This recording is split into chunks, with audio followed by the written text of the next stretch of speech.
As the title suggests, what you're about to watch is me answering 100 piano questions. Well, basically. That was the challenge, at least. It ended up being 92. I threw out to my group on school.com, I have a Key Learners Piano Club. It's free to join if you want. And I told them all, in celebration of the group hitting almost 2,000 members, as well as YouTube hitting 25,000 subscribers, I am going to do a 100 questions piano Q&A. The floor was open to all pianists, all genres, all skill levels. If you started last week and you just want to know, like, you know, the first 3 notes to play, then like that was a question. If you have a full-time career and you do this all the time, you want to know about technique, you want to learn faster, you want to learn how to compose, anything and everything was on the table here. And for better or for worse, I think I did good with about 90% of the responses. There was a few I was like, I'm not sure I helped that much, but I tried. And I had a lot of fun doing it. So the goal was that everybody got value, first and foremost, on their own question. But a lot of people will ask questions that you wouldn't have thought to ask. So I'm going to painstakingly go through the entire transcript and find every timestamp for every question submitted. I'm going to give the name and the timestamp and the question prompt in the description of this YouTube video so that everybody watching can go to only what they actually are interested in. Of course, if you're super into piano and just like super curious about stuff, you are more than welcome to watch this whole 6.5 hours. What I do recommend though is pick 5 or 10 that you really feel like you would learn from and click around, because there was a lot of fun discussions. A couple other things is I sent some people to other ones because I felt like, oh man, this is like the 4th time this was asked. So like go back to this, this, and this. And so there might be a little bit of jumping around, and you'll also all get more benefit if you join the Key Learners Piano Club. If you are not in it yet, it is free to join. And you want to do that because there's a lot of resources inside the club that I keep referencing. There are paid courses that I recommended for some people. And in that, just understand that the whole goal was to give value right away, not to ask for money. So there is a free option. Of course, anybody, if they want to pay for the course, they can. But there's also a free option for all of you watching on YouTube as well. If you would like to get any of my courses, I offer them for free in exchange for a testimonial. That way I help you, you help me. Or if you don't want to deal with that, just pay for it and then you own it for life. Either way, it's a win-win. And then there's a bunch of free resources that I also said, hey, check this out. Because the reality is, I had to set timers, like about 3 minutes a piece for people to stay on some kind of a schedule to get all of them actually answered. And some of these questions should have been 5, 10, 20-minute responses, and I just wasn't able to do that. So with that, I guess if you want a 19-hour video, that'll be the next one. No, I will not do this again for a long time. But with that, buckle in, enjoy, look at the timestamps in the pinned comment, and start clicking around. See you in the rest of the video. Here we go. Question 1. Jean-Paul Roynet. A question that might seem simple to some: how to manage sustaining the pedal when there are appoggiaturas? The dissonance remains quite strong, I find. Example, first measure of Chopin's Mazurka 67 number 2, or Satie's Genosian. And then I had asked him to include sheet music, which are right here. So, let's see. Here is the problem. Da, da, da, da, da. Okay, so yeah. Little watery, right?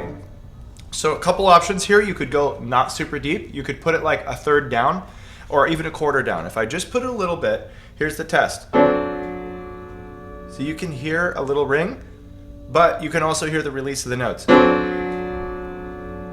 Which also means that if I did this, you still hear like staccato, even though it's pedal. So I could actually do the whole keyboard with a quarter pedal. And so on.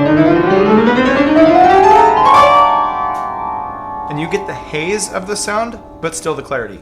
So that's the first option, is like pedal for the regular amount of length, but just don't go as deep.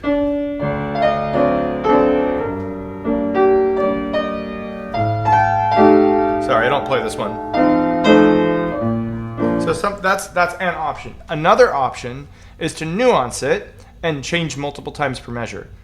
Chopin's pedal markings are not totally strict in that a lot of the times he would just do them for the publisher, and he didn't mean that you had to stick exactly to that. And even if he did, we still change the pedal use based on the room we're in and the piano we are on. So even if Chopin wrote this, you would still be more than free to pedal here, change it here, and then hold it that, for example. If I change on beat 1 and 2, change, change, change. Or maybe here, change on beat 3, then on 1 and 2, here. That's kind of nice. Change, change, change, change, change, change, change. I like that.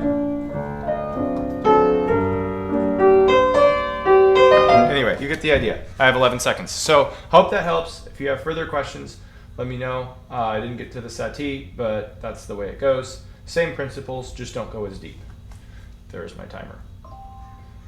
Reset. 2 minutes, 40 seconds for the second question. Okay.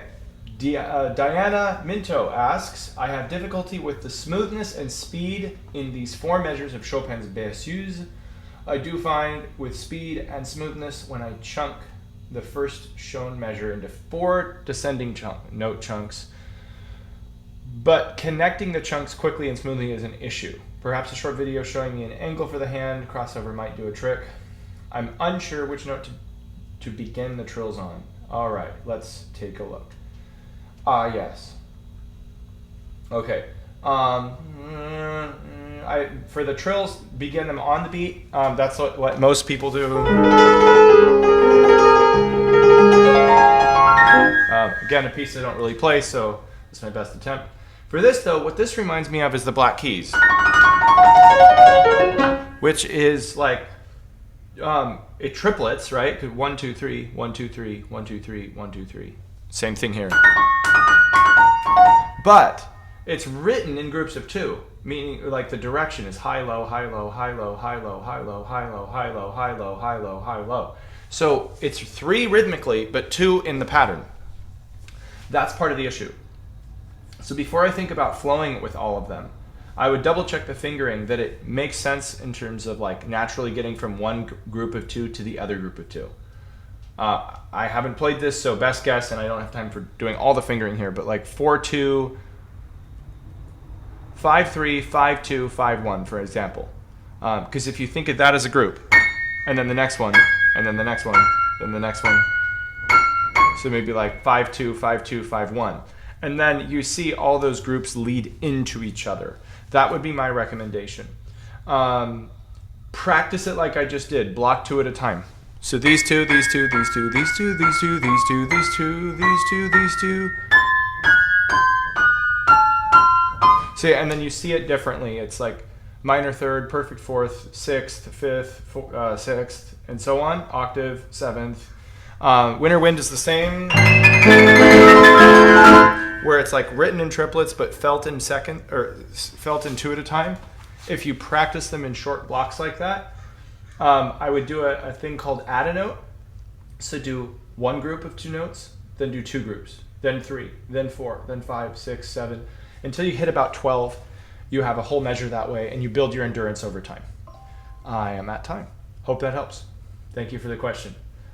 All right, that one is done. That one is done. Brandon D asks, how do I actually transition from sight reading MIDI files for the entirety of my time playing piano to reading music notation? I feel like it's the first step in getting myself unstuck, but I'm stuck in a cycle of try, get stuck, give up, go back to what's familiar, and repeat. Okay, so I know Brendan, so context here a little bit more is like, he's been reading off those key lights, right? And so, Brandon, what I would recommend is break down sight reading into multiple levels. There's reading pitch itself, just A, B, C, D. Then there's recognizing rhythm, which is a whole different category of skill. And then there's recognizing fingering, of like which fingers to put on which note. And that's just the 3 most basic things. There's other elements, of course, dynamics and 100 other things. But fundamentally, like what you just need to learn is the 3 core ingredients to getting the right note, which is notes, fingering, rhythm. So I would do this. I use the app Staff Wars to learn new clefs. I find this really helpful. And it just like throws, let me see if I have it on my phone right now quickly. It throws a note at you one at a time. You get to see it, and you can pick the range you have. You can pick whatever. You can do multiple clefs at the same time. Here, I'll stop the share. And all this is a play on Star Wars, of course. So I could go, if I'm weaker in bass clef, I hit bass clef. And if I'm weaker on the treble lines, on the things above, then I change the range down here. I think the app's like $2. Best $2 I ever spent for a music education thing. I used this a lot when I was trying to learn alto clef as a composer, because I was so used to treble and bass as a pianist that I didn't have experience in those. So that would be my recommendation for the pitches. For the rhythms, you may or may not know I have an entire course on rhythm. We can get you set up with that. There's a way to get it paid, and there's a way to get it free if you just offer a testimonial in exchange. So even if cash is an issue, there's no reason why you can't take it. That course is going to give you everything you need for counting rhythms, sight reading rhythms, feeling them, counting out loud, tapping it, doing it in your body, and everything else. And then in terms of the fingering, I also have another course, same option, where you can get all of that. It'll be out in about 3 weeks, I think.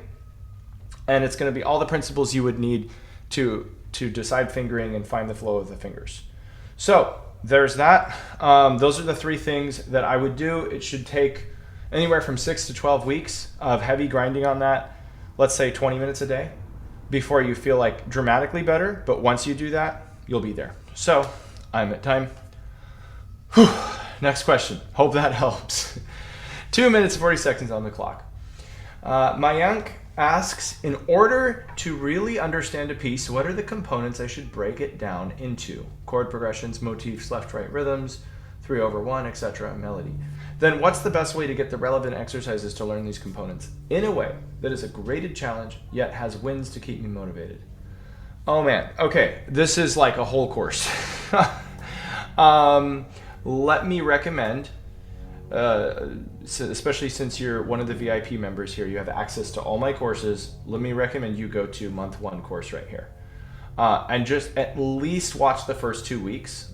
All 3 are really helpful, but you're asking a question that just can't be answered in less than like 10 hours. No, not literally. But like you have to first understand how effective practice works. You get some of that because you're looking for the relevant exercises, not just any exercises. But in terms of like how to really understand a piece, it has a lot to do with the 12 fundamentals. And there's also a free chart of this everyone can get in my school group in community resources, 12 fundamentals right here. These are the core elements of music, and especially piano playing actually. So what you want to do is always be thinking about all 12, like break it down into those, and they're all there whether you want them to be or not. So like whether you're aware of it, you're using a certain fingering, playing a certain note, practicing a certain way, playing a certain rhythm. It may be the wrong rhythm, but you're always doing all of these things. And so like what you want to do is systematically be rotating through the buckets and going, okay, I know XYZ about rhythm. I'm going to build off of that today and learn one more thing I didn't know. And you can look up a video, you can ask me, you can go to some, thing on our platform here, whatever. But you just like pick up one piece of information in each bucket all the time. And over like a month and 6 months and a year, you know like 10 more things about every bucket, and all of those compound. So the more you understand, the more you'll know what to focus on. Now, in terms of getting relevant exercises, go over here, classroom, practice variations. I have like between 20 and 40 exercises for each thing. So if you just want to get better at pitches, go to this course and start going through my ways of practicing pitch, and it'll get you more accurate in that. And then like when the rhythm one is done, which is not too far away, go to that, and then you'll get different ways to practice rhythm when you're having problems there. So the ideas will come there, but I'm out of time, and that is a very big question. Hope that helps as an overview. Okay, Cheesy asks, how does modality work in jazz improv? Specifically, I forgot to set the time. Okay. How does one use varying modes, Phrygian and Dorian, in a systematized manner? Maybe that's the wrong word, since modal improv is supposed to be more free than tonal, but I was just wondering the soloists just pick random stuff, or if they're following some sort of roadmap, like they would target chord tones on the change of the tune. Okay, like I said, big one. I read most of these in advance just to make sure, like, we had just to count them really and acknowledge everyone that they submitted. So,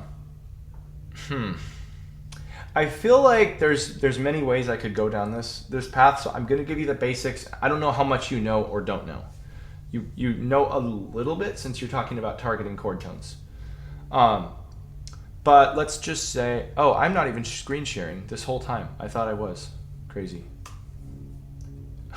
Funny. Okay, anyway, so here's like a way to get started. This is by no means comprehensive, but you have, like C major scale, right? And then you build chords off of it.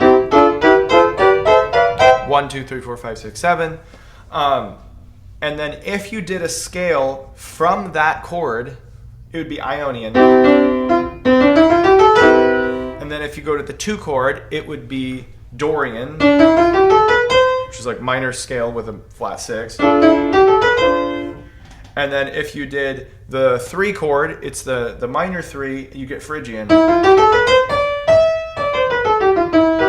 But the thing is like, it only sounds Ionian, Dorian, or Phrygian based on which notes you're highlighting, because they're all using the same notes.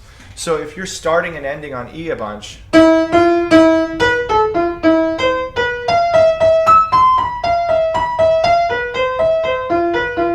then that sounds Phrygian.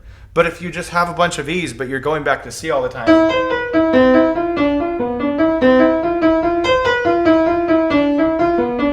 doesn't really sound Phrygian anymore. So my thing would be like, find the chord from the scale. If it's a Phrygian, what chords go with Phrygian? Well, E minor, but more naturally, the note that highlights the weirdness of Phrygian, which is the flat 2.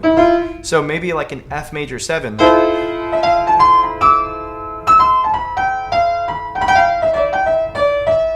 Like maybe use that chord because that chord most naturally highlights specifically that mode. From Dorian, you can get minor chords, D minor 7, whatever. And so on and so forth. So I'm out of time. I wish I could spend like 20 minutes on that question alone.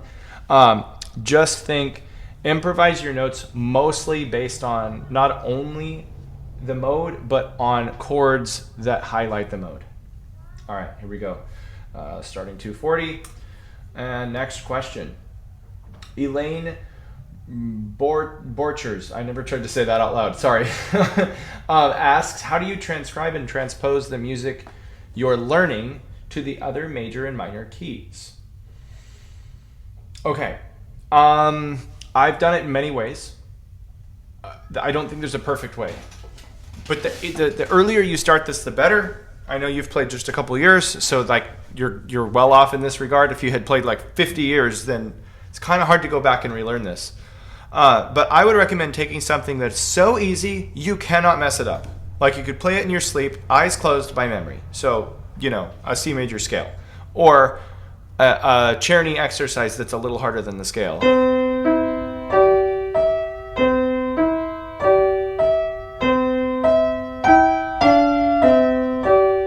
You know, something like this, where it's like 5-finger pattern, 1 or 2 chords, very simple. And then take it in a digestible enough chunk that you move that to all 11 other keys right away. Now, there's the traditional way of doing it, which is just 1/2 step higher. So now in D flat, and then do it in D, E,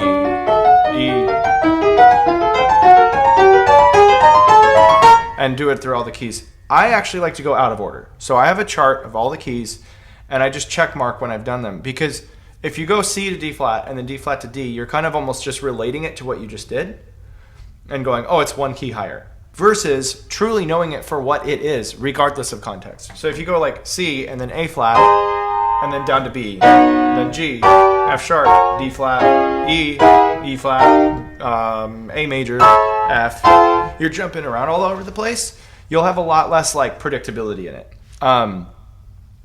And the reason I'd focus on just a chord or two is because like you want to focus on every element, not just the chords, but the melodic shape, the rhythm. Everything has to move, and you can't make any mistakes. So at least if you really want to learn it. So I would do that, and then I would also use the Bartok Microcosmos as a way of doing this, because they are not in traditional keys. A lot of them are like, it's like B minor with a flat 5. That's not even a mode. That's just not a key at all. It's an altered scale, highlighting a diminished chord. So like start that on different notes, and it's like you have to think of the interval relationships and not just another key. That's where I would start with it, and then build longer pieces, longer examples from there. I am out of time.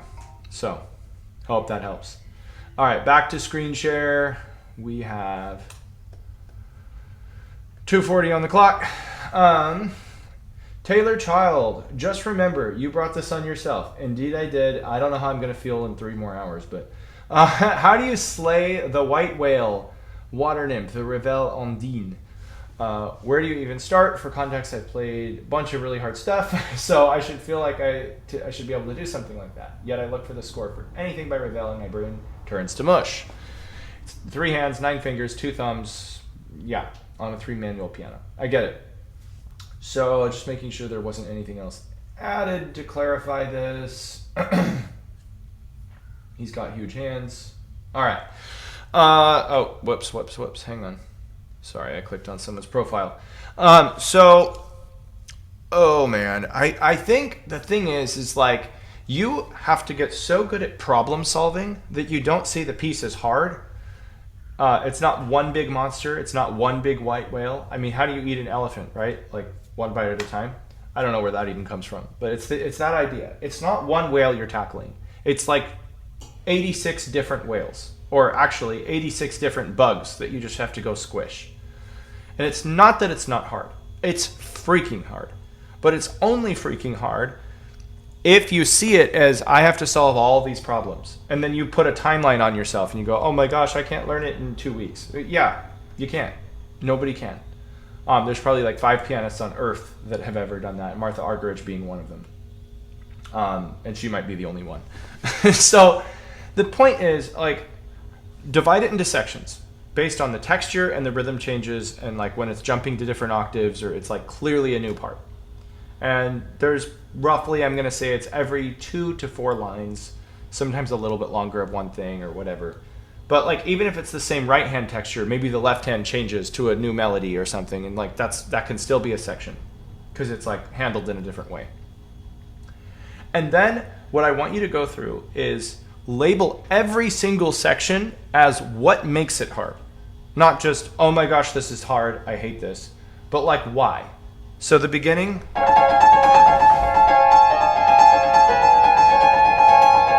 it's hard for 2 reasons. Getting the chord to go down together in sync and getting it to repeat. Getting the clarity of that. And so you have to think of like, it's primarily a technical thing of getting the repeats. Different section is harder for a totally different reason. Maybe it's pedaling, maybe it's voicing, maybe it's dynamics. I'm out of time. I want 10 minutes for this one. But label every single part of it as its own difficulty and why. Break it down by my 12 fundamentals that I referenced earlier in this video. I think you have the chart inside school, and if you don't, just send me a DM. And once you have that, find 10 ways to practice, to use practice variations, 10 ways to attack that problem. So you'll have like, anywhere from 80 to 100 problems throughout the piece, 10 ways each. You're having like between 800 and 1,000 ways of practicing the piece. And think of it as a 6-month project, and you'll learn it. So it's really that easy and that hard at the same time. So hope that helps. All right. Setting the timer again. Boom. Dante Velázquez. I've known Dante for over a year. I still don't know how to say his last name. I guess I should ask. If you are limited on time and exhausted from a lot of work, what's the best motivator, and what are the most important things I absolutely have to practice if I only have 30 minutes a day? Okay. Dante is a big performing pianist, so this answer is tailored to somebody who wants to play a lot of big repertoire, lists, stuff like that. I would say derive 3 things out of your top 5 or top 10 favorite pieces you intend to play in the next year or so. derive 3 things at a time that all of the pieces have in common. So like if I know you played Mazeppa recently. It's tempting to go, oh, well, it has all these problems. But like Mazeppa has problems that almost no other piece has. Where else are you going to do this with 4-2, 4-2? Or like something like that. Like seriously, name one other piece that has that exact type of technique. Not really there. But like 100 other pieces have some sort of a double-handed scale thing, you know.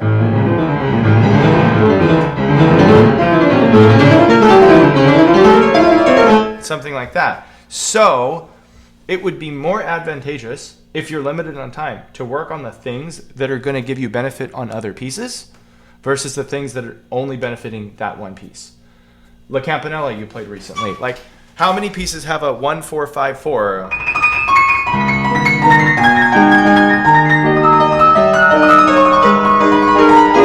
Like, there's 10 pieces in the repertoire that do something like that? I don't know. So that's not the thing to focus on. But 1 million pieces have repeated notes. 1 million other pieces have octaves. So that would be worth putting more time into. So find 3 things that all the pieces you like have in common. Make a warm-up routine on rotation where you warm up with just one of those things every 3 days. So over 6 days, you've worked on that technique 2 times for, let's say, 10 to 12 minutes. And that's 2 sessions, 24 minutes in total over the week. And you're hitting the most common things on rotation, so they're never slipping and they're always getting better. To me, that's what makes the most sense, so that you're making progress on everything, not just on a piece here and there when you're limited. All right. Just ran out of time. 2:40. Here we go. Billy Overby asks, how and when do I go about deciding what movement is necessary in the music I'm working on? I imagine it's like taking a phrase or a section and asking, what is the music doing here? And then having a set of movements to choose from that would help me decide what is needed. Sort of like a decision tree. I think, like I said here, that's an hour-long question. But I think you're right. Like at any point you have multiple options, and the thing to do is to just test as many of them as you can, as quickly as you can, until you find what your body wants to do naturally. Let's just take, there's 1 million pieces I could pull out, but even that opening gesture, I could go forward, I could go sideways, I could go down and rebound back up. There's and so many other options. And you always can be mobile in any joint. So fingertip, knuckle, wrist, elbow, shoulder. You've seen my technique course, I'm pretty sure.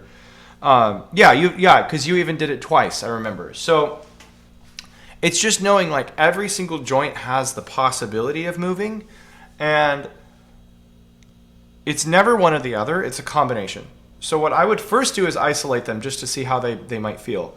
And then think about units. Like when my wrist goes up, what is my elbow wanting to do? Probably not stay still. The elbow wants to follow it because, after all, they're connected. So this is going up and it wants to move forward. But as it moves forward, does it come up too, or does it kind of stay low? Like that, where it like almost bows down. Or does it float up? And then if we think of like something really scaly, you have to test things out at high speed, even if you can't play it fast yet. Play like a few notes really fast, and just try, like, if I throw my wrist to the side, what does that feel like? If I pull it back, what does that feel like? Oh, that's jerky, I don't like that. So it's not that. If I throw it forward, that's also jerky. So I like kind of the sideways. So it's like you're trying to just guess at like, does this movement support the tempo I want to play or not? That's the question. And there might be multiple options, but you're always going to be asking that question. Does the movement I'm using support the tempo I want to play and the sound I want to make? Hope that helps. All right. Next question. Lois Van Wardenberg asks, what tactics would you recommend for learning a complex passage such as 107 to 110 in the Chopin Barcarolle? 107 to 110. Let me take a look.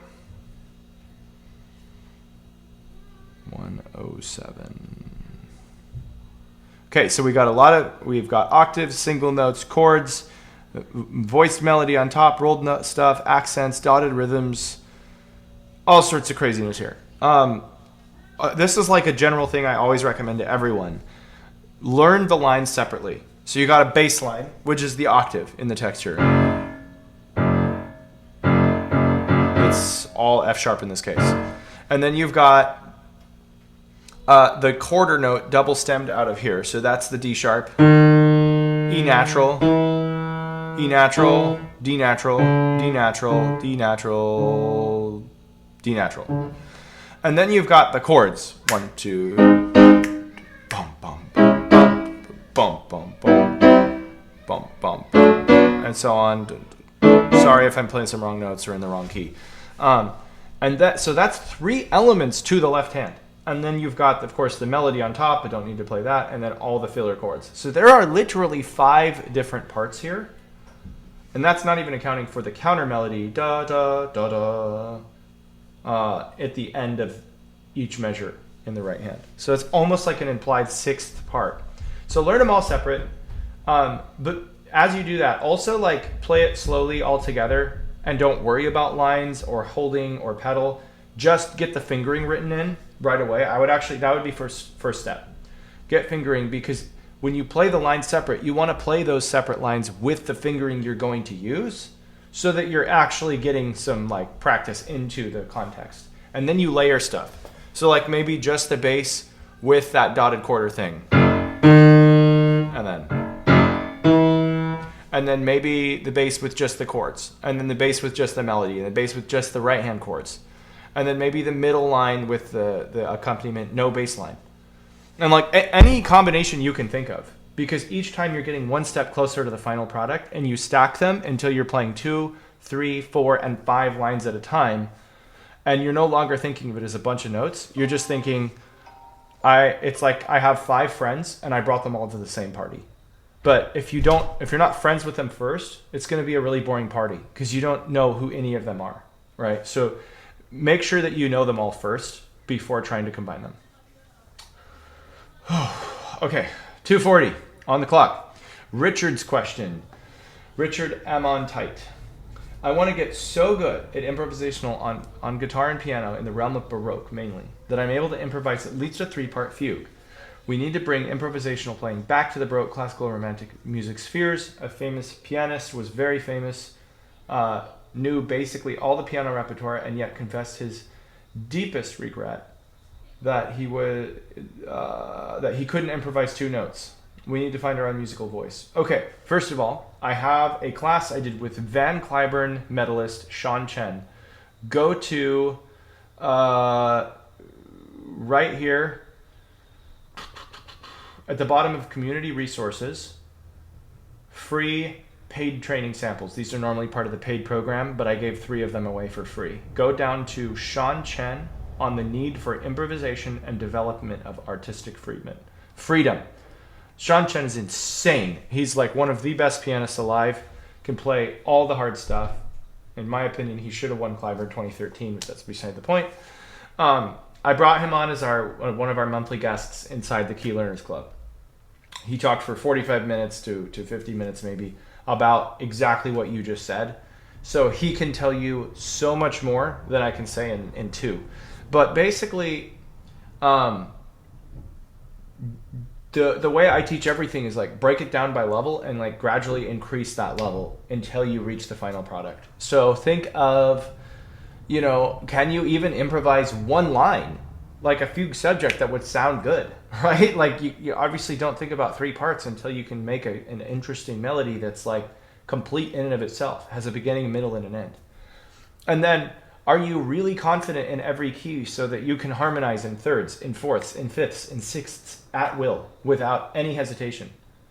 Because it's going to be really hard to think of counterpoint on the spot if you're not like that fluent. Do you know like the 5 most common modulations from one key to the other? Can you get from C major to G major in 5 different ways? Or are you just doing like C major to secondary dominant D major to G major? That's like one way to get there. But do you have 5 ways to get there? Do you have 10 ways to get there maybe?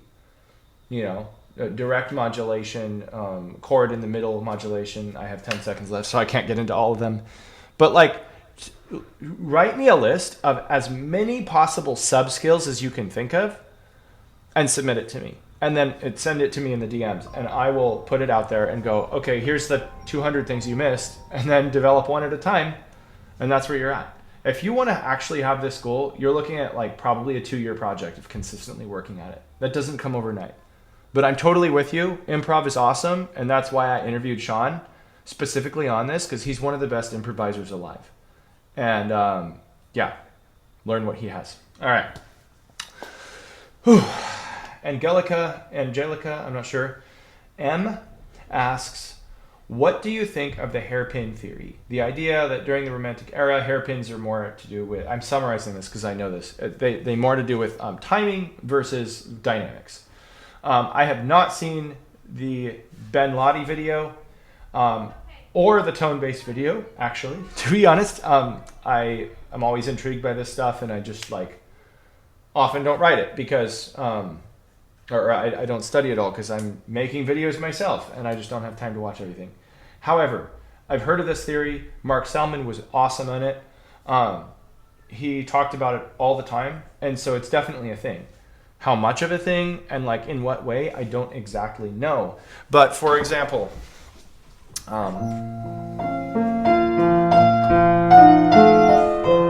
in Chopin's B-flat Nocturne, number 1, that has a diminuendo, which looks like just getting quieter. But you could equally say it's just as beautiful to take time there, even if you didn't get quieter.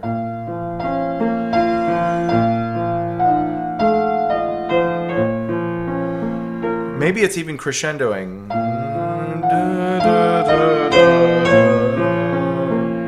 But the time is diminuendoing, if you will.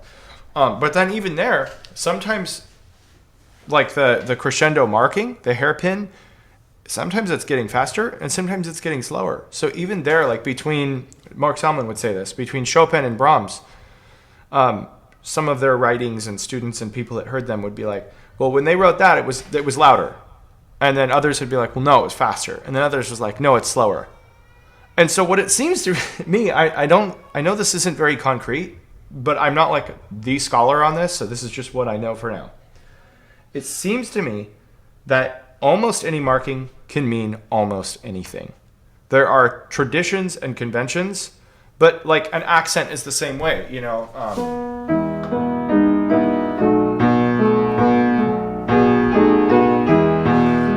Like we don't slam out notes like that in a beautiful Chopin Etude, for example, 10 number 3. But it's an accent. So it's almost more an accent of time. It's almost like all these things have to be thought of in the context of the piece and the mood you want to create.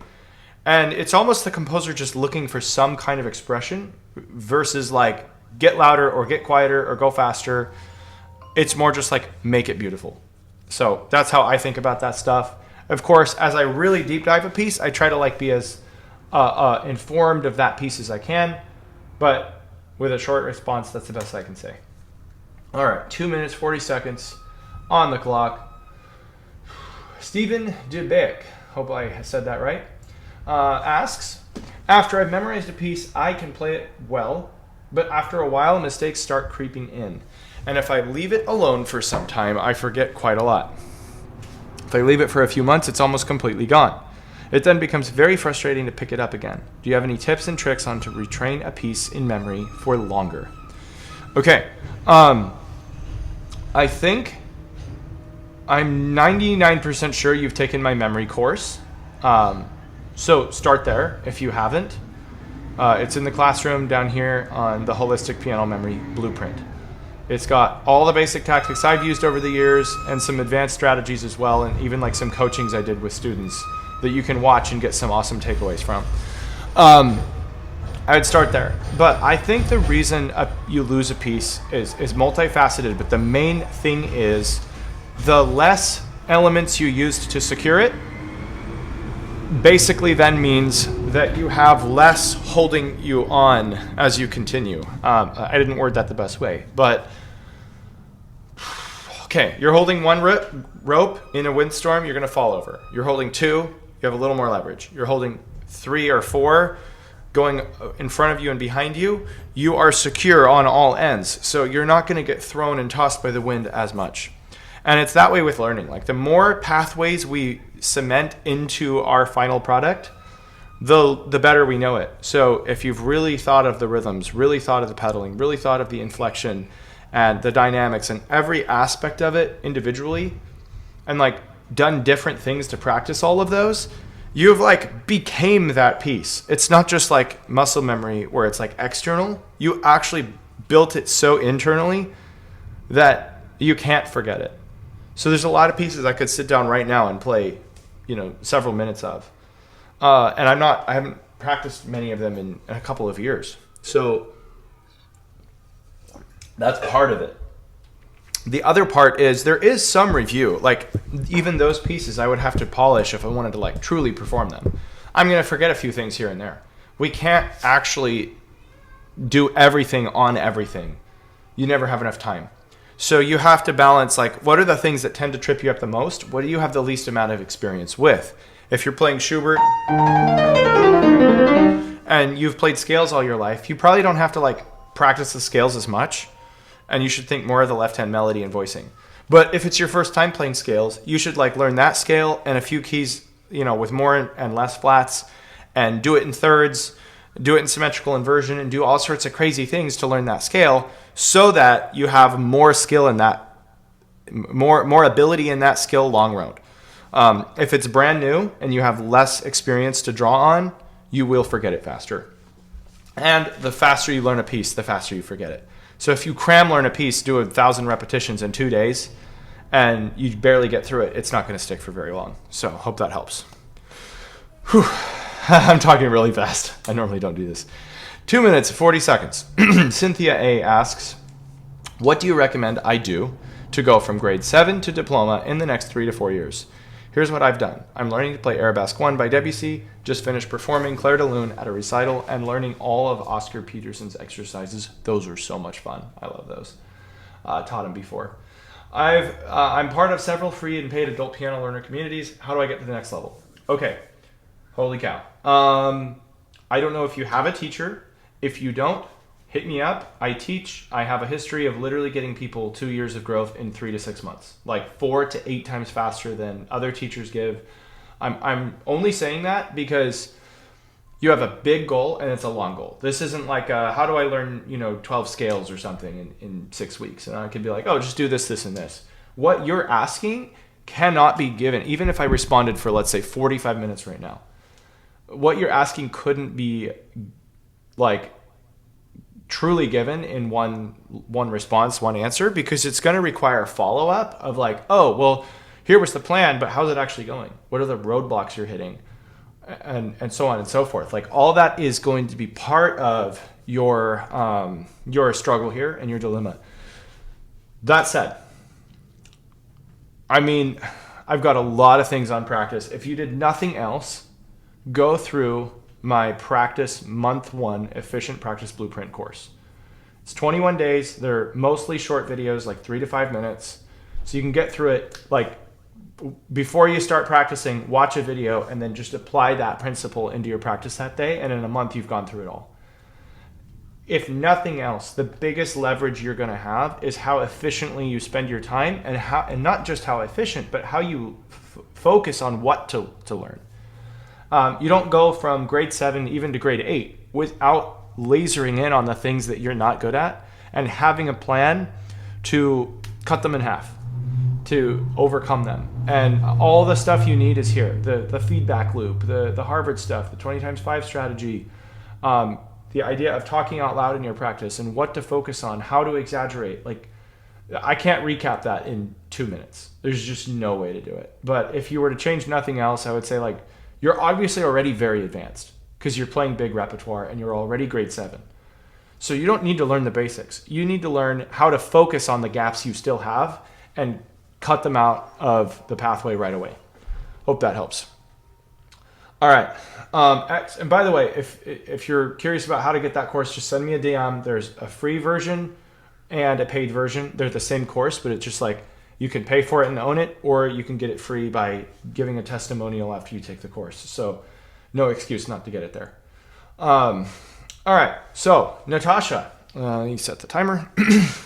Natasha Saunier, or if it's French, Saunier, I don't know. Anyway, asks, how do you improve a simplified partition to make it a bit more complex, closer to the original music? For example, this simplified partition of Poème d'amour from the game Clair Obscur. Okay, so how do you get it closer to the original? I don't know the original here. I see this is definitely simplified. We have one note at a time in each hand.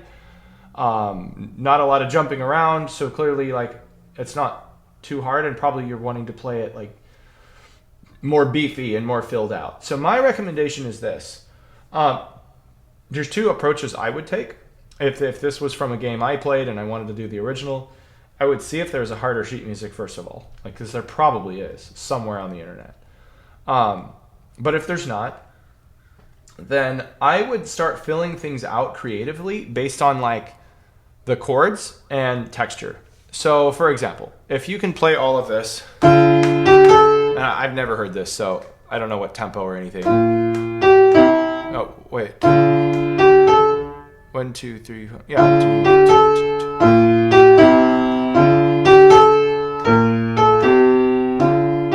2. You know, and I would say, okay, well, this is D minor. That's B flat major. This is C major. This is D minor, B flat major, C major. And so maybe the first thing you do is just put a whole chord.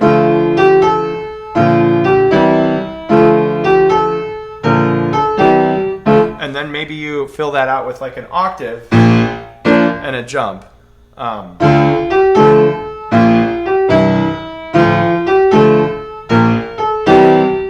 Like a back and forth. Maybe you create an arpeggio out of that. You know. So. And then maybe you harmonize the melody in thirds, like, or sixes, octaves, you know. But the idea is like make a simple change that's based on what you already know about the piece, just to make it thicker.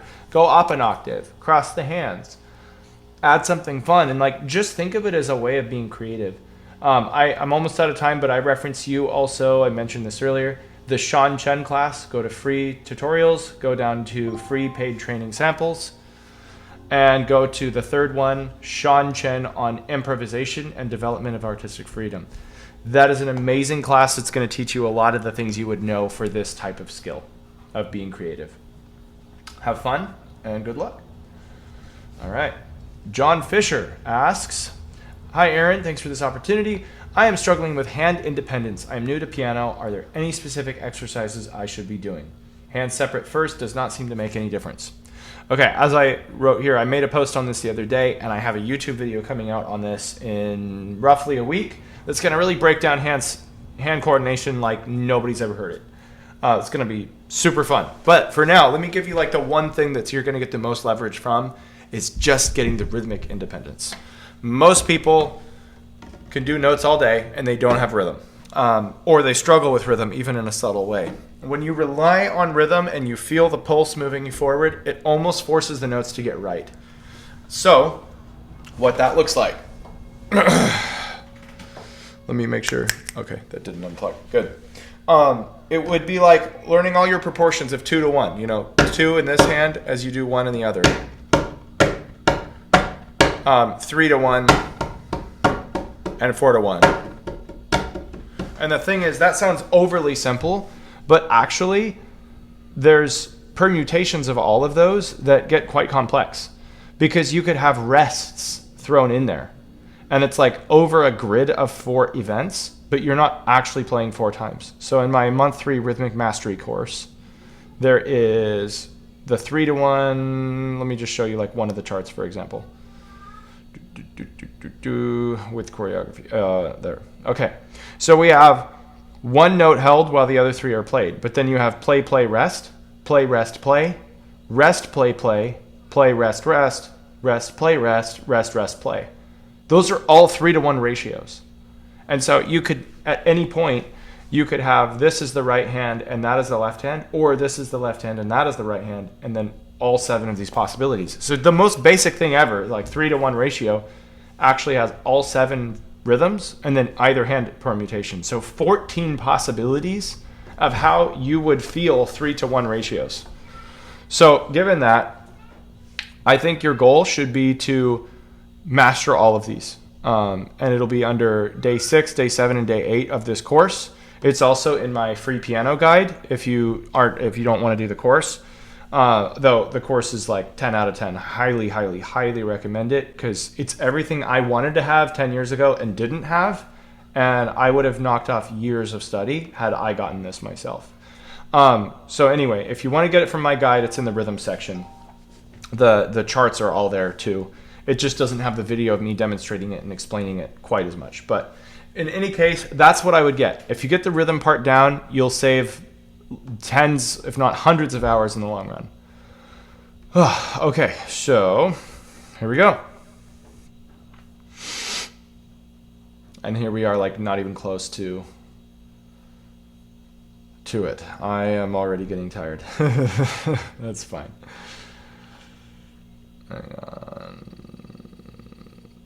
Sorry, I accidentally unloaded the page. Okay, Chris. I already answered this one because this was not even a piano question. It was just how to get the courses purchased here. I already answered it, but Classroom, you go to the Classroom tab and you click on the course. Like, I double checked your profile and you have all of my courses. You have all 6 because you got my Black Friday bundle last year, which included all of them. So yeah, it should be as easy as clicking that link and watching them. If you're on desktop or mobile, it's the same thing. It's just mobile scrolls up and down instead of has a big page side to side. That's the only difference. All right, so that one was kind of free.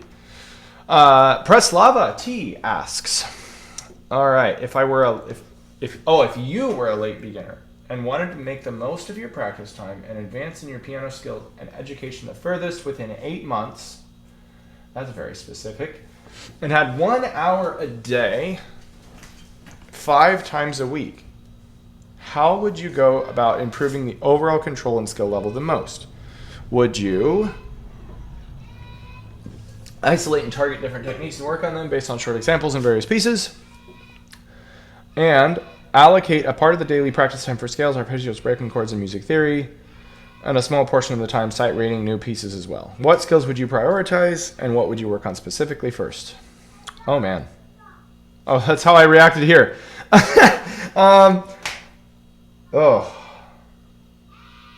Wow. I would 1 hour a day, 8 months. That is not a long time for like everything I know. I mean, of course, you probably wouldn't learn everything I know, so maybe that's not the goal. But like, as much as possible, I would probably prioritize music theory and ear training along with singing.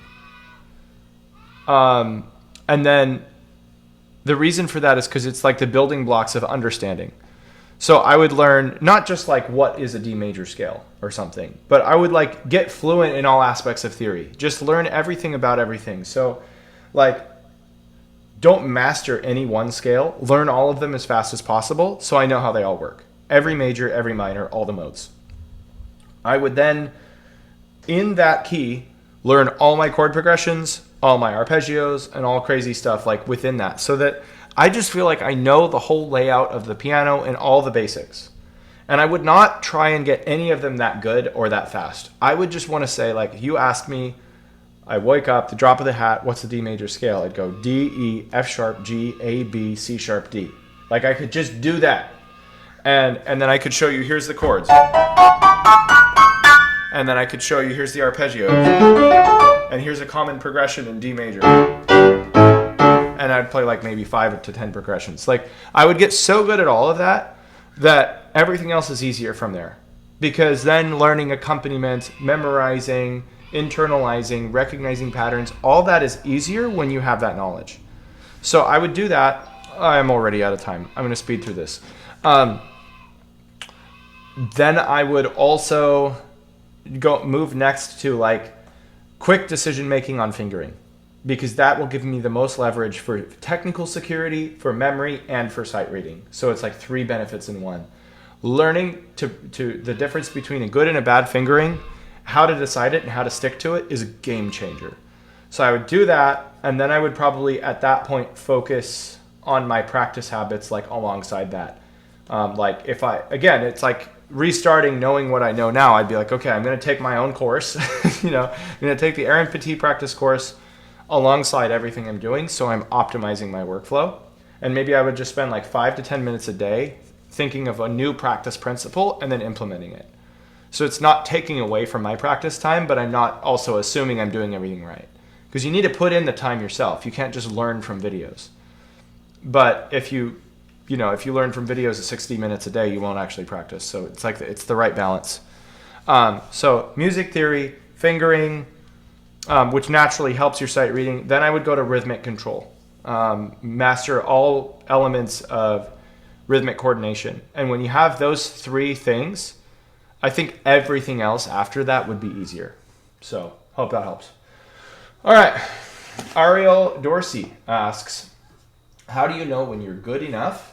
How do you know that you've reached the level of, yes, I'm a top-notch professional pianist? It just seems so complicated in my mind and infinite. So many genres, different backgrounds and styles. So to a certain degree, here's the joking answer, is you play the Rite of Spring for solo piano, and then you know you're a pro, which I did. But no, the real answer is, to a certain degree, there is no way to define that. Because professional technically just means like you do it for a profession. You get paid to do that. That is your full-time job. You could be a professional piano teacher if you're getting $30 an hour and working with 20 students a week. Like, you're not at the level of Garrick Olson playing Chopin Etudes by even the longest stretch, and yet you're still a professional. But Garrick Olson, who won the Chopin competition, has all these tone-based videos, and everyone knows who he is, and he's amazing and all that. He's also not a professional if you compare him to a jazz player. Like, he probably couldn't improvise 10 bars of jazz. I mean, one of my students, I prepared to audition for Garrick Olson, and he works with Garrick now. Garrick took him in. So, like, I actually kind of know him a little, like, not personally, but a little more than the average public knows him. And I know that about him, that like he's even admitted to Matthias, my student, that, yeah, I can't really improvise. I was never taught that skill. And he's talking even classical. So I'm just guessing, but even more so, probably he can't improvise jazz. I could be wrong. So don't hold me to that. I'm just giving you an example. If that's the case, then it's like, well, he's a professional classical pianist, but is he a professional pianist? Like everything? Well, no.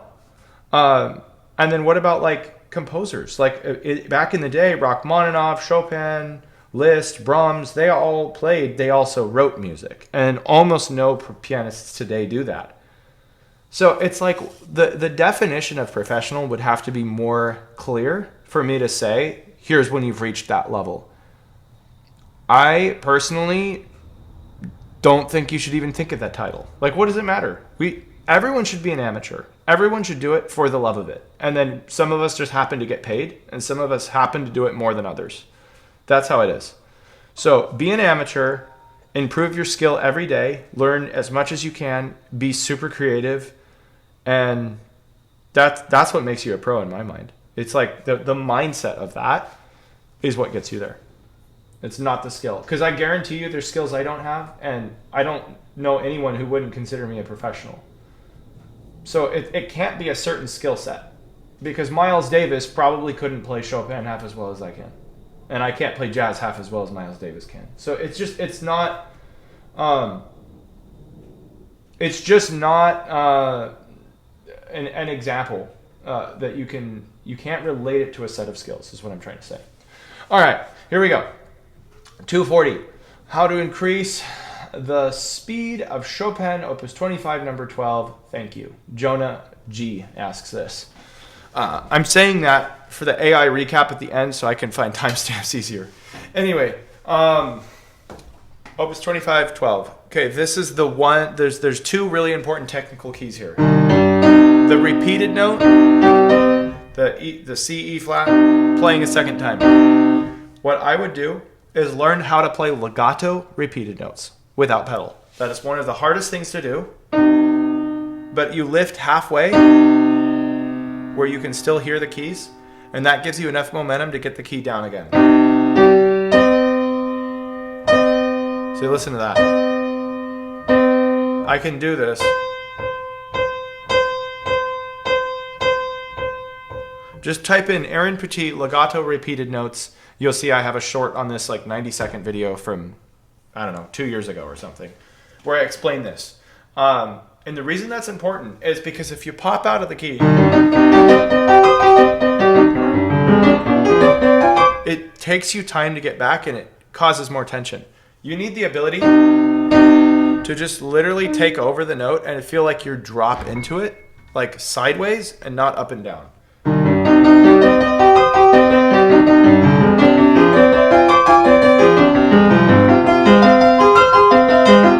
Like that's without pedal. That pure tone is just purely from arm weight transferring left and right with legato repeated notes. Now, next thing I would do, we feel this in threes physically, but rhythmically it's in fours. And actually it's in eights because it's like bottom top. 1, 2, 3. So you want to practice all kinds of different rhythms to get used to both the 3 and the 4 aspect of it, as well as 5, which is not an aspect of it, but just to mix yourself up. 1, 2, 3, 4, 5, 1, 2, 3, 4, 5, 1, 2, 3, 4, 5, like that. So be able to like hear it in groups of 3, 4, and 5. Honestly, even 2s. 1, 2, 1, 2, 1, 2, 1, 2. So 2, 3, 4, and 5. And then staying close to the key, I would also do the 4, 3, 2, 1 practice technique on this piece, like which I've made a video for, and then as well as the up 3, down 1 speeding up principle is going to be huge. But you don't want to do either one of those until you have the foundations in place. Close to the key, not a lot of up and down in the wrist. It's all left and right. So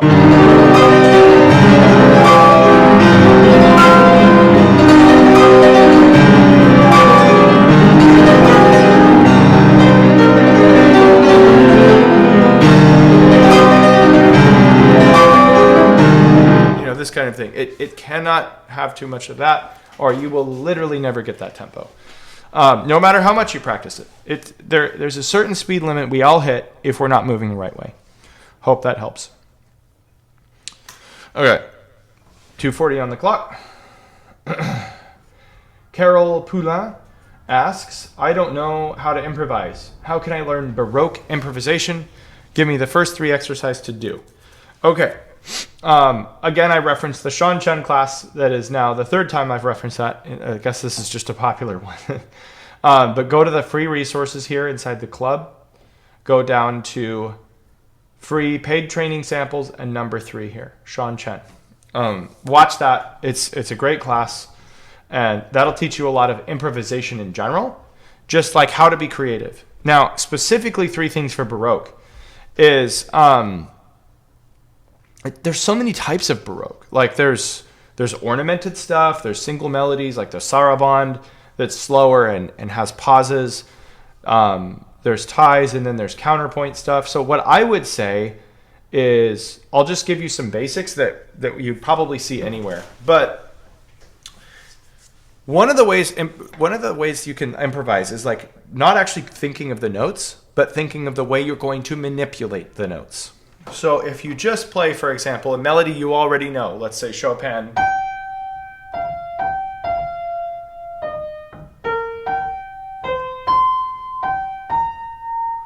You could learn to improvise by taking a melody that you're familiar with and adding ornaments on top of it. So like, take one ornament and add it everywhere you might think it works.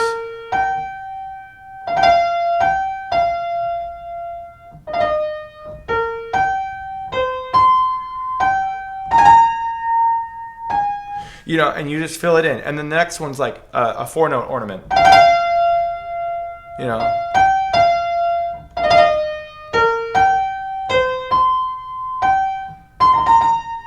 This kind of thing. And then you have a turn, like.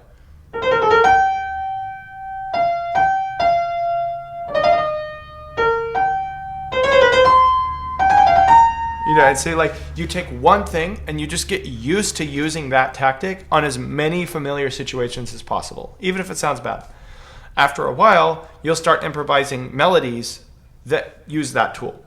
And then harmony, you want to get used to harmonizing thirds and sixes is the two most common. So anything, a scale, thirds and sixes, because the Baroque stuff uses that all the time. Third exercise, I'm on the clock. Literally just went off.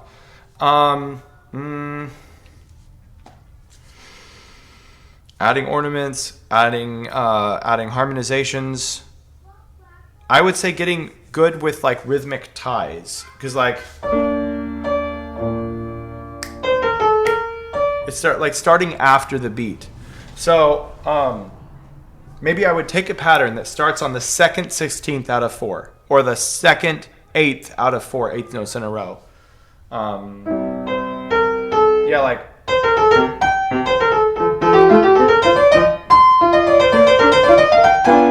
From the Italian concerto. It's the beat and then 4 notes. That idea of like starting on the offbeat and leading yourself to the next beat is super common. So I would just take a simple pattern, play it in a bunch of keys until I get used to that rhythmic impulse leading me forward. So between ornaments, that rhythm pattern, and harmonization, you're well off on a good track to start learning Baroque improv. All right, here we go. 2:40 on the clock. Laura Harras asks, how can I learn harmony to better understand the piece? Would you consider offering a course centered in this area? Yes, wait like 4 months. My next 3 courses are already planned out. The next one is fingering, will come out in about 3 or 4 weeks. The one after that is going to most likely be structure and architecture of music. You can actually, wrong link. You could see all of these in the classroom, and the general flow will somewhat follow my 12 fundamentals chart. So I've already made, fingering's out of order, but I've already made the rhythm course and the technique course and the practice course. So structure and fingering are the next 2. Almost for sure, harmony would be after that. But I might do inflection before harmony, just depending on how this all plays out. So 3 to 4 months from now, you'll have a harmony course. Stay tuned. In the meantime, musictheory.net, the best resource ever, and it's free. Go to lessons. Go to Introduction to Chords, and it spoon feeds you everything you need to know, one thing at a time. With visuals, with sound, you can play the sound on the ones that have sound with them. It's amazing. A lot of people love learning this way. And then when you've learned the concepts from lessons, you go to exercises, and you can practice all that, like chord construction. And select a note to modify. Well, it wants a minor triad, and I have this key. Well, then I have to modify that by making it a natural to make it minor. And there you go. So you can practice this stuff as much as you want, and it randomizes it. So you're getting tons of variety. That's very high leverage. Last but not least, the Julie McIntosh Johnson Basics of Keyboard Theory are excellent books. There's a 10-level series. I recommend you do every other one. Like do book 1, book 3, book 5, book 7, and then skip right to book 10. Because there's a lot of review built in. So you're not really missing anything in book 2. It's all repeated in 3. It just 3 builds on it. And so you're not missing anything. Unless you just want a bunch more practice, skip every other one. But you learn the concepts, get some initial practice from musictheory.net, then start going through some of these books. By that time, my course will be out, and it will help you to not just learn theory, but actually express it and like think about your interpretation and how that's affected. That's the biggest problem with most theory courses and books. They just teach you the basics, like the tactical stuff, but they don't show you how to actually change your playing and your interpretation based on the theory knowledge. So that's what my course will be really helpful for. All right. Fanny Naud asks, what is a solid way to increase speed of a piece and to retain it after a period of not playing it? All right. You start the clock. So I said, are you more interested in speed or memory? And he says, both indeed. It's kind of hard but to be able to play it up to standard after a few weeks or months. Okay. Oh, to retain the speed. Oh, I thought it was like to retain it in the memory. Okay, solid way. Use my up 3, down 1 method. Go to the classroom. Actually, you can just search it. Up 3, down 1. Almost for sure it's going to be here. Here we go. Speed. Up 3, down 1 method, labeling this for searchability. There it is. All right. The quickest method to play faster at the piano, up 3, down 1. Go through this video. Sorry. Play faster at the piano. This video is there. Just trying. No, stop. Okay. So watch this. This is the go-to method. It has helped hundreds of students in the last 15 years or so to get faster. I have never deviated from it. Like it's just so good. That said, it really works best when you already have a good foundation. So I like to think of it this way. You cannot speed up something that is crumbling at the foundation. If you don't know your fingerings, or you kind of think you do, but you haven't written them in and you alternate between a few, then you try to speed up and you won't be able to because your brain is distracted trying to solve the fingering issue. So you'll go like, and you'll have like a little glitch that you will not be able to speed up until the thing at its foundation is resolved. So fix the fingering. Fix, maybe it's a pedaling that's insecure. Maybe your voicing is just really bad. That probably wouldn't affect the speed as much. Things that affect speed the most are rhythmic insecurity and fingering indecision. There are other factors, often like the hand position or the technique. If you're hitting too hard or from too high or you don't have the right balance of weight transfer, that would be the third category that affects it. So once you hit those three things of like consistent fingering, solid and secure rhythm, and then really comfortable technique, that's when you can use the up 3 down 1 method to take it from very slow to extremely fast in an aggressive speed, like 2-3 days. And you'll be at top speed and you'll keep it there for a long time because your body has then just learned it at that point. And at any point, at any time in my life, I'm so out of practice right now and I haven't learned this Rachmaninoff Etude in 5 years. Like I haven't actively worked on it in 5 years. And I could still play it at full tempo. Like.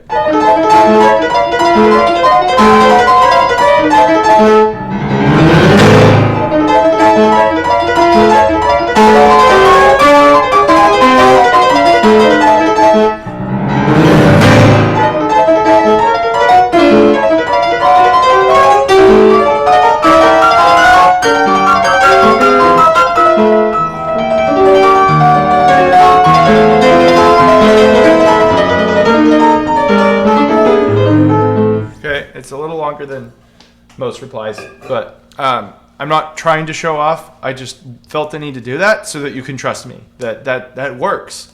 I don't work on that piece anymore. But you reach a point where you have just built it into your body enough, you don't have to keep practicing it anymore. So it's not a matter of like how many reps you did. It's a matter of how well you made your foundation, and then once you get that, it gets to no tempo in no time. Sorry, full tempo in no time. All right, hope that helps. 2:40 on the clock. Walter Dal Santo.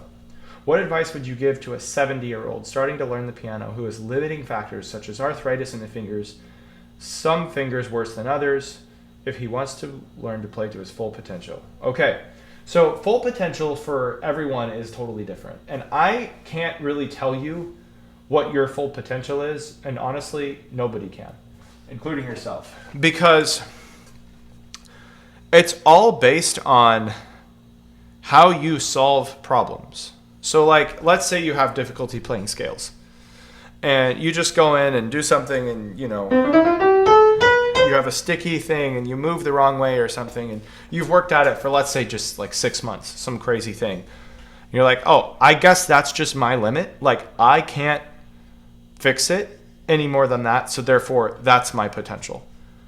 But you can't actually confidently say that. Because what if the reason it's hit a limit is because you've been practicing it the wrong way? Or because you have the wrong technique. So maybe like mentally you were focused and you were like trying to fix it, but you were doing it in the wrong manner. Then you would automatically assume that's my limit. I guess I just can't play anything harder than that. And that would be erroneously assuming that because it's based on a negative. It's based on a fear. And that's not actually what decides our potential. Our potential is decided by how we solve the problem, not by how the problem shows up. Because everybody has problems. And we push past that when we have a problem-solving mindset. So I would say a couple things. If you haven't seen my practice course, 100% go through that. That is going to teach you the problem-solving skills, not just like the right mindset, but like the actual how-to tactical stuff. I spent like the majority of 3 years redefining and retooling that course until it's in its final perfect state now. It's designed to go through in 3 weeks and really easy to do. So if you don't want to pay for it, you can get it for free by just giving me a testimonial for it. Feel free to include that. Or if you want it right away and don't want to have to do testimonials, you just pay for it. So either way, go through that course. It's going to teach you like the main things you need. Now, in terms of the arthritis stuff, I would say that does complicate it only a little bit, simply because like if you're hitting a technical barrier, you don't know if it's because you're using the wrong technique or if it's actually a medical condition. So in that case, that's a bit harder. You might have to consult a specialist for that. I do happen to know somebody who talks about like hand injury, like beyond just like that, like legitimate medical problems. So if you want a contact, I could probably get you in touch with this person and they might be able to tell you that more specifically to that. But if we're just talking like potential in general, it's not an age thing. I had a student who was 66, started with me from the ground up, had never played music before. And in less than 5 years, he was playing in a band by memory, confidently, accompanying singers, doing jazz improv, and like making his own amateur recordings. Not like under Sony label, but like for himself. And he had a hell of a lot of fun with it. And you would think, well, you can't teach an old dog new tricks. That is so not true. I could tell you 10 stories right now that I've personally seen to make that not the case. So I hope that helps. I'd be happy to consult further more if you have more questions after this. Okay.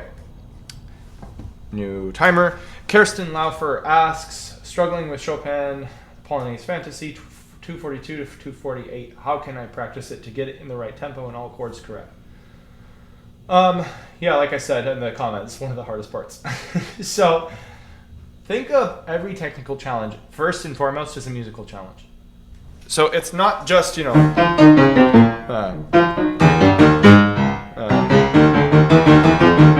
all these octaves to try and get through, but instead think of it as like, if it were single notes, how would I shape it?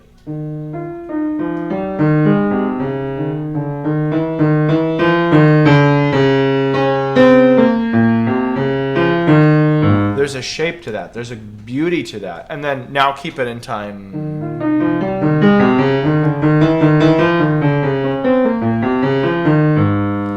And have that in your ear. Because, yeah, it's freaking hard, but like...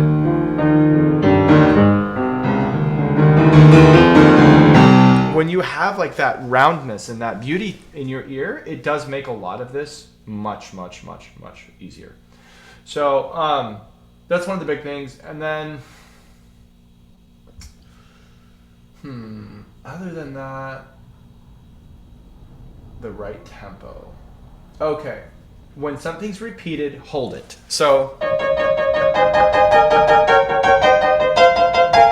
all this stuff, hold it. Just simply play it the first time and hold it until the change. So,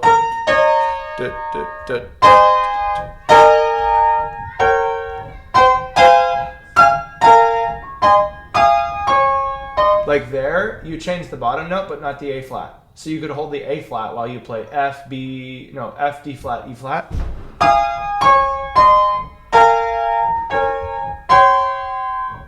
Yeah, so almost everything can be held with like maybe that last beat is the exception.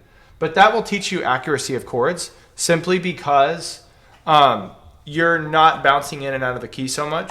So single notes left hand, holding the right hand.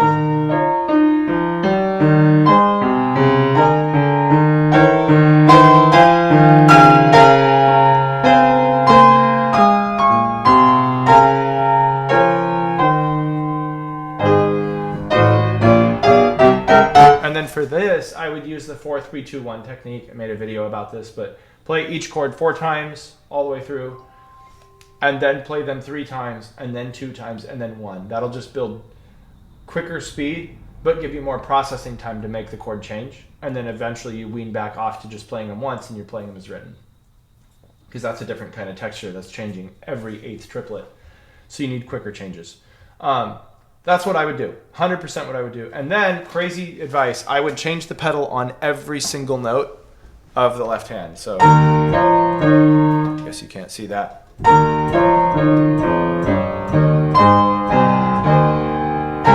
I was not able to memorize this in playing it 2 times, but that's the idea.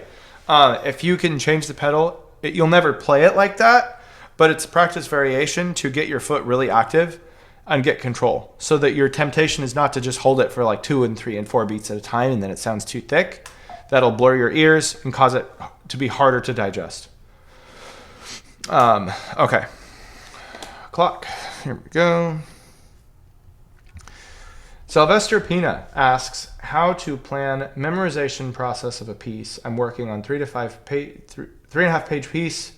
Already memorized the first page. I would call it intro, left and right hand separately, both of them together. I can play it from memory very slowly, counting rhythms 1 and 2 and 3 and 4 and in my head. I don't know if I should continue to memorize the next bars, chunks, sections until the end of the piece, or work on the first section to mastery or 90% level of the original performance. How can I plan the learning process? All right. I said, can you share which piece? It is the Memories of Green by Vangelis, Blade Runner movie. I can take a quick look. Okay, there's a lot going on here. Oh, wow. Okay, all the kind of same textures, it looks like. Lots of like arpeggiated things, rolled chords. You got octaves here, some 16th note garnishes up and down. So it's like roughly all the same difficulty throughout the piece, it seems like. So what I would recommend here is, since it's a short piece, get the bird's eye view. If this were 3 times as long, I would say don't do the bird's eye view, like master a page and then move on. But since this is not super long, it won't take you a long time to go through the whole piece. So put all the fingering in, learn where the melody is, and maybe you're playing a slightly different arrangement, but like learn the basics 1 layer at a time. After the fingering's all there, get familiar 1 phrase at a time with like the bass note. And just play it a few times. Don't like master it or memorize it or anything. Just get used to it, acclimated to it. Then do the same with the melody. And then take out all the technical stuff as a warm-up for a couple of days, at least, maybe a week. Like all these crazy arpeggio runs, whatever this is. Stuff like that, where it's like not really melody, it seems. It's just texture and filling in. And I would just like practice each pattern maybe 10 times to build some familiarity, but not mastery. The goal is you're just trying to get like pretty familiar and pretty comfortable with everything in the piece. And from then I would go back 1 phrase at a time, 4 to 8 measures, and build in security with more deep practice strategies like the variations, and overcoming specific problems and getting it hands together and speeding it up.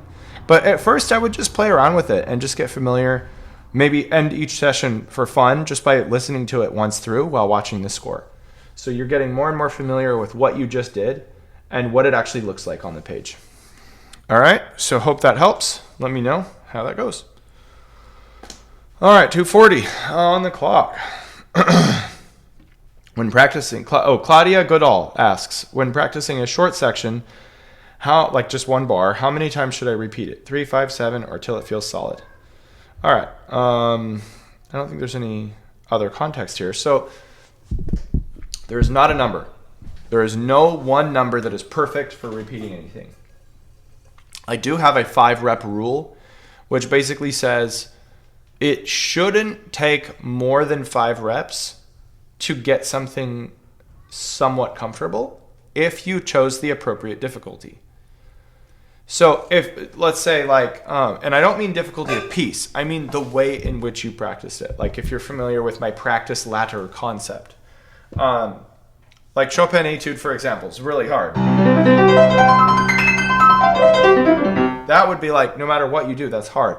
But if you just did a aspect of that, like I'm just, I boil it down to what's like doable, I could play just the thumbs.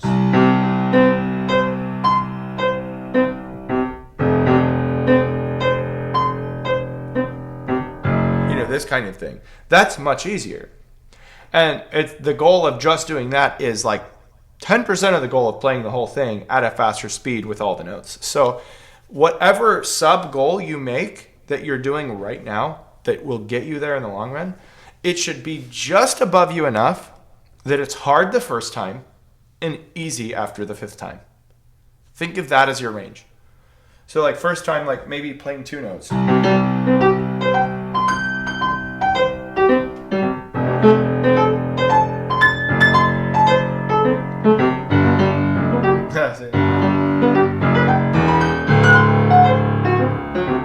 Then it's like, oh, that's like kind of hard. And maybe it's not perfect. Maybe you make a couple wrong notes. If it's extremely hard, it was too hard and you need to make it even more simplified. If it was so easy that you just got it the first time and you barely had to think about it, then it wasn't hard enough and you need to go one step farther than that. So like always, our brain should always be in the state of like a little bit of stress because you have to adapt to that stress to be able to learn, I'm sure you've read this. If not, get my free piano guide. It's like it's literally the first or second tip in there, maybe the third at the latest, where it talks about the 90-10 principle and the brain adapting to problems. That's what I'm getting at. So you want to like hit that range, and then like after 5 times, it will feel easier just because you adapted to it. And if it takes 10 or 20 or 30 times to adapt to it, it means it was too far above you and too hard, and your brain doesn't get it at all, and you're not giving yourself a chance to really learn from it. So that's what I would say. It's not like always 5. I'm just saying 5 is the limit, and 1 is not enough. So probably between 2 and 4 is about right on most things. Now, there's exceptions. If you're like conditioning things and you really just need to secure it, then maybe 10 times, 20 times here and there. But like 90% of your practice should not be that. Mostly you should just think, it took about 5 to get it comfortable. Now I'm moving to something harder. That's related, So I add a note, or I go a little faster, or I add the left hand, or whatever. All right, so here we go. 2:40 on the clock. Martin Pattison asks, Aaron, what's your best method for improvising jazz, rock, piano in terms of chords and chord sequences, best notes, scales for each chord, and even what not to play? Okay, Martin, I want you to go back to earlier in this video, I don't know, maybe it was an hour ago, somebody here asked, gosh, where was this? Somebody asked about modes. Cheesy asked a very similar question. So I want you to listen to my response to that so I can kind of build off of it. Now I have to find you again. So, I went too far. Whoops. Sorry. Okay. Anyways, given that, let's assume you've heard that by now and you came back. I would build it based on like your favorite songs. So pick like any rock song you really like, look up the chord progression and label it. And then the next thing I would do is like learn that chord progression in every key. So let's just say, I don't know, let's say Smoke on the Water.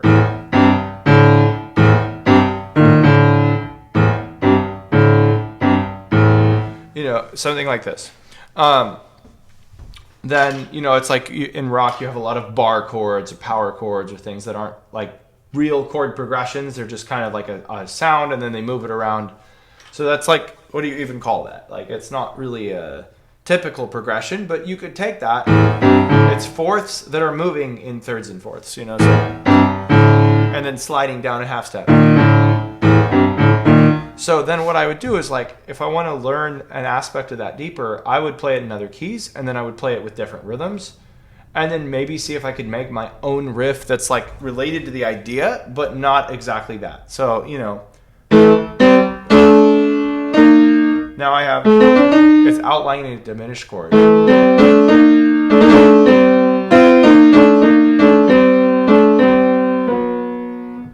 And I make something else, and then maybe if I want it to be more standard, I could make it less free rhythmically, but I could make like a 5/4.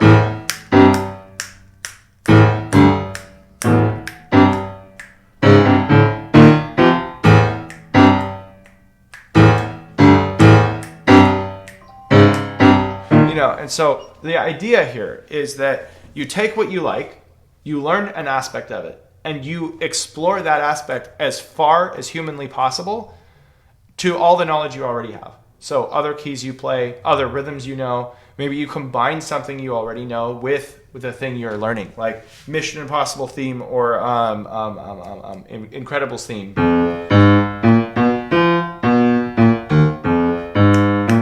Like, what if you took that rhythm and then changed a couple of the fourths from Smoke on the Water, and now you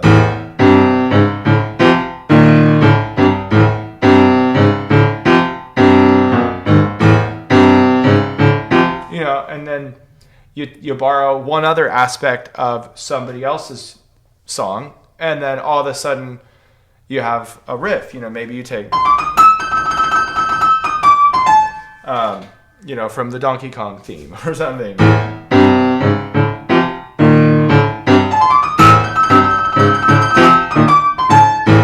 And it's like all of a sudden you have something that's not Pink Floyd. Sorry, oh my gosh. Smoke on the Water? Why am I having a brain fart on that? Anyway, it's not that. It's not Donkey Kong. It's not Incredibles. It's some fusion of all three. I think that's how you learn to improvise, honestly, because nobody totally steals. So nobody comes with something totally new. Everyone is stealing to some degree from somebody else. And like Smoke on the Water borrowed elements from things that were 50 years before it.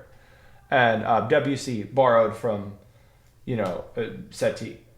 Satie borrowed from other composers. Stravinsky borrowed from Bach. It just goes back. He borrowed from Beethoven. Beethoven borrowed from Mozart. Blah, blah, blah, blah, blah. Right? So I think the idea is like take elements that you already like and then just take them new directions. And you're find yourself improvising after that. So hope that helps. All right. Glenn Verhoff. 2:40 on the clock here. My muscles over-engage when I play piano and in athletic type situations. Put in a different way, I try too hard to do things rather than just let them happen, as if my brain tells my finger muscles to move and place itself rather than it being a thought-free process like stimulus response, where the fingers see a chord and just play it. My brain ends up thinking about the hand shape, and this produces unneeded muscle tension, and thus I have very little freedom and velocity in my playing. It is as if I can't just let go and let it happen when I play the piano. My brain is thinking too much. Been this way forever, very discouraging to not have the freedom to play faster than when I can think or sight read. At age 64, there's so much doubt I can do a simple, quick passage that I'm mentally scared, and so anxiety adds to the lack of muscle freedom. Does any of this make sense to you? No teacher has solved this riddle for me. Okay, I'm sorry to hear you're discouraged. This is not the first time I've heard this. I've taught 150 people one-on-one over the years, and I don't know, 30, 40% of them were adults to varying degrees. So this is actually fairly common to a certain level. I had Dr. Molly Gabrian, who wrote Learn Faster, Perform Better on last week as a guest. And she actually addressed this head on, not specifically, but something that would apply here, is the idea of not thinking of your body, thinking of something external to your body. So I literally just did this with somebody about your age in your situation earlier today. It's the pen click trick. So imagine if I said, put your thumb on the piano. And I said, play it as fast as you can, like 100 times in a row. And you think, I have to play and lift the thumb 100 times. 1, 2, 3, 4, 5, 6. And it just gets stuck and everything. Because the more you think about it, it's almost like the slower you go. It's like, you're stiff and blah, blah, blah. But now if I said, click the pen 100 times in a row, my thumb is literally looser and I'm going faster. And I could do that like all day. So we were talking about this because he was practicing trills with thumb. And it's really hard to repeat it unless you can do just that finger over and over. But as soon as he did the thumb, you could do this like for a long time. And now I'm out of time. But you could do that because you're focused on the pen, not the thumb. So you have to tie the action you want to do to something external. Maybe it's the key, maybe it's something else. Like when people are learning to do staccato, I always say, it's not the finger. Like think of the nail jumping at the fall board here. This is called the fall board if you didn't know. So the nail is like trying to reach the fall board, and in doing that, you're no longer thinking of what does the hand looks like. The hand just has to do that motion, do that. Or if I say take a chord and grab the chord as if you're grabbing a metronome here, I'm not thinking of what the fingers are doing. I'm just grabbing the metronome. And the fingers automatically do that. They take a subconscious level skill and apply it to a conscious move. So if you grab the chord, you can get a lot of sound and power without having to think I'm squeezing it. Because I'm not actually focusing on the fingers, I'm focusing on the chord. So I think that's the key here. Just externalize as much of the process as you can while still relating it to the fingers. You can't just think like, I want to sound fluffy. Or I want to be fast and tickle. That doesn't work. You have to tie it to the external thing and tie it to your body, but just don't focus on your body. So, hope that helps. All right, I need to pause this recording for a quick bathroom break. I've been going for almost 2 hours. Not quite, but an hour and a half or something. So, I'll be right back.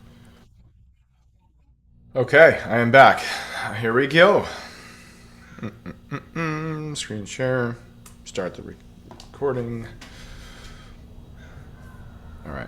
Thank you for the question. I don't know if I said your name. Glenn Verhoff. I like to announce them all so we can find them later. But all right. Marcello Santos, or maybe Marcello. I'm not sure. And this is great. Chat GPT. I think that works great. I never thought of that one, but I'm keeping it. So, okay, I am interested in popular piano. I like to have a roadmap to follow, but now I'm thinking about having many chords in my hand and later having rhythms. Does it make sense, or is there a better idea?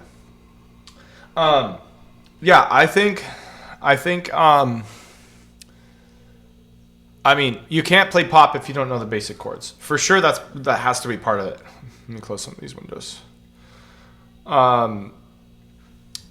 I would learn all your majors and minors in root position, first and second inversion. So major chord, root note plus 4 half steps, 4 keys plus 3 more. That's a major chord. For the inversions, you take the bottom note and you put it the same note an octave higher. So that's first inversion. Inversion means to change. So it's not first position. That's the root that you start from. And then as soon as you change it or flip it, that's the first inversion. And then you do that again, that's the second inversion. So that's the same no matter where you start. If I start on a black key, A flat, that's the root note. I do 4 notes plus 3. Same thing. I invert it to first inversion, then to second. So you can learn all your chords this way. I would use simple fingers like pinky, ring, pinky, middle, and thumb for all these. for now, so you don't have to think about it. And just go through every major and minor chord up and down the piano this way. Minor is the opposite. It's just root plus 3 notes plus 4 notes. So I'd get really comfortable with that. And then when you have the shapes in your hand, you can learn progressions a lot faster. Or, you know, when you start to see bigger stuff, add an extra note on it so you have a whole octave. Because you'll have that in like plenty of pop, you know, Elton John or whatever.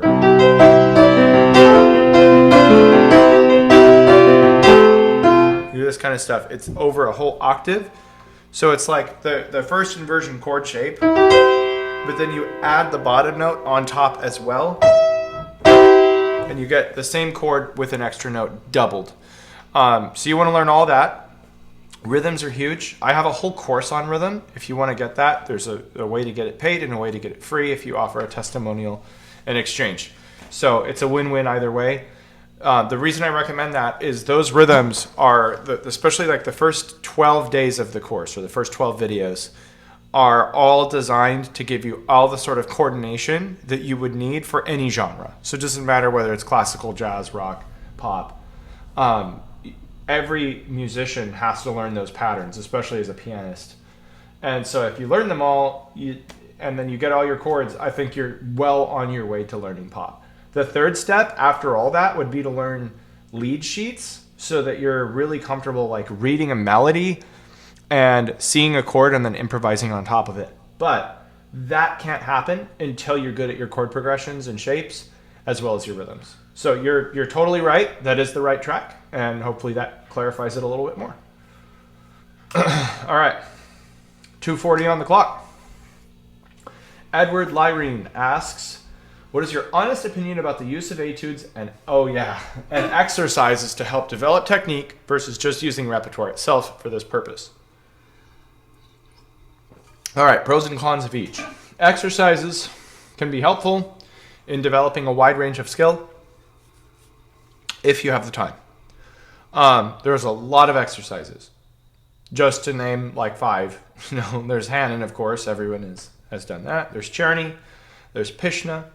There's the ones I really liked doing as a kid were the Isidore Philippe exercises, which I feel like those were actually really helpful. The list exercises, I actually have a copy over there, and it's like, I'll never do them all. There's just like endless 500-page book of exercises. And unless you have 6 to 8 hours a day, it's just like you're never going to get through that. Like, I think a lot of exercises are only helpful if they prepare you for the music you want to play.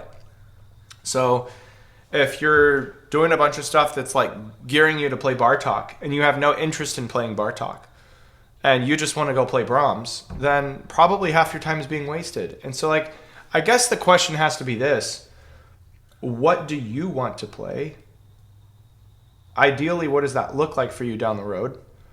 And what do you want to do to juggle all that? Because there isn't some regimen and routine we all need to follow. We follow our own path.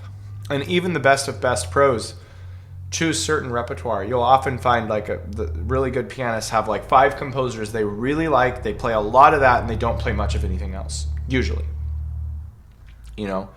How much Bach has Evgeny Kissin played, for example? Like in the last few years, I noticed a few more, the Partita 1 and like D major Prelude and Fugue. But like until a few years ago, you couldn't find him playing Bach anywhere. And it's like Martha Argerich, it's the opposite. She's played Bach her whole life, and she's like one of the best Bach players there is. And so if you're going to play a lot of Bach, you should be doing tons of scales, tons of double thirds and sixths, because it's always in the stuff. Lots of articulation-based exercises like holding notes, and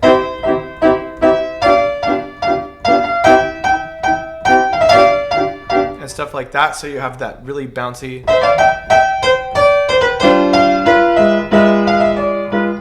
But if you don't intend to play that type of repertoire, you probably don't need to spend that much time on those things. So I guess I would just say tailor your plan based on what you like, and therefore overall 9 out of 10 people should develop their technique based on the repertoire itself. So there's this thing, Paul Barton is a great piano YouTuber. He's been around forever, much longer than I. And he came up with this idea of etudes on etudes, where he would take Chopin Opus 10 number 4, and he would have 15 different ways of practicing it. He would make an etude out of that, and maybe he would take one pattern and go up the chromatic scale and go, or whatever, a million different ways. And I took to that concept really early in my study, and I still teach it to this day. It's now just, most people call it practice variation. But it's the idea of building your practice based on the piece, but you're not actually doing the piece. You're just doing the same kind of things the piece has. And you're developing huge amounts of skill related to that area. And then just playing the piece feels actually not that hard because it's only 10% of the skill you've worked on.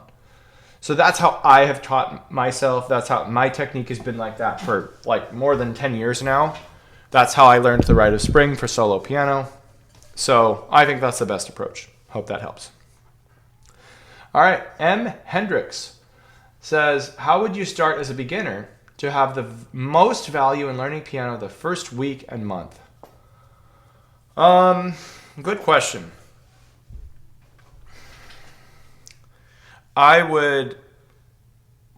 This would be, if I had the resources for it, I would get a teacher right away. Somebody at least as good as me, if not better.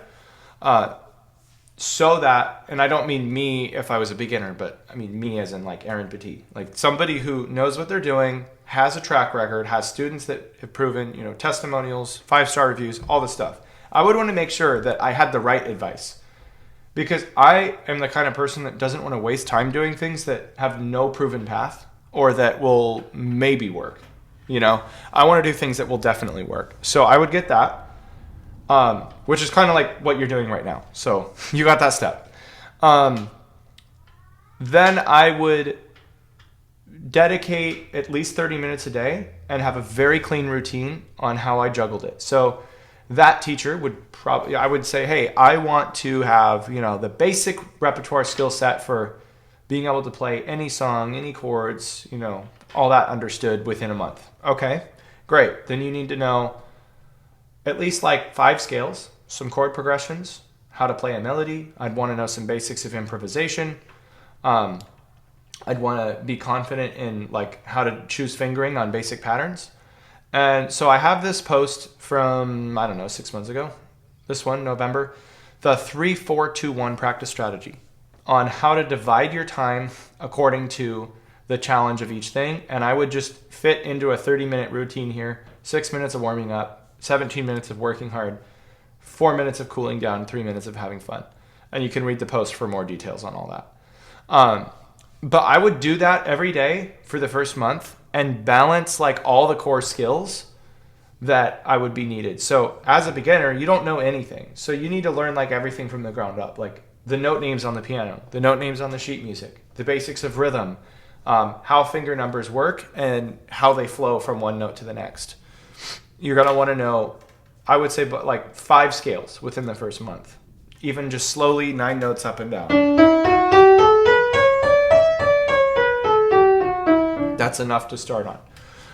If you did C major, G major, D major, F major, and B flat major, that's good for the scales. Then I would learn just the basic major and minor triads to go along with those scales. So I could play a chord in one hand and a scale in the other. And then, and so on and so forth. I would really focus on rhythm because rhythm is the backbone of all music. So if your rhythm is insecure, you're not comfortable, and you can't really solve a lot of other problems in terms of sight reading, memory, reading off the score, learning music quickly, being able to perform. All those things are much easier when you can express your rhythm very quickly. So that's what I would do. And like I mentioned, I will be making an entire beginner course.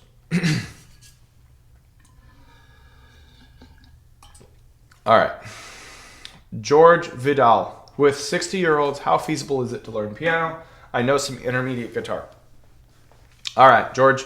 Like I said, very feasible. And I told a story like half hour ago on this class. I think it was either in Glenn's response or somebody's. Yeah, I don't remember. Oh, here we go. What advice would you... Yeah, Walters. If you can go back to Walters, these are all time-stamped. Go watch what I said to him, because I told a really important story about this. So building on that, assuming you've went back and are coming back now,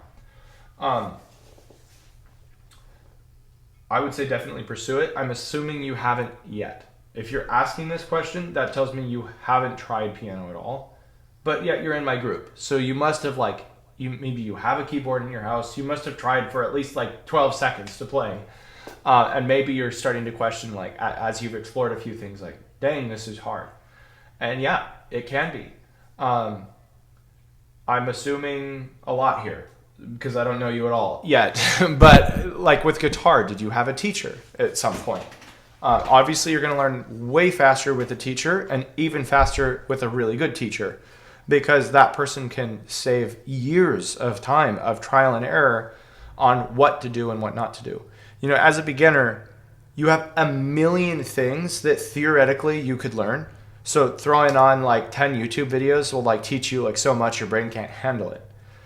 And it feels like you're learning, but the thing is, you don't want to confuse yourself. And so if you give yourself more than you can handle, you don't even know which steps are the most important. And I would just say you should get a proven pathway. I would highly recommend not just taking a course, although if you're limited on time or finances, then that's probably your best bet.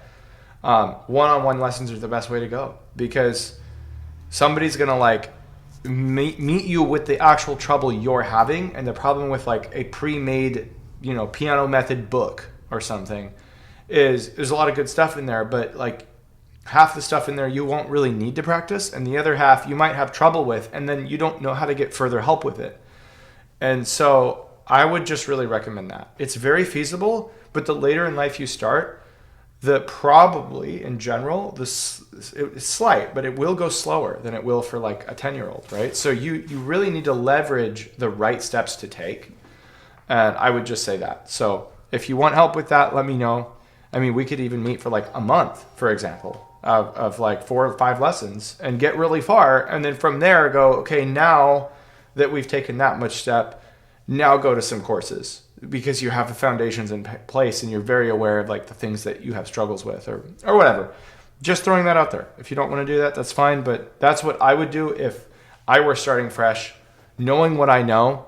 If I was a late in life adult starting, I would be I'm going straight to the top. I'm going straight for the best. If I have to make up for lost time, decades of lost time, then I don't want to waste 10 minutes. But that's who I am. So anyway, all right. Chris Jones asks, I'd like to get your opinion on best methods to acquire dexterity and fluidity. Do you recommend Czerny, Hanon, specific etudes, something else? And how useful are these for self-study without someone to analyze the technique while practicing? Okay, so like I said, it's similar to Edward's question, but there's a nuance here that do we do them on our own, or do they do with a teacher? I think most exercises without professional feedback, how would I put this? I know you may not be thinking I'm going to be a pro, but let me pose it this way. If you wanted to train for the Olympics, would you even dare to consider going without having the best of the best coaches and trainers looking at your form? Probably not. And if you were, you're insane, right? You're for sure not going to get very far when you're talking at the world stages, because it's only the best of the best that can really see and give you feedback on oh, you're holding your position the wrong way. I don't know, if you're doing tennis or downhill skiing or whatever. And frankly, it's just not different in music. And a lot of people think it is, because we're in an information overload. There's so much stuff on YouTube. The irony of a lot of people watching this on YouTube right now. But that's the truth. Is there's so much info out there and so little actual feedback. Because you can watch a video and the average public doesn't know what applies to them and what doesn't. So they're just going to watch and go, wow, that's cool. Now what? And odds are they will not use anything they got in the video, or if they do, it's like maybe 10%. And they might even be applying the wrong part of the video or the wrong mindset. Professional coach comes in and says, no, your form needs a little bit of turn that way, and you need to, hit the ball that way, and boom, you're fixed. So to practice Hanon, let me ask it also this way. If I got 100 pianists that were all amateurs in the same room and they all practiced Hanon for an hour, would they all have better technique? I can confidently tell you, no. I can tell you that because I've seen that. You might not know if it's just you, but that's because some people will naturally be thinking of it in a totally different way, and others will not be thinking of it in a way that will give them value. So no, exercises, one is not better than the other. Maybe for single fingers, Hanon is good, specific etudes, all that. But in reality, the thing you should work on is based on the music you want to play, as I told Edward. So if you want to play a lot of Chopin, then your technical exercises should be derived out of Chopin-like textures. But then even beyond that, you still have to have the right form and the right way of doing it and make sure that your body is coordinated. And really, you can't trust yourself to know that unless you've had really good training. Almost nobody comes upon it naturally. So in any case, my technique course, if you want to check it out, at least gives you the principles for it. So like you would know the kinds of things to look for. I would still one-on-one be able to absolutely get you there faster, but not everyone, I don't have the time to work with everyone one-on-one. Not everyone has the time or the finances to work with me one-on-one. So I'm not necessarily suggesting that. I'm just saying that is the fastest way to do it. But that's also why I made this course. I talk about everything. So how to sit, fingertip, knuckle, wrist, all the different joints, single notes, double notes. We cover jumps, 3-note chords, 4-note chords, octaves, polyphony in the same hands, trills, tremulos, like you name it. And I talk about how to think about it, how to practice it. It's very in-depth. And it's all the stuff that's helped me over the years. So I hope that could be of some help for you. But it's just such a big topic, hard to really summarize that quickly. All right. Here we go. Joanne Manning. That was my question too. Aaron, how do you rate Hanon? Is it not more valuable to practice musical studies rather than pure repetition of a specific technical element? Okay, so since this did come up 3 times, I'll add one more thing about practice in general. This is less about technique actually, but more just about how do we benefit from things. I've mentioned this a few times in today's call on other responses. You're only getting benefit where you are pushed outside of your comfort zone. So if it's like really easy to think about the pattern, you're not going to get much benefit, like anything at all from that.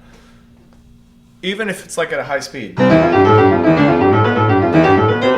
Or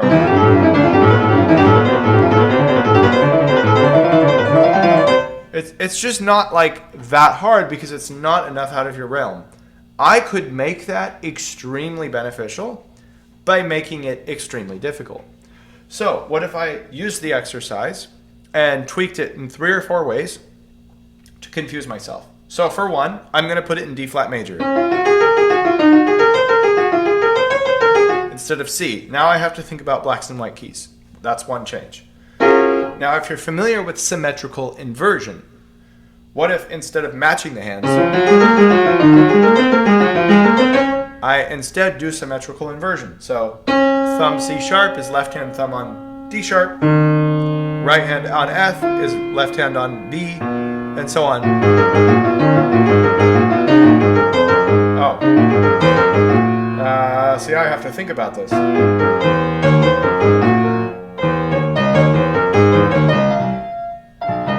See, that slows me down a lot more because it's harder physically and I'm doing it in symmetrical inversion. Okay, now what if I did hands crossed on top of that? So this one's down here, this one's up here.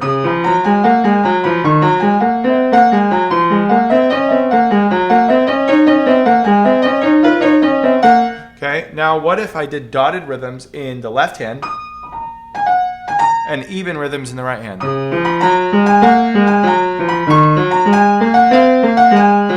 See, now it's a brain etude more than a muscle etude, but that's the point. Like, you only get benefit the more you have to think and problem solve. So by making those 4 tweaks, I've just made the first hand and study actually valuable for me.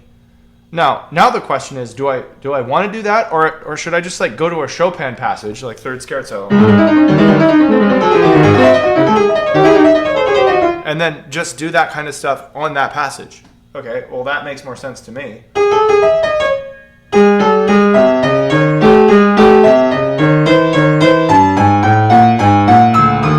Symmetrical inversion on that. Now hands crossed on that, you know. And then, same thing, dotted and tied. Like, I could do all the same manipulations to an actual piece that I actually want to play. I don't want to go sit there, play a concert, and go, here's what I prepared today.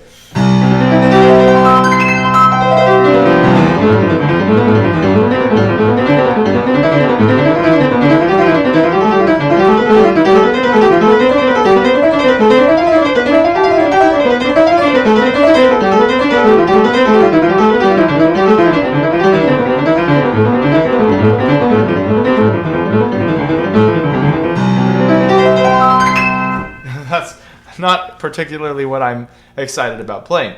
And nobody else is particularly excited about hearing that. So, in my mind, I see some value in just getting your fingers to be like mechanically more loose. But at the end of the day, it's like, why? Why that pattern? Why that thing? Why not just do what you want to do and make exercises out of that? That's what makes sense to me. So, all right. Oh dear, more comments are getting added to this as I'm responding. Oh man. Somebody already asked like when am I gonna do this again? Right now, I'm gonna say never. It's a lot of fun. I love helping people, but man, hard to do this in one go.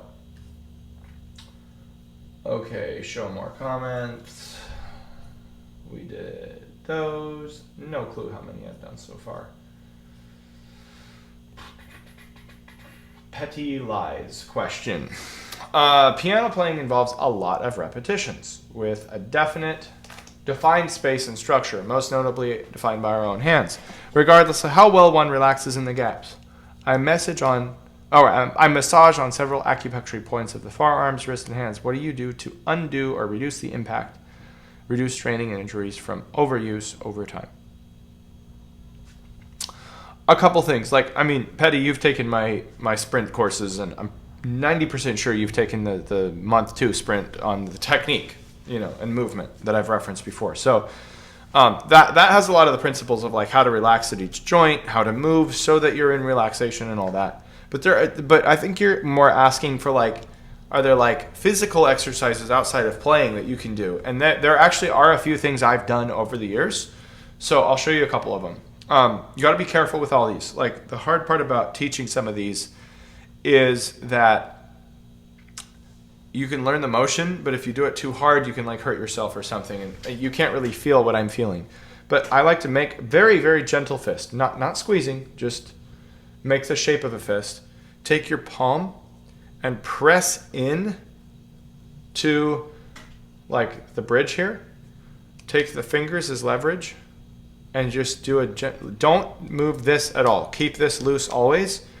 And just do a gentle pushing up with the wrist. You're just doing a gentle squeeze, bringing this in. That's it. I do this a lot to warm up. And I'll move the big part of my palm. I'll move that to here, here, here, and here, the different fingers to hit some different sides. I find this really, really flexible and relaxing before a concert. It's really nice. I'll kind of roll it on the knuckle bridge up. But I don't put a ton of pressure. It's almost just more like a little bit of a stretch, right? Another good one is kind of similar. I'll take my other hand with 2 fingers between the webbing and go very slow.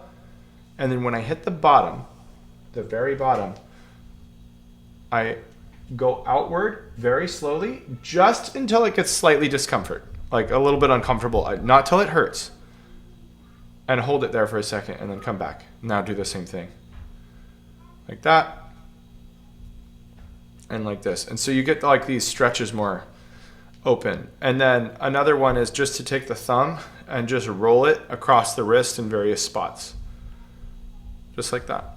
I think those are like the 3 main ones I did. Yeah, this one is my favorite. I do this all the time. Especially before I go play a concert or before I practice for a while. And it just kind of gets everything really, really loose. And then also just the free shake for the wrist, kind of throwing it up and down when they're faced on their side like this. If you do all those, like it's not going to remove tension if you're practicing in a way that induces tension, but it helps to just kind of relax. What I would never do is like that whole like what do they call that? Cracking the knuckles or something. Like, don't do that. I've heard that leads to arthritis. I don't know if that's true, but it still just doesn't feel good. So I do that. I forgot this one. I put all my fingertips together and I just spread as far as possible with every gap. And I hold it. And then I bring it back in. Never letting them untouched. Those are like the 4 or 5 stretches I did. And I find that to calibrate you quite well. All right. Let me start my timer. John Mills. I don't know. Intermediate piano player trying to improve the left hand independence. I've been playing guitar and singing and doing gigs for many years, but struggle with left hand on piano. Okay. There's so many things. I would have a more specific answer for you if I had like more knowledge of the kind of music you were playing. Just because then I'd be like, oh, well, it's these patterns you struggle with, or it's these rhythms you struggle with. Because it's like not like one skill. But I would just say in general, here's a really quick way to develop the left hand independence is to take patterns you're really good at with the right hand and practice them using symmetrical inversion. So it could be anything. If you don't know what symmetrical inversion is, I have a video on that on my channel, so go check that out on YouTube. And there's 4 other good ones by like Josh Wright and Graham Fitch, and so Mark Andre Hamlin. So there's plenty of ways to learn symmetrical inversion, but I use it specifically for that. So let's say I like really like playing some altered arpeggio, like something like that. Then I would learn that symmetrical inversion in the left hand.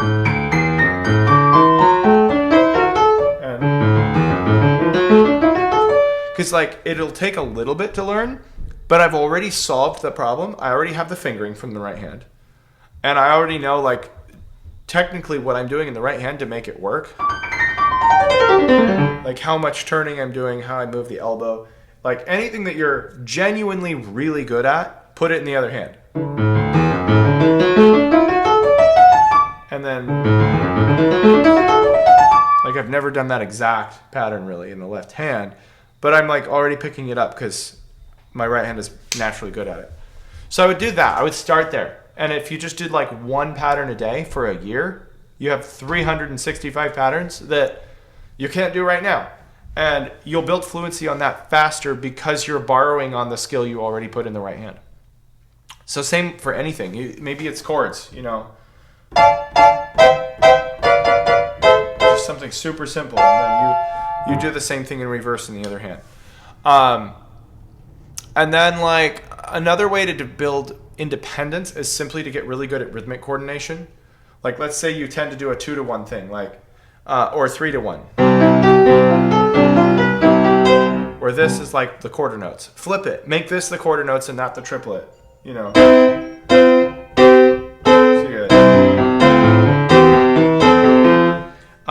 And so you maybe take really simple patterns like an octave or a chord or something, but you make it about like the rhythmic thing where it's like probably you've done one or the other pattern more commonly. Like you've probably done more quarter notes in the left hand with triplets in the right, and less quarter in the right with triplets in the left.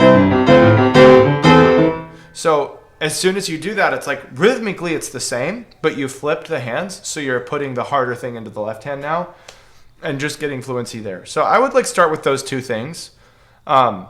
even in a couple of weeks, you're going to be like, whoa, my left hand can do a lot more. It's often that we just don't ask it to do that. Like most things, jazz, classical, rock, doesn't matter. Most things just have like a left hand holding a chord and the right hand doing all the crazies, you know, like. And then.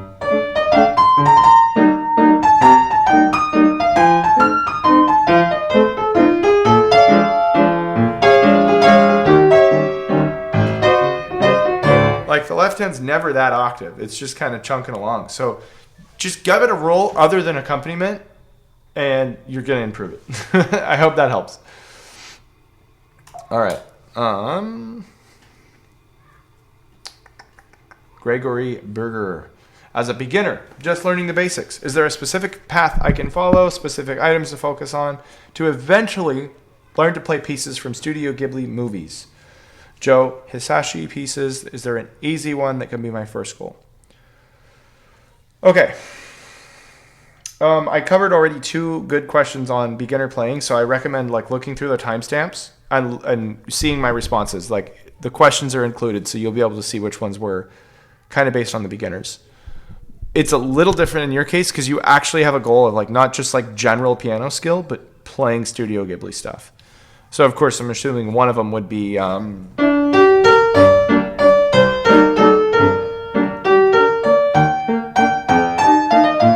know, everybody wants to play that.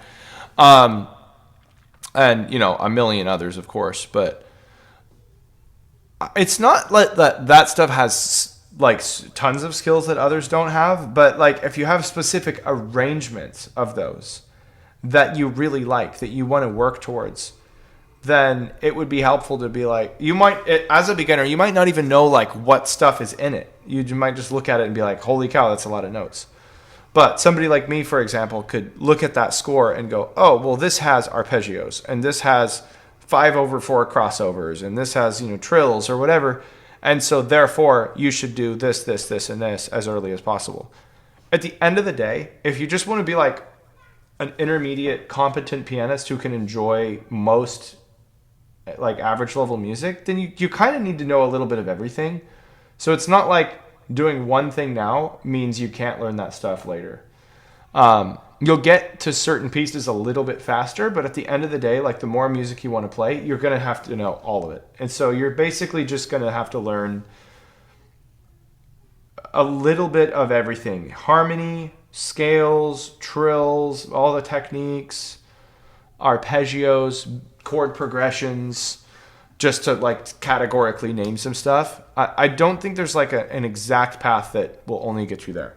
So if you, for example, I'm going to open this one up for like, if you send me a DM after this, and let's say you're like, hey, it's these 4 songs, or this exact arrangement of this one song or whatever, then I could slightly craft this a little bit better. It's just hard for me to like do that thinking like Studio Ghibli in general, because even there, that's a huge range of skills.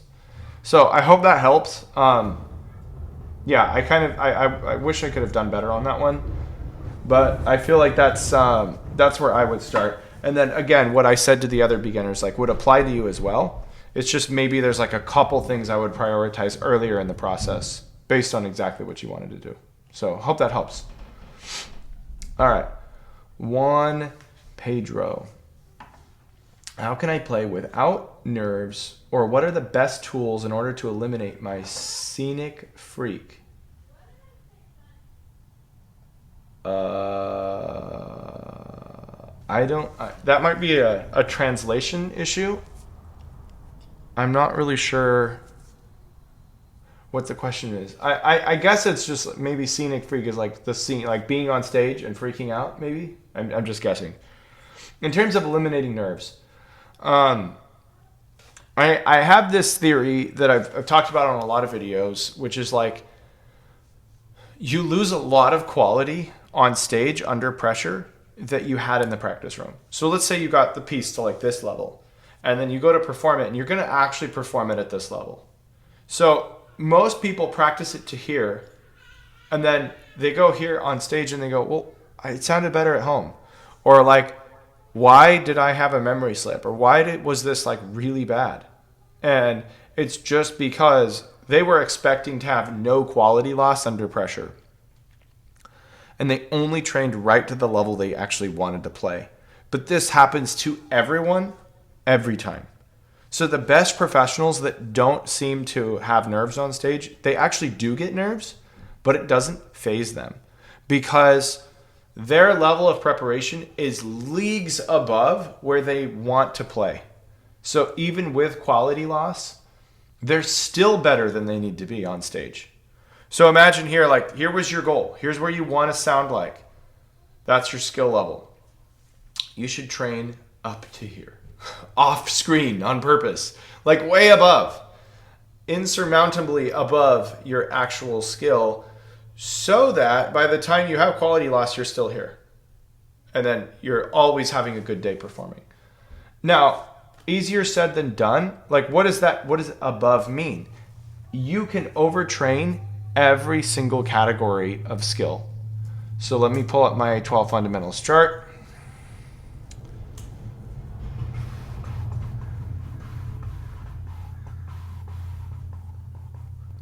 Sorry, it's taking a bit. Here. You can actually train all these. Like, how can you overtrain pitch? Well, you could like say all the notes out loud while playing it. That's a skill you don't need while performing, and it's harder than just playing it. How can you overtrain fingering? Again, you could say them all out loud.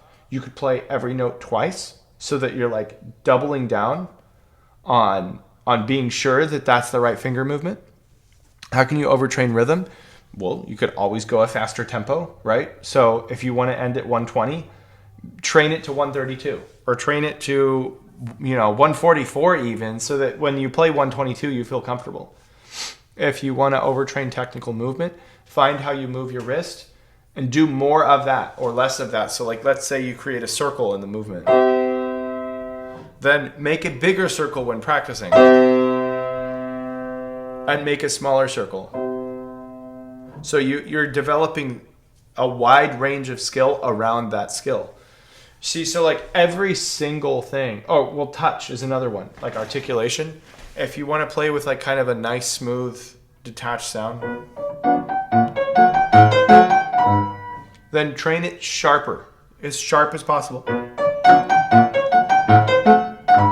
Which is like too sharp to sound beautiful, but then also train it legato. And when you come back, you've like developed an average of your total ability, and you have overtrained all of your aspects of control. And so every single area of what you want to perform should be overtrained. Every single area, all of these that you see here. And then when you do that, you're only using a very small amount of your skill on stage. So under pressure, when you drop your skill, you don't actually lose almost any of the quality. Sissy Andrade asks, thank you for your commitment to this community. You're welcome. How do I play piano to the harmony and forte to the melody? Okay. So like quiet in the accompaniment, loud in the melody. How do I control it? When I play both hands sound in the same volume and the piece turns into a mess. I would like to post a video of mine in order to take your evaluation. Yeah, for that, the VIP program is the best if you're looking for like actual feedback on your playing, but let me give you some tips that will for sure help, even if I don't directly discuss yours. And I would gladly have done that, but on a short timer for all these questions, there's just no way to like have time to watch a video and respond. So, first of all, by the time this is on YouTube, within 24 hours, I have a video coming out about playing hands together that will be additional. It's like literally about 30 minutes, and it's everything you could imagine. So watch that. But the biggest thing right now is to practice key speed. So the speed of the key, being slow, is quiet, and being quick is loud. I've done this before, but I'll just show you. If I drop a book from this far, barely makes a sound. From this far, very loud. It's not how much weight goes into the key, because the book was the same weight either way. But gravity speeds up over time and therefore creates acceleration at a faster rate, and that's why it's louder. So if you want to learn to play one hand quietly, like let's say Mozart, 5-4-5, practice each fingertip being, first of all, very close to the key. Don't allow it to do this. Be very close, but be very mindful of each stroke being very slow. And then, as an exaggeration, to first practice this would be a dynamics issue in the left hand and dynamics in the right hand. So exaggerate the difference by going super quick in the stroke, not with the speed of the rhythm, but just in how quickly the note gets down. So you could take one finger, start from above, and just think, don't think heavier, just think quicker.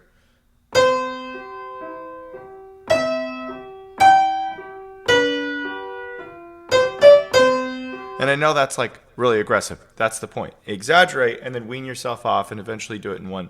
But imagine that kind of quick precision in each finger.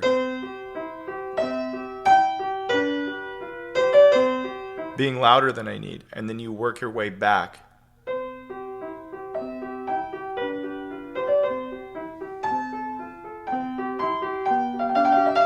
So something more normal. So I would start there, then check out my 5x5 hands together coordination video that will explain this chart and take these ideas much further. And we're out of time. So here we go. Screen share, new timer. Sherry Sanders asks, how can I finally play without any pausing? In other words, how can I train myself to keep going past any mistakes? I'm assuming you mean in performance. Because in practice, obviously, that's just going to happen. You're going to have mistakes, and you're going to have to fix them at some point. But even in practice, I've talked about this a lot. You want to learn to set a goal ahead of time. Let's say I'm going to do 4 measures this time, and you do a feedback loop system of by the time you're at the end, you go to the end no matter what that you planned on, and then you go back to think about what you need to fix. So it's still a skill you need in practice. I don't think there's one perfect method, to be honest. Except for you don't know when. Here's why. You don't know when mistakes are going to happen. So you could make some mistakes on purpose to throw you off. Let's say, I don't know, Chopin. And say I'll throw in a D natural. But because I know it's wrong and it's going to sound bad, I've already decided ahead of time when I hear that, I keep going. So you can in really small doses, I could see that being helpful. If you do it too much, now you're practicing wrong notes, right? But a couple repetitions isn't going to hurt you. So especially if they're on purpose and they're at different spots every time. So only one time you do the D natural, and then the next time I do a G natural.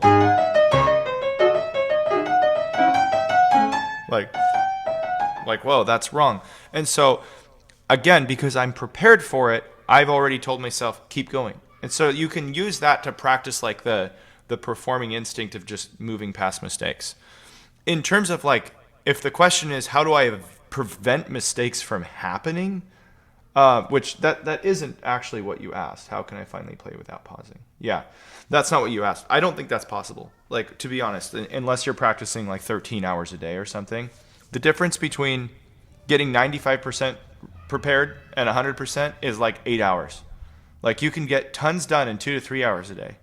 And then the other 8 hours a day is that last 5%, which for 99% of people, that's not realistic nor desirable, honestly. I'd rather have a few mistakes and have to put in 20% of the amount of work, So anyway, that's what I would focus on. Some intentional mistakes here and there. We are at time, but is there any other quick fix? I don't know. That is a good question. I practice with distractions all the time, which might just cause you to stop again, though. But again, if you're prepared for it, if you set a timer, for example, for 20 seconds after you begin, and say I'm going to play, it takes me about 45 seconds to play the whole page, and I know my timer will go off somewhere in the middle. I think if you can just make the distraction or the thing that throws you off set out ahead of time and planned on, you'll get more used to it. And then when it does happen randomly, you'll probably be able to adjust better. All right? Hope that helps. Next one. Tom Roberts asks, what is your opinion of Mason and Hamlin pianos, and how do you feel they compare with other top piano makers? Well, Mason and Hamlin. I wouldn't have one if it wasn't good. I love them. I personally, now I don't know a lot about this and all the specs and details and years and parts and all that, but I do know in general the older ones are better. As far as I understand it, somewhere around the 70s, they changed how they built them. And mine is from the 60s. It's 1965, which was the golden era, if you will. And it has a soundboard that's unlike anything else, just like... I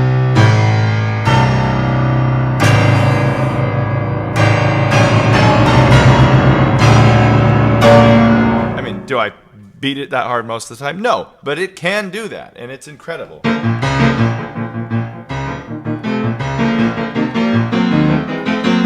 You know, it just has, it's such a thickness, and it's got a beauty and a tonality of color.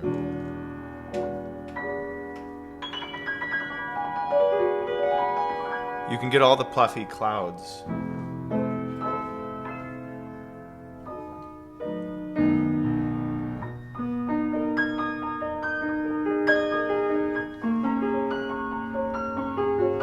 Like, you can go from that to, you know...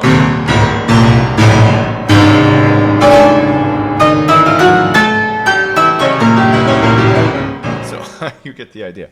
I could do this all day. I mean, the amount of range is unbelievable. I get more color out of this than most Steinways. More power, more control. It can do really light.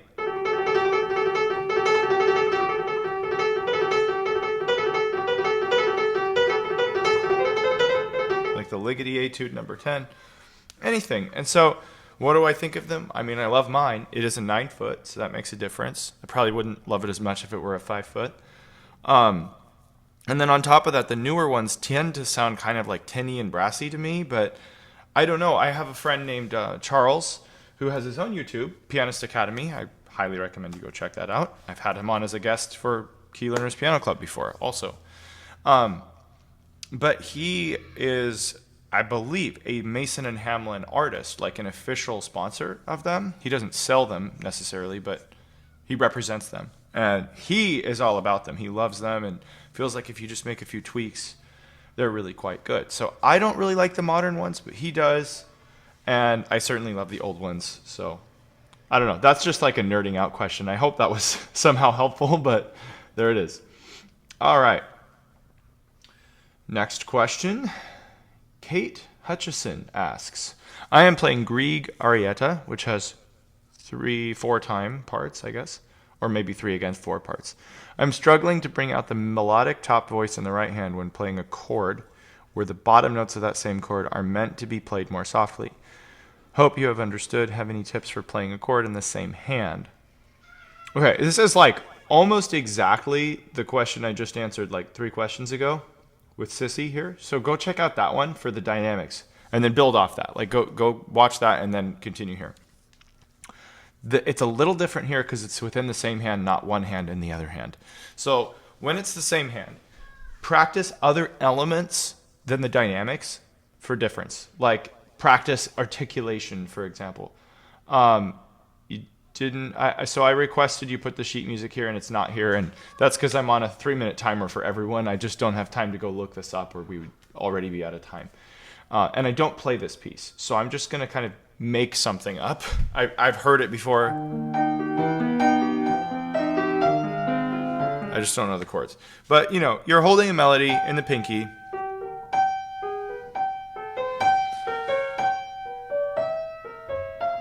I'm just way reharmonizing it.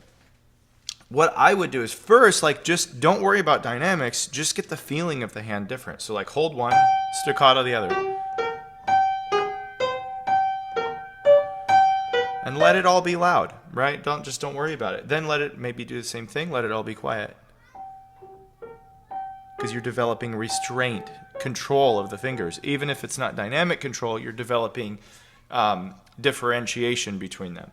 Then I would reverse it. Staccato the melody and legato the top, or the bottom. And so on. You know, get used to that.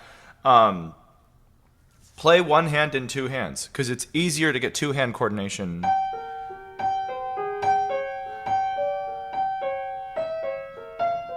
You can do that like pretty quickly, and then like at least it trains your ear, and when you can hear it, it's easier to physically do.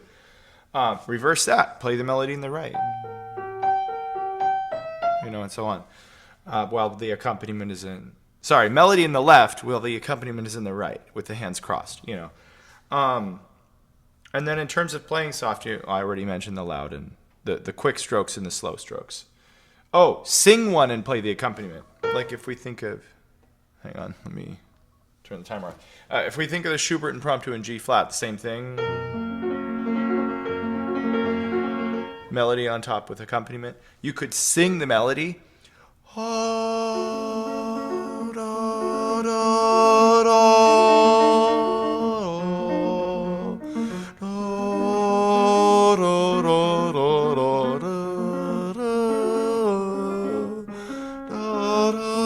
And it helps you to make a distinguishing sound in your ears. Not just louder and softer, but an entirely different timbre. So there's that one. Okay, timer on the clock. Renee B. asks, Aaron, thank you for your time. How to tackle the first bars of Pavane, Ravel, first Ravel piece. I'm not used to so many voices. These questions like almost springboard off of each other. Renee, go back to Kate's question and Sissy's question, because for sure those two right before you have a lot of overlap here. Okay, bar 7 with the rolled 30 seconds. Okay, real quick before you even ask, I do the BC with the left hand, 3 and 2. I have to go quick because we have a time. 1, 2, 3, 5. And then of course it's tied. So practice it staccato at the surface of the key to get it really light. And then hold the B. So, and then change the pedal. So,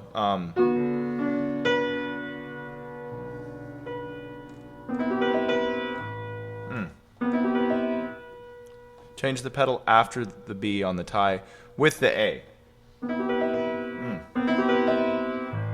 I don't remember that tie. That's weird. I would check another edition. I have the muscle memory built in to re-articulate the B. But whatever. It has to be held for 2 beats in bar 8. It has to be down. How do you incorporate the wrist motion? Okay. So anyways, a couple things. I just talked about that. So one thing that can be helpful is when you have to do held and staccato at the same time. In the Grieg, I didn't mention this in the example I just did. But here you have to, because they're actually played together. Practice it separate. Like do the held one first and add the staccato later. It'll mess with the rhythm, but when you're in the learning stages, that's not a problem. So like hold and then add 4 or 5 staccato notes, then play the held note, then add that one, then play that held note and add that one. So it's like hold, off, off, off. Well, here, I'll just do it. Hold. That one is only held.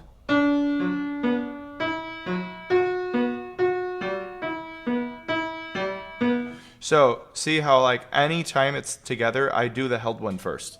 And it teaches you to get the shorter one in the context of that. And it's much easier then to ultimately do those things at the same time, especially when you combine it with the other 2 answers I just gave.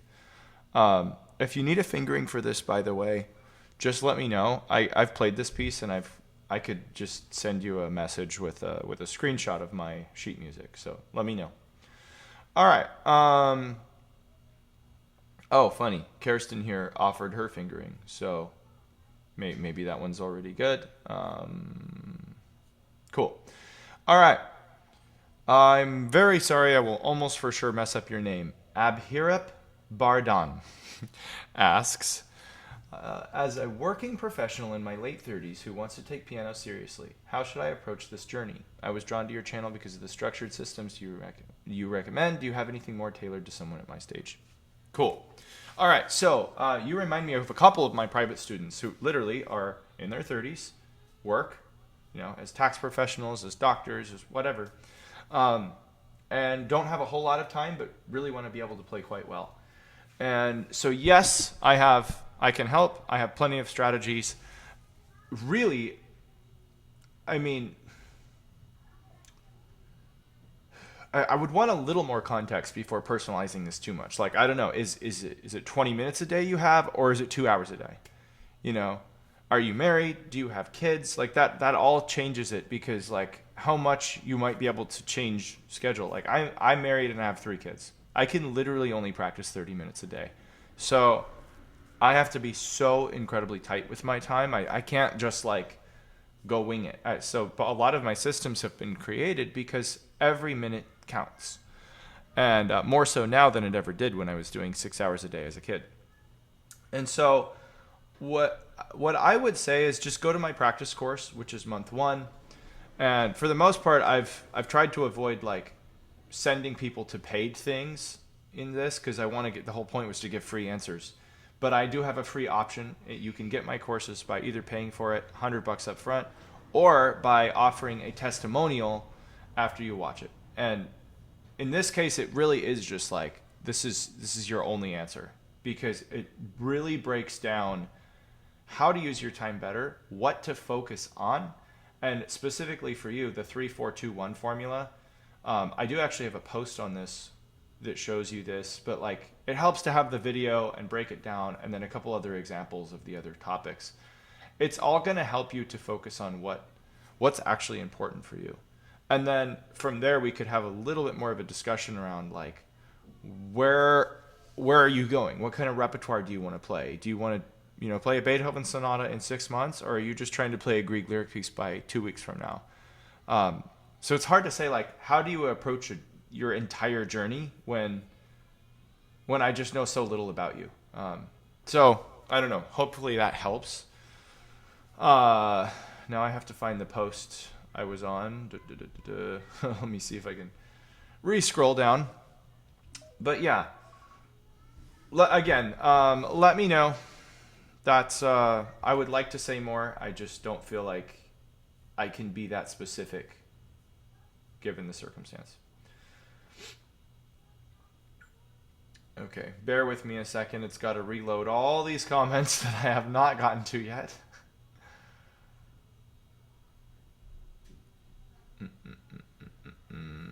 Okay, I've definitely gone past that. Almost. I need to keep remembering to not click off for this very reason. Okay, here. And I feel like that wasn't all that helpful. That was not one of my best answers. So let me take one more stab and say, start with what repertoire you'd like to play, and think like 3 years out. What would you like that to look like? Give me how many hours you play or you would like to play, and like paint a picture of that, and then resubmit to me. I'm not going to necessarily like make a second version of this with like, another 100 questions, but I'm inviting you to like go to part B with me in the DMs, send me a private message, because I want to help, and I feel like this particular answer probably wasn't that helpful. So, okay. Monique Latimore, or Latemore, I'm not sure how to say that one. If you had to begin again as a pianist today, what would you do differently to reach a high level and be seen? Okay, so like I said here, this would be a 3-hour video. If I did do this, I'm not going to do that right now. Maybe someday. But I guess like, so it's interesting that you said and be seen, because like that comes with the assumption that like I want to be famous or be known, or I guess seen for everyone is a little different.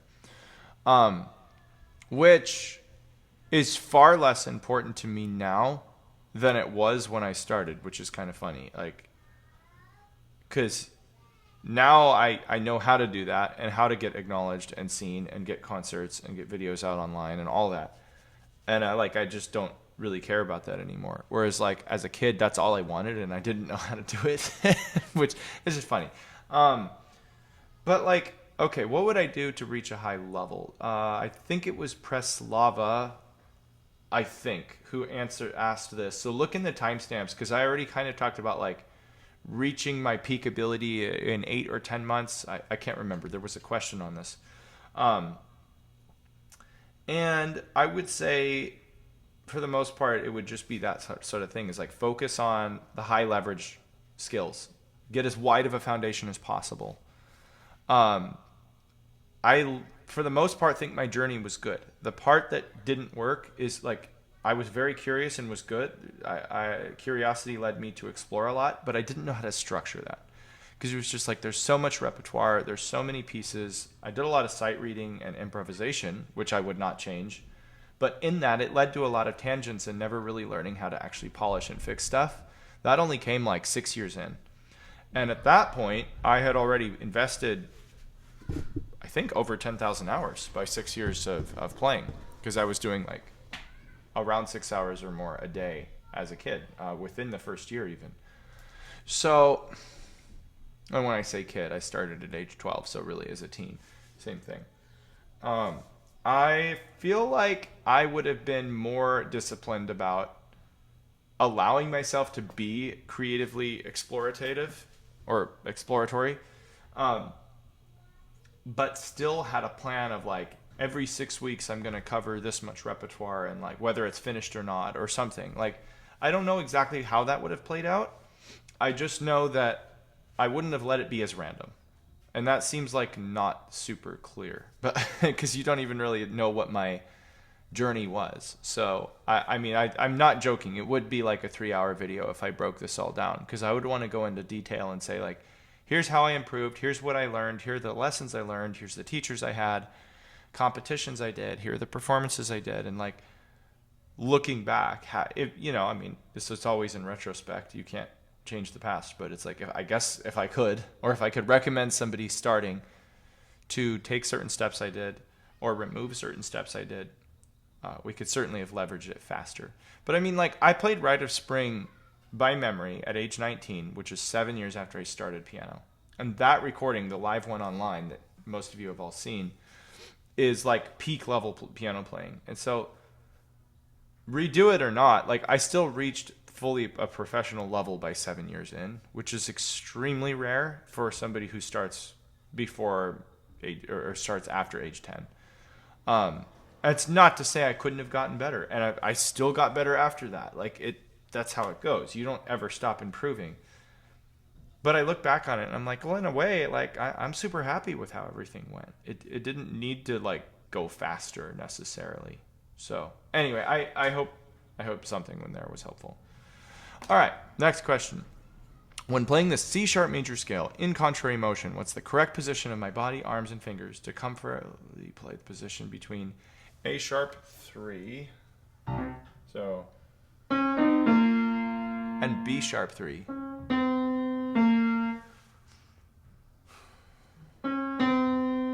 Fingers 4 to 1 and 1 to 4. Hang on, what?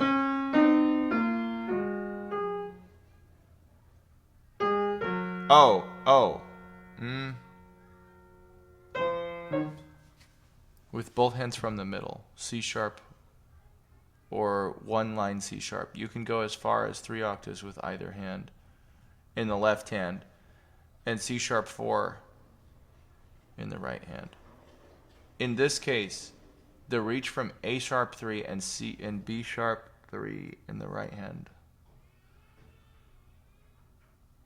is very awkward. I'm sorry, I'm really trying to make sense of this and I am not tracking at all.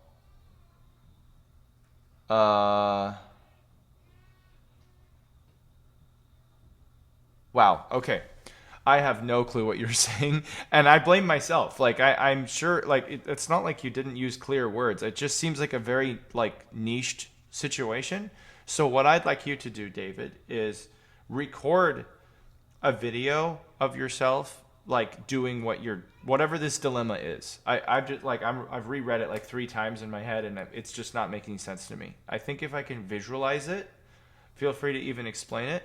Do that, and let's just make that a separate YouTube video. I'll give you a 5-minute response and be like, how to get out of a scale dilemma or something, and post it in another week or so. I just I want to actually help you, and I'm not at all clear what's going on here. So Passing over that one for now. That's the first time I've had to do that. My apologies. All right. Rosie C. asks, I've wondered for a long time how accents work in contemporary piano. How do you know where to put them? To me, they seem to be stabbed in unlikely places that I don't understand the logic. Example, attached. Wind beneath my wings. Okay, so we have a lot of syncopations. No accents actually like written in here, but let's listen for a second. Like, I know the thing you're talking about. There's one.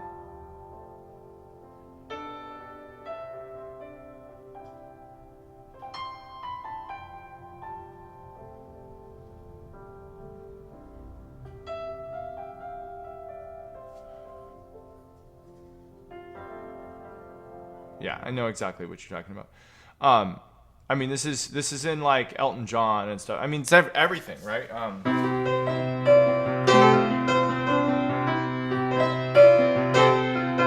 You get like these punchy stab things. It's in jazz, all sorts of solos.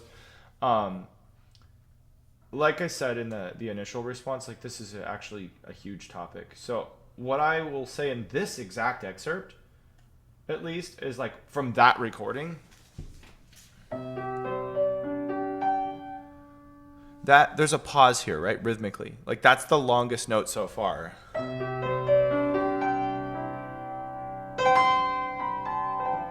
And that's like a restart. So it's like this announcement.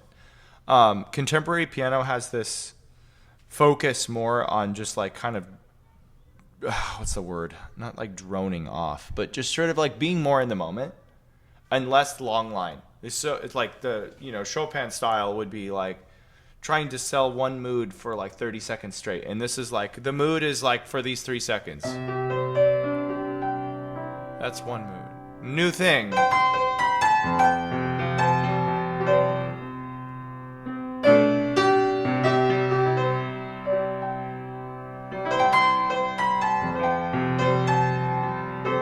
And then I did like another one or something like that. It's like you just kind of like go with the flow, so to speak. You punch something out if you feel like it. You announce a new thing. It also has something to do with the fact that like so much contemporary music either has the original including the drum beat, or even if it doesn't have a drum beat, it's just piano solo. There's still like that embedded into our culture. And so like if you think about the snare drum hit, it's the traditional thing is like beat 2 and 4, like 1, 2, 3, 4.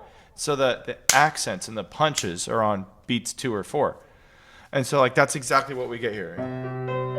1, 2, a little bit of the marking of the 2 in the left hand. 1, and then 4.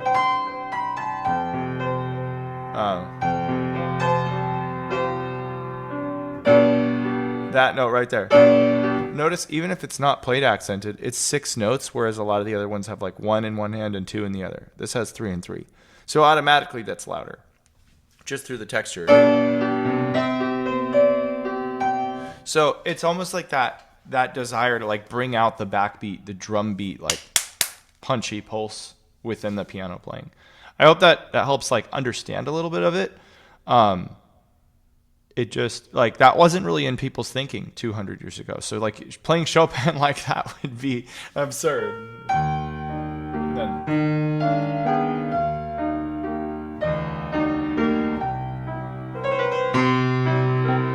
It just sounds weird. I don't know, something in the style just doesn't fit that, whereas many other things do that are like more recent. Beth Van Eman asks, one of the seemingly many things I struggle with is how to decipher what it is I'm doing wrong when I'm struggling with a measure or phrase. I know I'm doing something wrong, but it's hard to figure out the best way to correct it if I'm not really sure what the trouble is. There are a few general things I could do to check pinpoints. Yes. So we are going to open up my 12 fundamentals part of the guide. You go to Classroom. I'm sure you have the guide by now, but if anyone else is watching, you go to Classroom, Community Resources under the free course. Well, actually, you could just go to the chart. It's in the guide too. But what I would do is systematically go through each one as a checkpoint. So learning doesn't count because that's just the way in which you learn. But like these are the actual qualities, like the right notes, the right fingers you're choosing, the rhythm, of course, blah, blah, blah. And like, let's say you pick 2 measures. Record it, and then listen back. This is an extreme, okay? But listen back 11 times. With everything but learning, because that's not like a thing you can actually like listen for necessarily. And anytime something is not good, make note of it. So pitch is like whether or not you got the right notes. Make sure it's video so you can watch the fingering you chose. Does it match what you wrote on the score? Did you even write it on the score? If you didn't, you can't really know if you're really being consistent or not. So the rhythm, like maybe listen back and like keep the beat or conduct while listening and see if it really matches and feels stable. Look at your movement. Is there anything that looks jerky or frozen or like rigid? Then probably you're not moving in the most optimal way. Structure, what you listen for there is the phrasing, like is the things you're doing clear to show the structure? That's probably going to be the least likely to be an issue, so focus more on the other 4.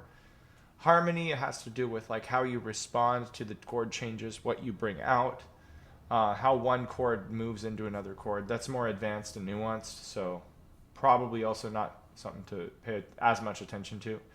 Inflection is like the up and down curve of a line that's like that's usually very subtle, but how you're hearing the flow. Does it sound flat or does it sound like it's flowing?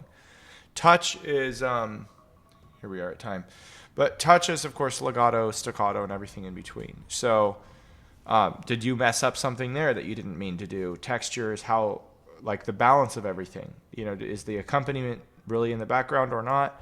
Dynamics is very similar, and then, of course, how you use the pedal. So what you could do is like literally go through and rewatch that 2 measures 11 times with one thing in mind, like, I'm just looking if I got the right notes, just looking if I have the right finger. And this is extreme. Usually you don't need to do it that many times. But with a general thing, with no specific example, that's the best I can say. If you're trying to figure out what the issue is, you'll probably find, I'm going to say between 1 and 3 of these 11 categories are almost for sure to be a bigger issue than the other ones. And so once you've gone through that whole process, you should know right away, like, oh, okay, I definitely didn't count that right, or my fingering wasn't consistent, or I thought I was playing legato, but it was actually kind of choppy, or I didn't realize I wasn't using the pedal there, you know. And you'll like, if you can even make one observation in one category, that's something to practice, and that's something to take yourself to the next level. So, yeah, hope that's a good starting spot for you. Try it out. Let me know as you have questions. All right. Gregory Berger asks, oops, reposting question. Oh, wait, did I? Okay, I might have answered this one. I don't remember because we've talked in other threads, I think, but I'm not sure. Anyway, as a beginner, learning just the basics, is there a specific path I can follow or items to focus on to eventually learn to play pieces from Studio Ghibli? Is there an easy one that can be my first goal? I'm 99% sure I already answered this. And the 100 was just to add an automation so I could keep track of how many people had submitted. That's all that was about, because it was a keyword automation. Anyway, yeah, I think I already answered this, and if I didn't, then slap me and tell me to re-answer in the DMs. All right. I'm going to restart and go on to the next one. Mark LaFontaine. So best exercise to develop speed and accuracy playing the attached. Oh yes, double thirds. I remember this. Okay. I have a few thirds exercises. So this one is a little bit challenging.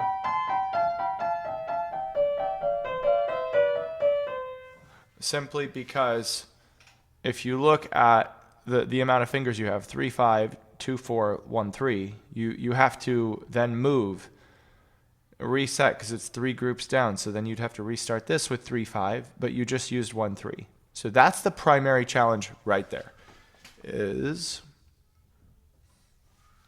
having the third finger with the thumb, and right after it on a different key, having that third finger with the pinky. So the first thing you want to practice is group 1 down with thumb and 3. Release the 3, but still hold the thumb. So disassociate them. Don't think of them as like it's this pair to that pair, because this one, again, is moving, and you can't actually make that change without lifting, but you don't want to lift the whole hand in sync. So play the first pair, release third finger and move it over, play the second pair. 3 steps. Play, release, move, play. And then as you're going backwards, it's the same thing. Anything you want fluency in forwards, you should learn backwards. So play FA to GB, then play GB back to FA. GB, release the middle finger while holding the pinky, and then play the first one. So you're going to go play 2 notes, hold the thumb, play 2 notes, hold the pinky. You see that? So no pedal.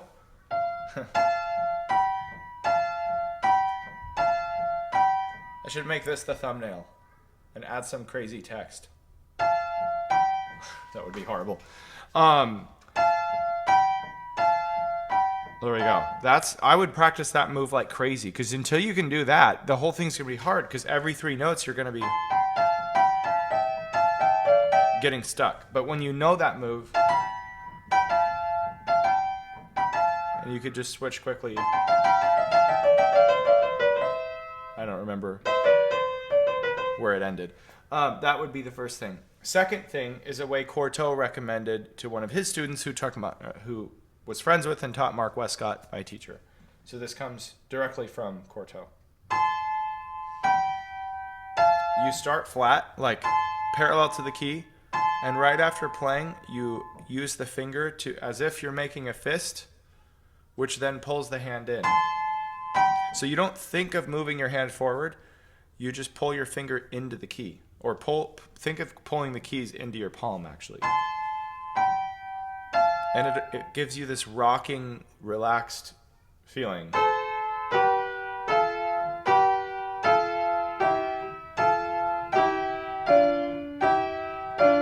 And you just feel one key bed literally swinging into the next. Which you can't do that on every note at a high speed, but it teaches you the perfect finger transfer, and if you minimize it by 90%, I still feel that. Then if you combine it with the notes from this exercise by, not Taubman, who's the guy? Tausig, Karl Tausig. You do major, minor, diminished, dominant, and you do it all in double notes.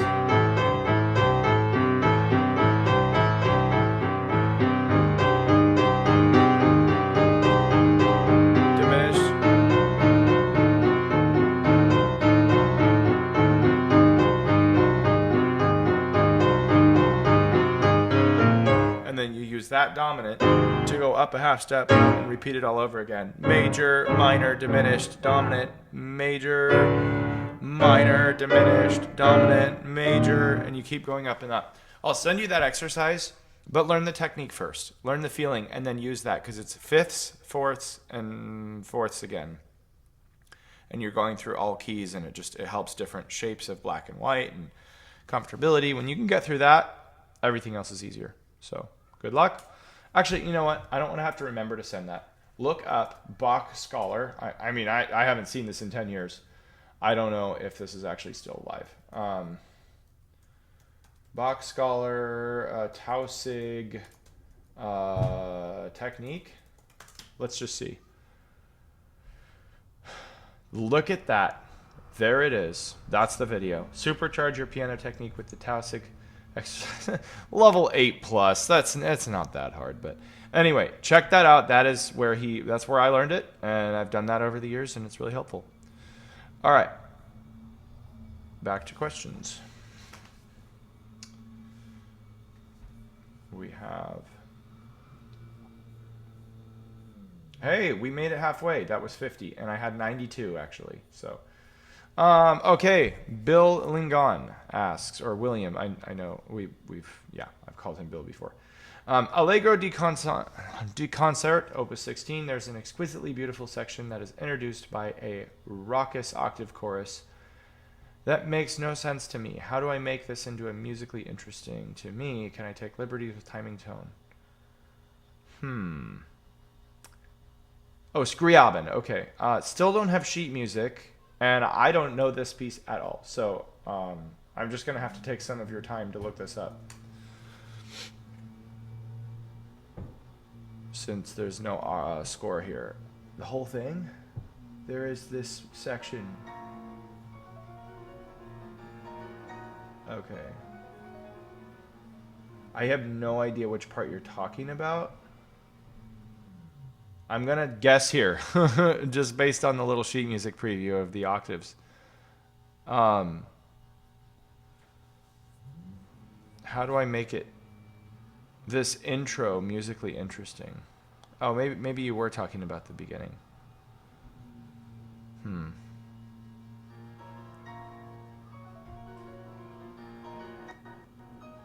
Look at the foundational steps. I would want to take like 10 minutes on this, easy, but look at the octaves, the bass notes.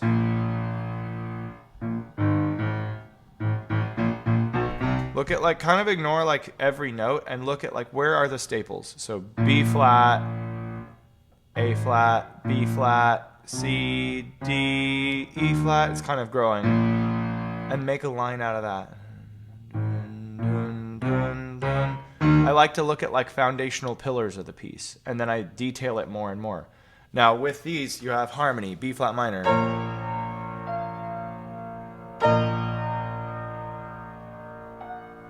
And then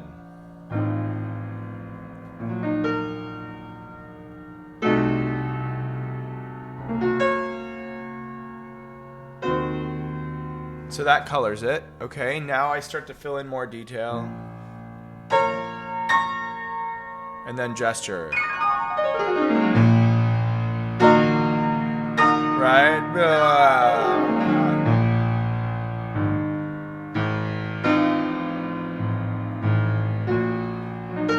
Pause, enjoy each moment.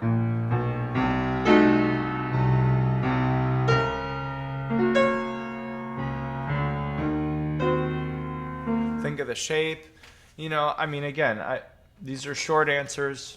Very hard to dive deep into a piece like this without a full masterclass.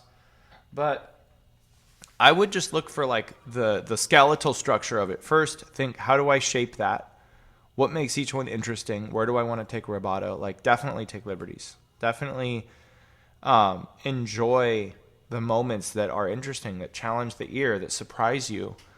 And then after you play around with that, add more notes. But like most of the notes are just there for texture. And so look at like what's actually important, and then what makes the change of harmony or texture or octave or rhythm, and then probably about 2/3 of it is just filler in the middle of that. And then it's not that it's not important, it's just that you have to understand everything else in the context of that. So hope that helps. All right. Next timer. Amen Theonat. Metner question. It's about the coda of this sonata that he writes polyrhythm of triplets against a rhythm, which is hard enough. On the last page of the triplets are even split up into 3 triplets, which makes it kind of a 9 against 8. How can I approach this? I have the feeling that the triplets without subdivision should sound quite freely with some rubato, while the XXXX rhythm is in the background. But I also want to play it correctly so that the listener would focus on this. They could perceive it as it was meant. When the triplets are subdivided into 9 notes, I think they should be played quite evenly. Okay. Without a score, it's going to be very hard for me to dive into this. and I don't know where the coda starts.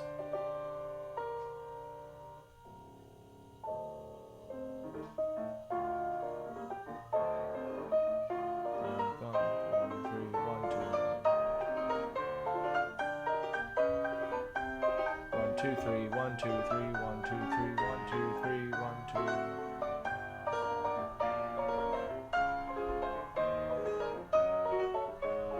2. Yeah, I think I hear what you mean.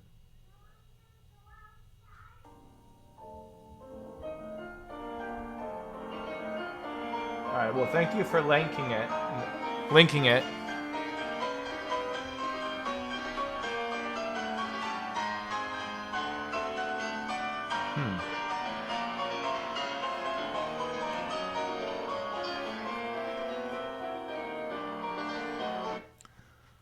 Okay, this is a weird one. This is something I would absolutely need to spend a little time like trying. It's not like I couldn't find a strategy. It's just like I can't even visualize what I'm listening to here. Funny enough, I've actually already completed my rhythm course, so I'm not necessarily planning on adding more. It took me so long to get that course done, like 4 or 5 months, and I just put the bow tie on it. But let's do this. I want you to watch the last 3 days of the course, day 19, 20, and 21, which are all really long videos. Rubato is, what, 40? Welcome back to... Okay, 50 minutes. This is... This way? 24 minutes. This one is exactly what you're looking for. It talks about exactly this kind of thing, playing out of time. Actually, you don't need to watch day 21. Just 19 and 20. The two concepts together, how rubato works and then how guessing works. Like, some things can't actually be perfectly even. You have to, like, figure out a method to guess and almost approximate your way to the answer. Like I say here, when perfection is neither possible nor musical. And so I give examples of 5 against 3 in Debussy's Les Joyeuses, or against like the crazy polyrhythms in Opus 9 number 1, that it's like, is it really supposed to be, what is it, 12 against 17 or 12 against 24, or sorry, 26 or something? It's like, no. There's an element of, like, if it's purely even, it actually sounds wrong. And so I think this video will clear that up. If it doesn't, and you don't see how that applies to this piece, let me know, and I will consider. Just no promises of any time being like right now. But I will consider in a few weeks or a month or so making another rhythm video for like YouTube and looking at this exact example. But only if I feel like it would be helpful, like, across the board. Because my videos, I want to make sure they're, like, actually helpful for everyone and not just, like, some really unique niche thing. If you don't know about my VIP program, though, that's what we do in group class format. We look at your examples and break them down, and everyone gets 15 to 20 minutes per class of their questions answered. So, yeah. Yeah, without knowing it better, I'm not really sure if I could take much of a stab in a short amount of time. But I hope that does help, at least going through those other days. All right. Brian King asks, how can I keep my piece from accelerating besides using the metronome when I am performing a simple piece such as Passacaglia? Oh, Handel Haverson. Could you suggest any guidelines physically I could be doing as I create each eighth note that would be helping me to keep the tempo totally in the groove? Okay, from accelerating. Here's a really interesting way to think about that. The harder something is, the more you have to slow down to have processing time to do it. So, quick example. If I ask you to play C major scale hands together, not so hard. If I ask you to flip the hands, little bit harder. If I asked you to now play the right hand in thirds, I have to think of a good fingering. Okay, so if I now asked you to play the left hand still crossed over in C sharp major. And now I asked you to do that, but start it on the 4th note. So you're playing C sharp major, but starting on F sharp.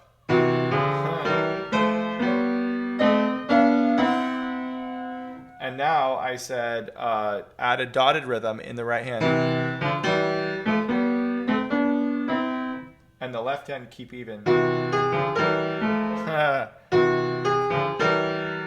My gosh. Hang on, I'll get this. I promise there's a point here.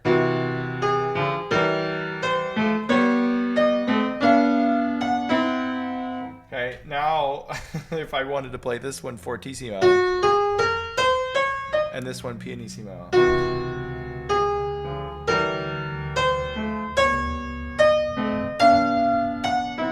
Okay, you see the point. I just like made it 1 degree harder every time. And like obviously you're not going to almost never see that in a real piece. But the point is, the more skill required to play something, the more your brain has to process it, especially when it's outside of your comfort zone of like what you do on a regular basis. So the way to slow down is to think about more than the notes.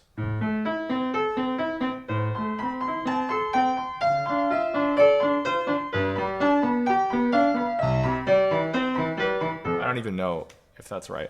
I've never played this piece, but I've heard it. But like if you're only focused on that, you're going to want to rush because your brain is bored and it just kind of noodles through it. But if you're thinking of like, let's say you add a shaping. I could swear that's at least the first pattern. But I don't know. Anyway, but if I say crescendo for 5 notes, 1, 2, 3, 4, 5, and then the 3 decrescendo. Maybe a little bit.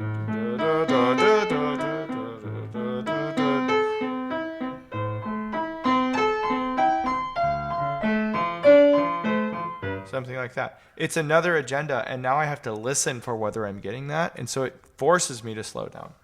Now, another thing is maybe articulation. Maybe I'm going to be like slightly staccato on the thumb so that I can get the crossover.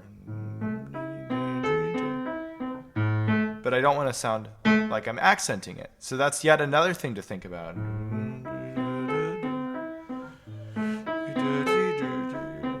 Now, I want to make sure now that my C's on top aren't super loud. So I'm going to practice those pianissimo. See, that's already really blowing my brain.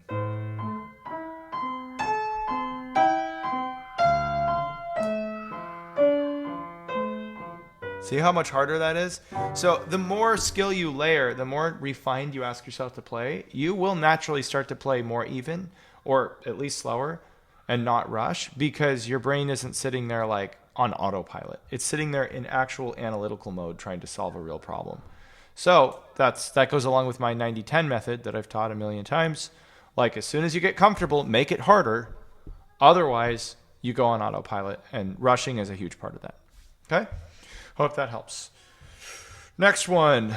Vivian Kwong asks, how do I get more comfortable on stage or play in front of people again after years of absence from playing in the public? You are in the perfect place for that. That is easy. There is literally, okay, I was going to say there's no way other than just doing it. Let's say that's 80% of it. Just doing it. Playing in front of people is the fastest way to get comfortable playing in front of people. And that may sound like, what? Like, what do you mean? Like, that's too obvious. But for some people, they think, I don't know if this is you, that they need to be ready ahead of time. And they will not play for anyone until they've done all the proper steps and they're guaranteed a success. And I'm telling you, that comes with time and experience and falling on your face a lot. And the people who are willing to do that more often and in a greater amount are always going to succeed faster. Always. And so if, for example, if you were to play for somebody 100 times in the next year, every 3 days, the same piece, and like just theoretical situation, you know, somebody else is listening to every time, and you get used to that, a new adaptation, a new challenge, a new piano, or whatever, then by the end of that, you're going to finally say, I know how to play this piece in front of people. It's not going to be the first time, no matter how much you practice it. That said, there is a few things you can do to be more prepared for each time, but you're still going to have to learn from what went wrong in a performance and then adapt that for the next time. Because some things only show up under pressure. Like that you think in the practice room it's fine, and then it's actually not. So go to the community here and go write something, performance, blah, blah, blah. Include it as an attachment. Go categories, memory recordings. My challenge to you is don't worry about playing a whole piece. And just literally write a little description. You can steal mine. Aaron told me to do this. Day 1 out of 100. I am not kidding you. I want you to do this. Playing whatever piece 100 times until I am comfortable. I'm not kidding. I would love it if somebody did this, including yourself, starting with you. And just so we don't have like 100 posts in the community, keep it to one. So like have, your name, Vivian, and then performance tracking. And then what you do is you make a comment for each one. And under each comment, I'm going to cancel that now. For example, in any post here, I've done this before. Actually, here, I'll show my Harpeggi group. Well, actually, yeah. Okay, so like within the comments, you can make a video on the initial one, but you can also give more videos or pictures or sheet music within that, right? And I'm doing it on separate posts because the whole point of this group is just to track my daily learning. Like that's why I started this group. But you could still do the same thing. Make a comment and say, hey, here's how it's going. Look, like people do this all the time. They just don't do it 100 times in a row, right? But you could make a comment and say day 2. And then, wrong paste. Day 2, progress. And I want you to just play 2 measures a day. Because like there's no way you couldn't do at least that.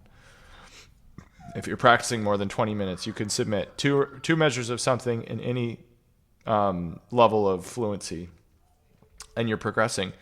And then after 100 days, you're going to be like, wow, I performed. But here's my challenge for you.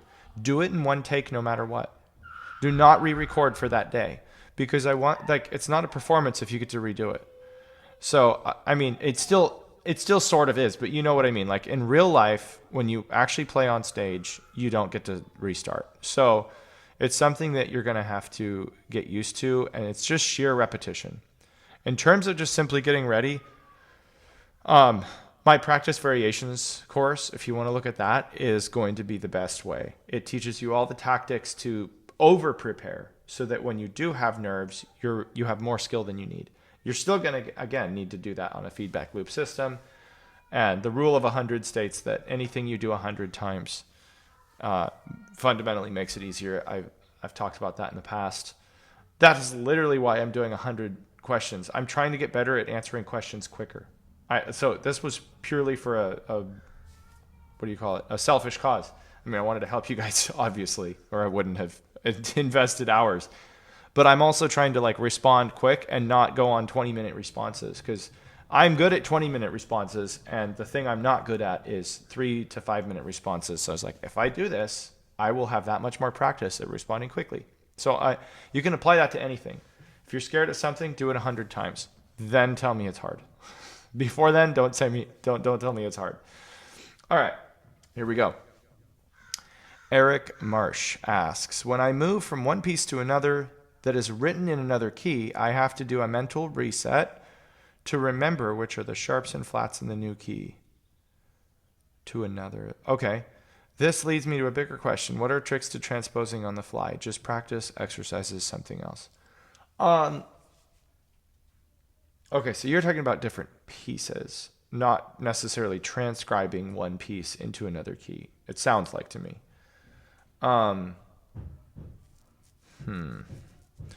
I would say focus on a pattern and start with melodies. So like let's just say, I don't know, Ode to Joy Beethoven. And this sort of thing. You'd see in any book one method book. Take the melody only and put it in as many keys as you can. So the nice thing about that one is it's only 5 fingers. It's only 5 positions. So you could take the first 5 notes of any major scale, keep the same fingering, and do that. If you find that too easy, then add the chord to it.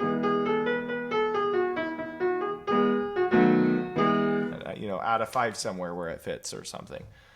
If you find that too easy, then harmonize it. Add 6s or something within the scale.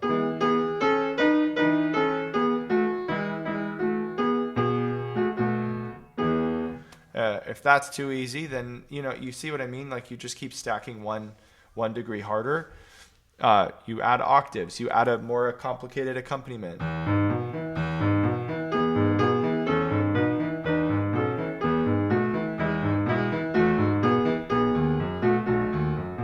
Something as simple as that, or you add jumps and skips, and that's another way. It's take something you already know and make it more difficult in some way, even if it's not in another key, just so you're learning that key more fluently by adding more fluff around it. The art of arranging and composition. This is probably the 4th time I've recommended this on this class alone, but check out in the classroom here Sean Chen's class on improvisation. It is one of the greatest guest classes I've ever had. Every month we have a top-tier guest artist come onto KLPC and do an interesting talk. And this particular one, you can see it in free tutorials and resources. Free paid training examples, go to the bottom, Sean Chen. This is one of the greatest 90 minutes you'll spend learning anything about music. And it's all about this, improvisation, creative expression, being free, flexible, and developing ideas and all of that. And it will definitely help with transposition as well. So good luck. All right, this one's easy. I'm just going to simply say no. All right, moving on to the next question. No, I'm just kidding. That is the right answer. Sharon Allen asks, do you always have to do scale work with every practice? And the answer is no. But the reason I wanted to do a little longer is because the most important lesson here is that what you practice most often should reflect what you actually are playing or what you want to play. So don't do scales because somebody told you to do scales. Do scales because you want to play Chopin concerto.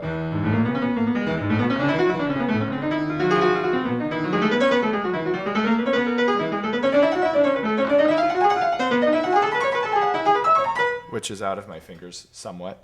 But if you want to play that, then it's well, yeah, you should probably do scales every day. Or if you want to play a lot of Mozart, come on.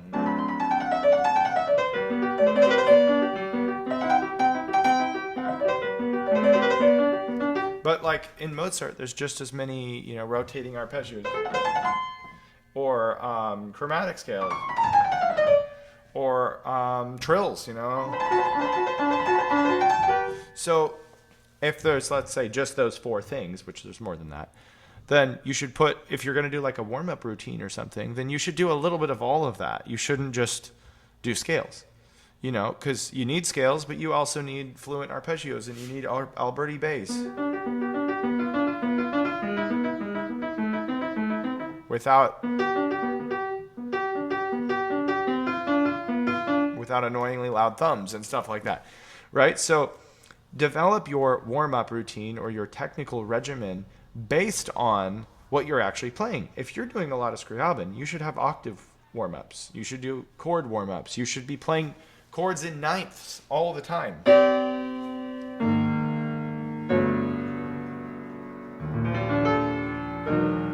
Because those kind of shapes are going to help you in Scriabin. If you're doing Rachmaninoff, you should probably be practicing your voicing as a warm-up with all sorts of exercises of holding notes and letting others go. Because Rachmaninoff always buries his melodies in the middle of stuff,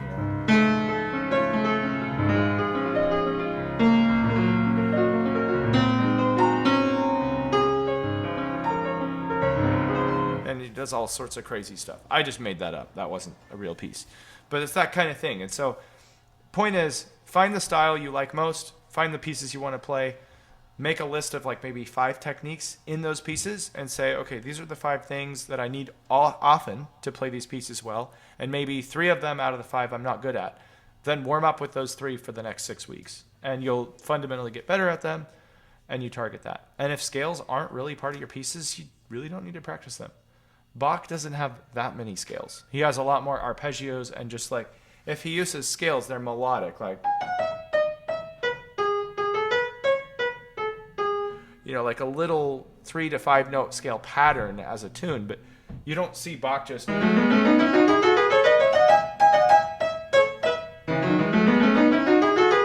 That's like super rare, right?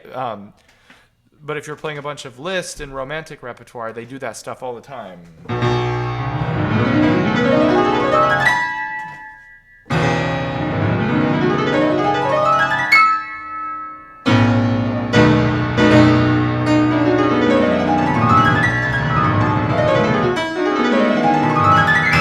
know, and then, yeah, you should probably have that in your regular rotation if that's what you're playing. So hope that answers your question.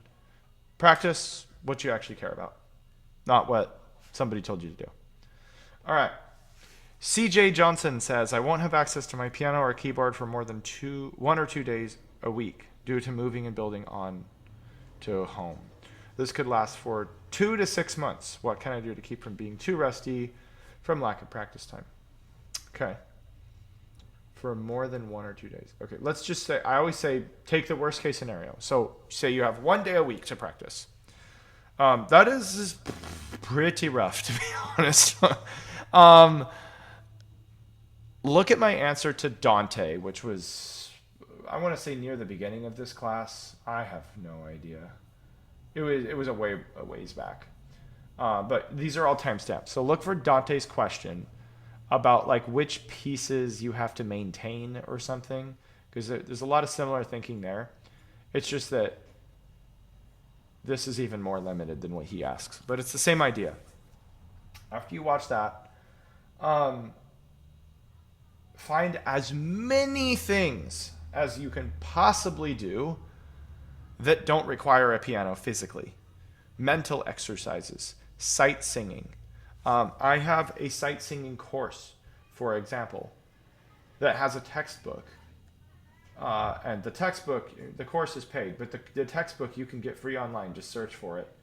Music for Sight Singing. You can get the 8th edition, the 20th edition, doesn't matter, by Ottman and Nancy Rogerson. There's stuff in here, for example, you could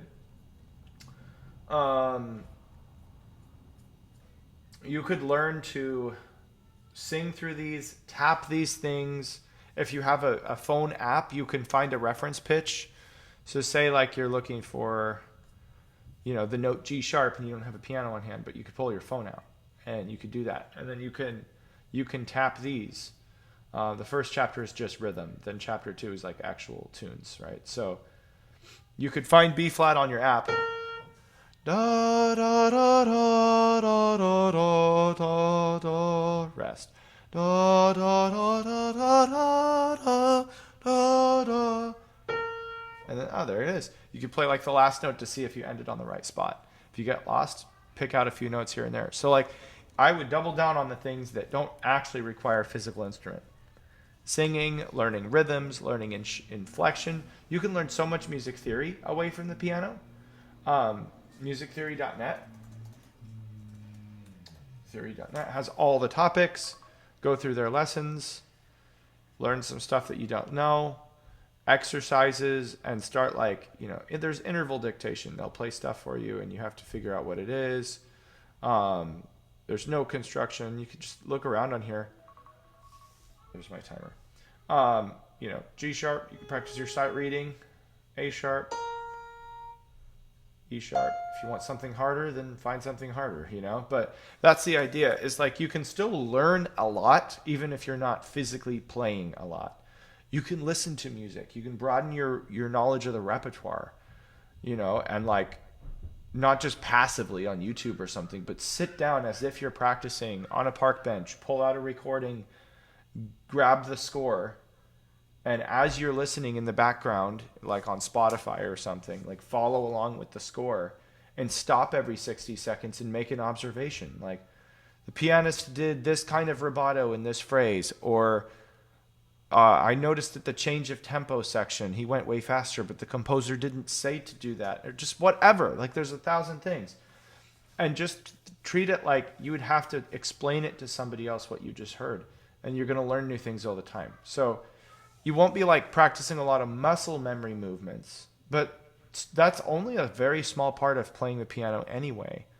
It's becoming a musician on the inside, which you can do with listening and thinking about it and explaining things and everything else I mentioned. So that's what I would do.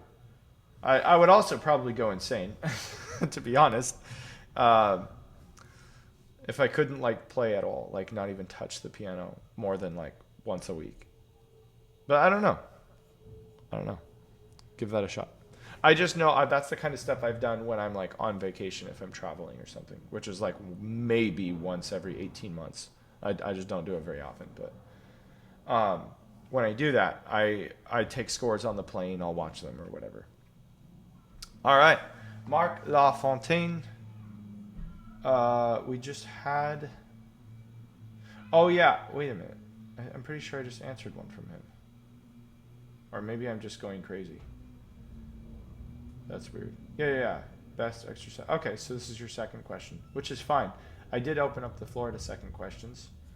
I was just confused for a second. Okay, so some people using arpeggiated seventh chords in various degrees over several octaves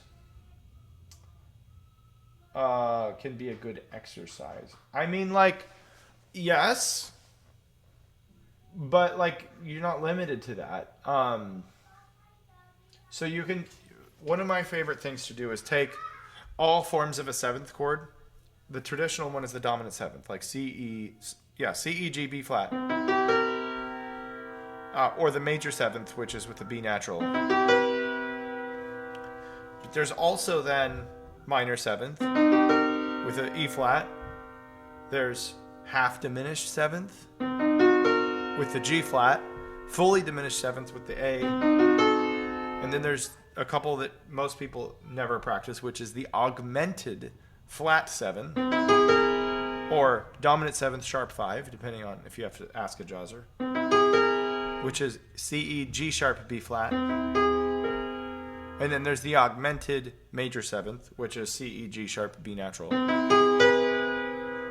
And then there is the least common, the minor major 7th. Minor chord, C, E flat, G, with a B natural. So from one position, you can get 8 different types of 7th chords.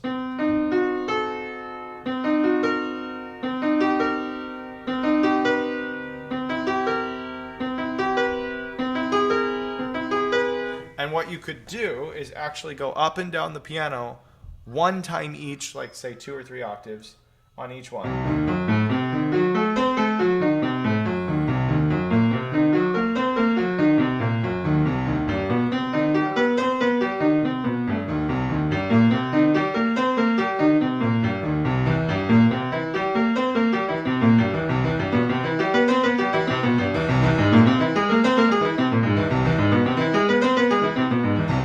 So on and so forth. Same fingering every time, just for simplicity's sake.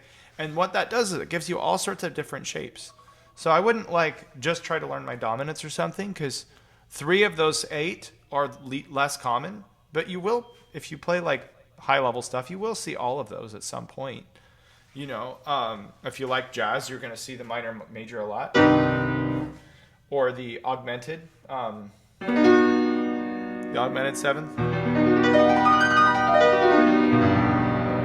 Ravel does that kind of stuff a lot, for example. And so, like, it's good to have all those shapes just kind of built into your fingers. I don't have to practice any of those anymore. I just know them because I've done them 4 million times over the years. So if you know at some point you'll run into it, you might as well practice it in advance. I mean, it's front-loading the skill now, so you don't have to, like, stop the learning process of a piece later. Don't put a lot of time. I would say get the width before you get the depth. Like, understand all 8 positions on all 12 starting notes before you worry too much about every little nuance of how fast it could be or how perfect it is. If you spent like a month trying to just learn them all on a surface level, you'd probably learn more than if you picked 3 and like got insanely fast with them. So I'm not sure if that exactly answers your question, but if nothing else, it's related and it does give you some kind of strategy of how to think about them. All right. Lisa Williams asks, meant to add measure 27 for how to count this measure.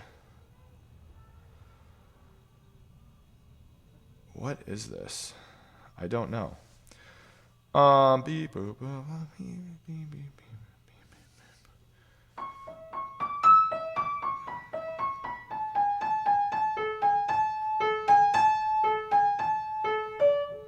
No. Oh wow, this is the River Flows in You, but like super hard impractical version. I don't know who did this arrangement, but this is really sloppy piano writing. Like all of the repeated notes.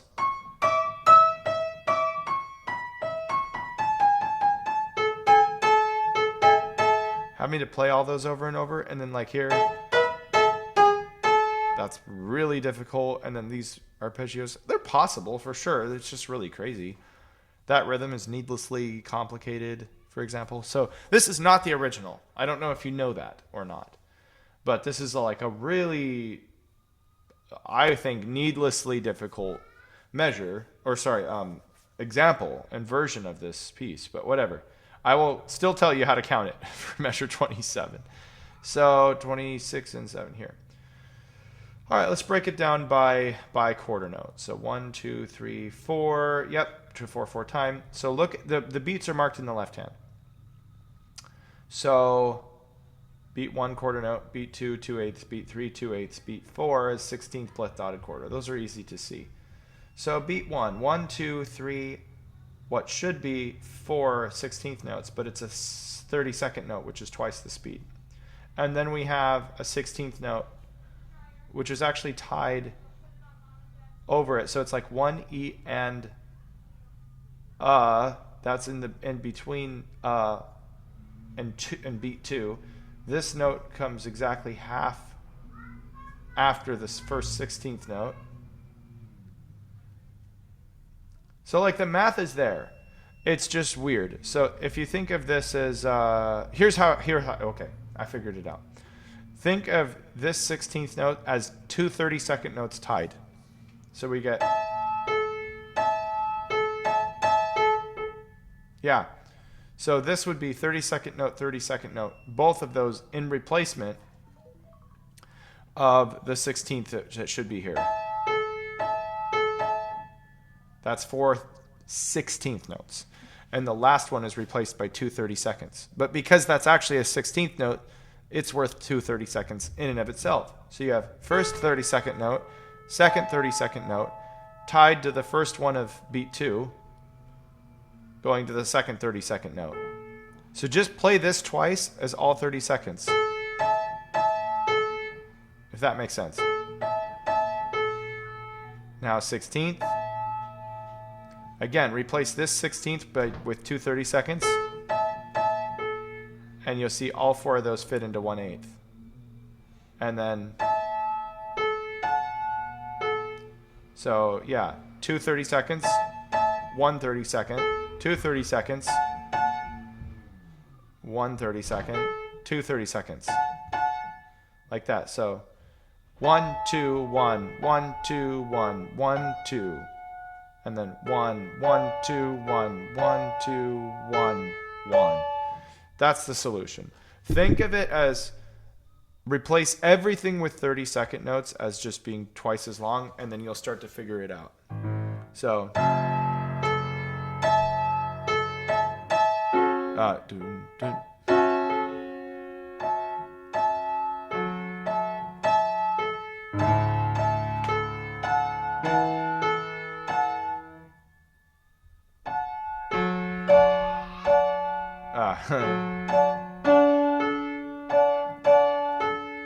Yeah, that would take some work. That's how I would practice it until I understood everything's relative values. and then I would just start like holding it. But first play every 16th note 2 times at the speed of a 32nd, and that solves it. That's my fastest value continuity method that really helps kind of find the unifying rhythm of a whole passage of faster notes. Okay, sorry, that was a little sloppy in the explanation. If that didn't make sense, let me know. But I think it got the point across. Weird measure. And for sure, just needlessly complicated arrangement. I mean, if you like it, play it. I'm not saying not to. I was just surprised because it was so complicated, I didn't even recognize the piece at first. So, all right. Hang on. Where is this at? All right, I had to go charge. So here we go. Boom. All right, how do I play mordents and appoggiaturas? Oh, mate applugarite. Probably for sure said that wrong. But how do you play mordents and appoggiaturas, especially 2, 4, 3 fingering ones? How do I relax my wrist? How do I position my fingers? What are some clues to make everything easier? Chopin, Opus 34, number 2. Well, I don't want you to have to quit piano entirely. It's not fun. Let's see what we can do. I prefer if you can include the score ahead of time, but since you didn't, I'll just look it up because I want to see. Oh, you mean the trills? No, because you said mordents. You probably mean the A major middle section then. Or, oh, yeah, 2, 4, 3. Yeah, that's almost for sure the one you talked about. Okay, in general, low to the keys. I'm looking at the score here. You want to be low to the keys. Like the higher you are, it makes it harder. You have to reach deeper to get to the bottom. One of the keys is to lift the finger that you start with so that the second one that you replace it with is easier to articulate. Because if you're stuck, like let's just say A, B, A. If you're stuck in the first A while playing the B, then you don't have enough time to lift and reset. But if you release the A, the moment the B starts, you have more time. So that's the first thing, is just play the second note, release the first immediately, and then keep not only the hand, but the fingers themselves close to the key. Like, you don't want to do this.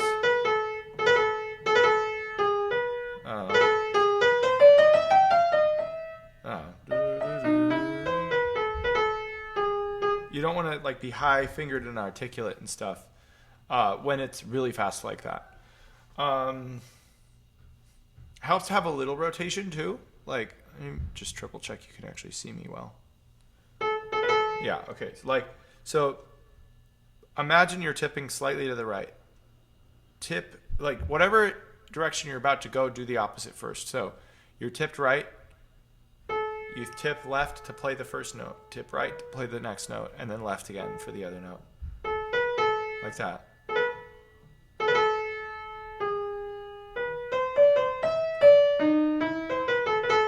I don't play this piece, so I don't know the notes, but that's the idea.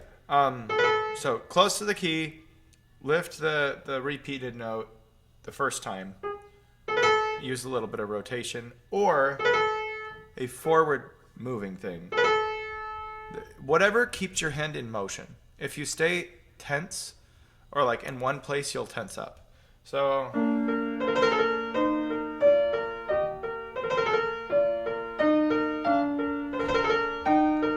the B flat partita, right here, B flat partita of Bach. There's all these, and notice here, I don't stay frozen and then do that. I play it to the left on the first note, because that's the opposite of where I'm going. So it gives me room to like immediately start it in motion.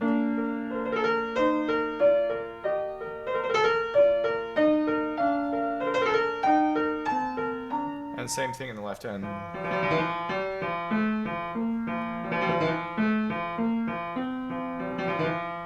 So you start it that way and it helps. So those three things. Let me know if that helps with the Chopin, with other pieces, all of it. Wrong screen share. Hang on. And we'll go from there next time. Like, feel free to keep asking further questions in the community and all that. Okay. Lucas, hang on. I need to keep setting my timers or I will be way over time by the time this whole thing's over.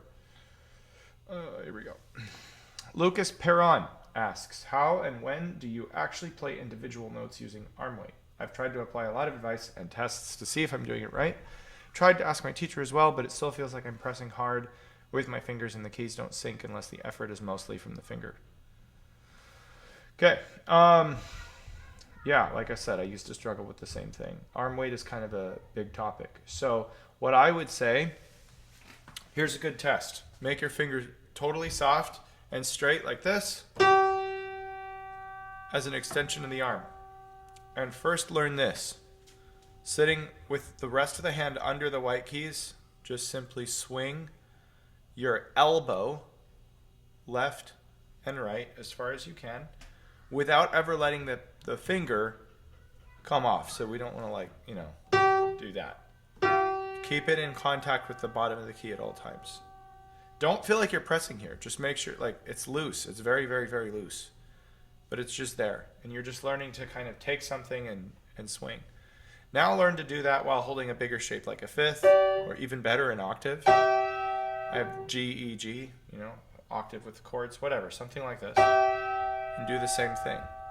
You'll have less mobility here because of the fact that you have multiple notes down and your hands spread out. When you have one note, you can swing to a massive level on either side of the finger. But when you have multiple, you're very much limited by holding both of them down at the same time, or all three. So that's like the most you can move. But this teaches you essentially what arm weight is about, which it doesn't feel like it comes from here. You really feel it from the elbow because that's what will spread itself into the keys. So I recommend no better piece for arm weight than Opus 10 number 1, Chopin. Even if it's at a quarter tempo, like let's see what full tempo.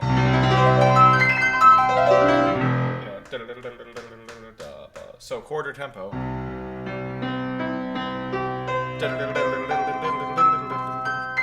There's hardly anyone with more than, let's say, a year of piano practice who couldn't do that, a quarter speed, or at least for a couple measures. So do that, and as a challenge to yourself, never have any part of your hand open more than the interval of any two notes. So like the beginning, you have a fifth, and then you close everything else down. You only have the fourth here, but not open on either side. And then when you have here, you have only the spread there, but the rest of the hand is closed in. And so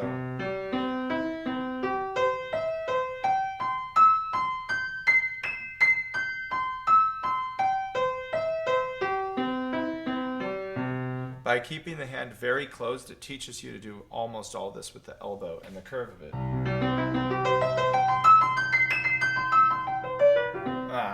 Come on. Wow, I really need to... Actually, I haven't worked on that in years. It gets worse every time I don't work on it. Big surprise. But that's the idea, is take one thing and feel it's almost like toast and butter. You don't chop and chop, you chop and spread. And so think of letting it in, and you're using the left-right motion to spread into the balance of another note. And if you kind of swing in both directions, you'll find once it relaxes, you'll find the right alignment. You can't have arm weight if you're not in alignment. So generally speaking, elbow is in a straight line with the finger you're playing. If you're doing the second finger, that's going to want to come in. And if you're doing the fifth finger, it's going to kind of hang out here.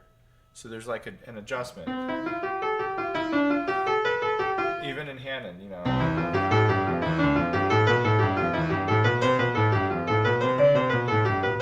If anything, Hanon is not so much about the fingers and more about learning this type of stuff. Anyway, so that's the biggest thing I would say for now. If let me know if that helps, and then we'll go on from here of like where the next steps are. But that's something to kick a kid up, get out of the gate with. All right, cool, good question. Mina Kun asks, practicing. Oh dear. Opus 10, number 2. Fingers 3, 4, and 5 sound mushed together for the entire etude. Seems impossible to speed up. I'd like to learn how I can play those combinations more pearly, even with beautiful tone. Okay. Yeah, like I said, why did you have to pick this?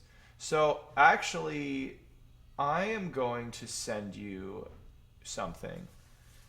Literally last week, or maybe a week before that, somebody in my VIP classes asked more specifics about this.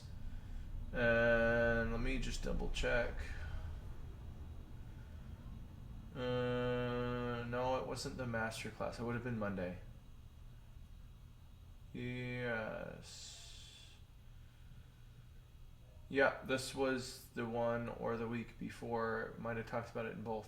Okay, so I'm going to send you that recap because I talked for a good 20 minutes on this etude, and it's so much more than the 3-4-5. One of the biggest takeaways is that if you can do a really pearly 3-4-5 scale,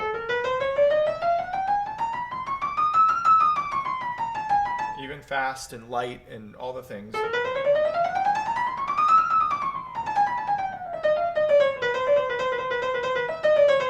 you're still not ready for the etude. And I talk about why that is in that one, mainly because there's chords, and that chords changes the movement, the position, the weight of the hand, the crunchiness of it. If you're just doing the scale, you could like float the rest of the hand and do all sorts of weird things that aren't even possible. As soon as you add that.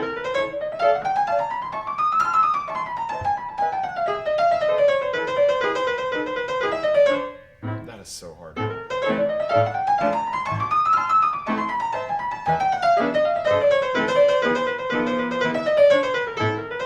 There it is. Oh dear. Yeah, it's been years since I've worked on this one. And Opus 10 number 1 and 10 number 2 are like two of the hardest etudes ever written in history. Not even debatable. Like that, the double thirds, Winter Wind. Those are kind of like consistently the top 4 hardest. So these are patience etudes. They're honestly, they're etudes for your brain and they're etudes for your heart, because you want to just rip through them and you can't. Like you got to take your time. So I would do some finger separate, but I would also focus on just position to position. And like making the quick adjustments of the shapes of the fingers and stuff. If you don't have that like laser fast, you know, even faster than you ever intend to play, then you'll get slowed down every time you try to find that chord within the scale. And then see that? It'll slow you down. So hey, there it is.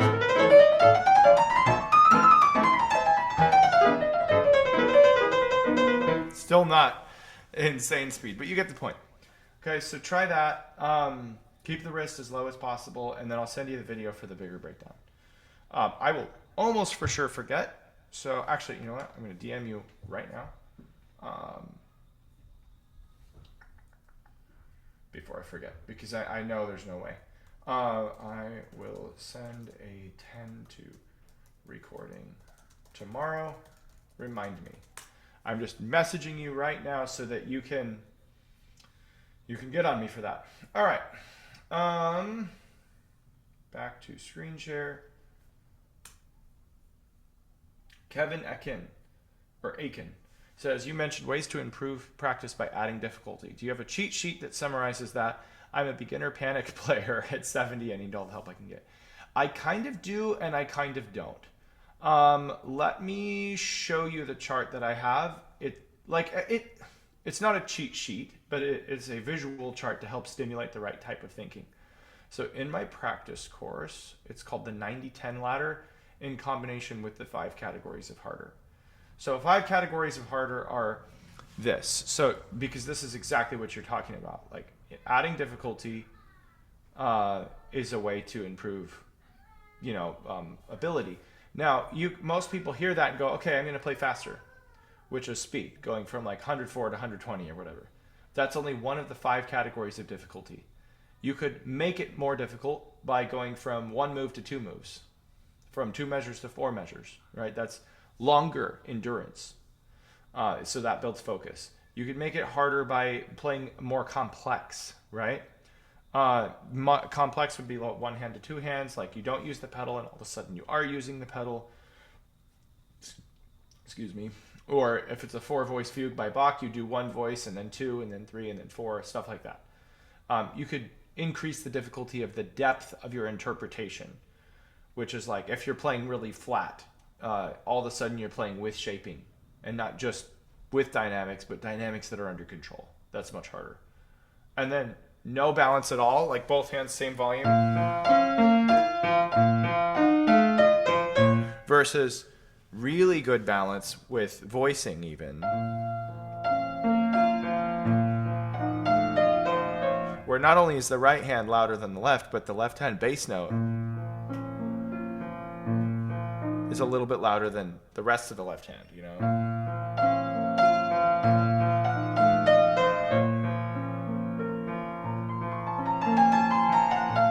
this kind of thing. Or the depth as in like the timing was really bad, you missed rhythms or whatever, versus it's under control and you have a tasteful rubato that serves the phrase. So it's like levels beyond. You have anything from like no control to total control, right? And then last one is engagement, like exercises you do for your brain to just think harder, like dictating your skill out loud, saying your fingering 3 4 3 2 1 5 4 3 2 4 3 2 1 3 4 2 1 2 3 1 4, and like saying that, or saying the chords out loud: A major, D major 7, E7, A major.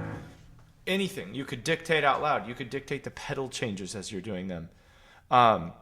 Taking away material, like playing the first, third, and fourth out of every group of 4. So Chopin Etude.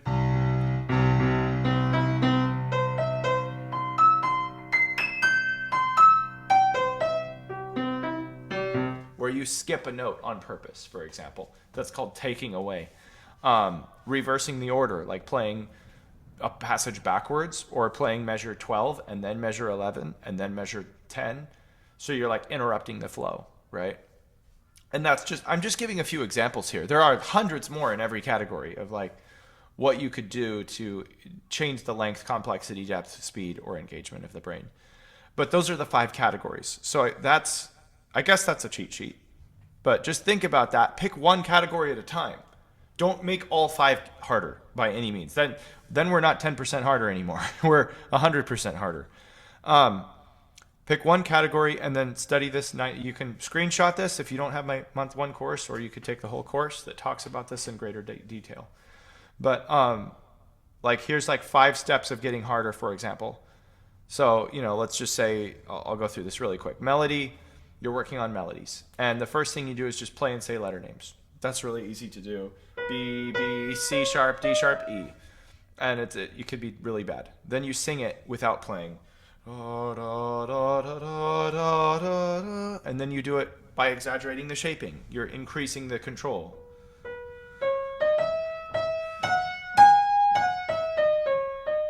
I did too much volume increase and too much decrease. And then I do it by playing the left hand and singing the right hand.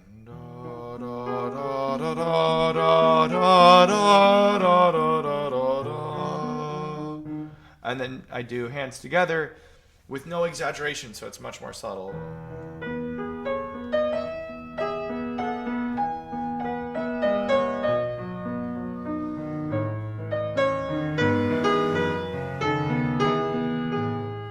And so on and so forth. So all of those things, you're not limited to these 5. These are examples. I could have given, 20 steps here instead of 5. I could have given 20 completely different steps. The point is not to copy this, but to learn from the model and then start thinking of how you can take one aspect of the 5 categories and make it harder each time. That's like an extremely condensed version of what I spend an entire week in 6 different tutorials on in my practice course. So I recommend you take the whole course, because you'll get, if you got any value from that, you're going to get 10 times more value from the whole thing. But that's your start spot. Hope that helps. So good luck. All right, I was just setting my next timer. Here we go. Felix Kovac, or Kovacs, something like that, says, not a Chopin question and no sheet music either. Sorry. But how would you do the fingering for the fast run in this Take 5 improv? I'm glad you submitted something like that. 5/4 is fun. And like I said, it doesn't need to be Chopin. In fact, we've maybe had like 5 Chopin questions out of like 55 so far. So anyways, 119. Let me actually watch it on YouTube so I can find that timestamp.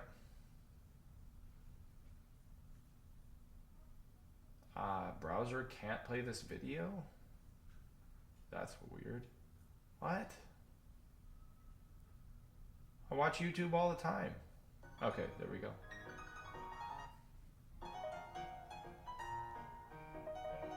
Oh, you know what? I don't think I'm sharing for sound. There we go.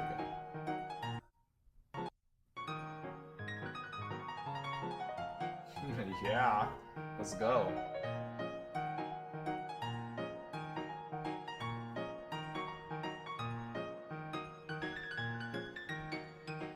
Oh, that is rocking. Yeah. We're good. Okay. Pretty crazy run. So, first question, are you learning this with the lit up keys, or are you learning it from sheet music? Because you said you don't have sheet music for this. There is sheet music for what appears to be this exact arrangement. Yes, right there. The reason I ask is because okay, yeah, here is exactly that run passage. And then, let's see. Yeah, I can't really see past that. It's all grayed out, and I'm not going to pay $10 for it. But it's very hard to know how to practice it if you don't have an exact rhythm and exact fingering. Like in any run, you have to start with rhythm and fingering. No way you're going to learn it with great success without those 2 things. And you say, how would I do the fingering for it? Like, I can't really give you one if I can't see the score, because that would take like 10 minutes to kind of decipher and think about and all that. What I can give you is fingering principles, and you know what? I can give you something better, actually. I'll make you a deal. If you buy the score and you send it to me, I'll do the fingering for you and send it back. Okay, just like a kind of a fun free bonus for you. I'm not making this promise for everyone watching this video. I'm putting this on YouTube, so I'm not like inviting 200 people to send me something to do the fingering. But I'm doing this for Felix because I'm literally right now creating a course on fingering. And it's going to be really massive and have all sorts of things.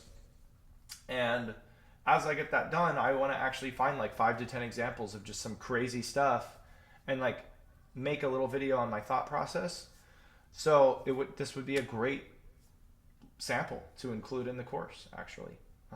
And because it's not even out yet, you're just in luck, Felix. So I'm making that invite to you. I know I didn't really help in this particular excerpt, but at least you'll get that. So, all right.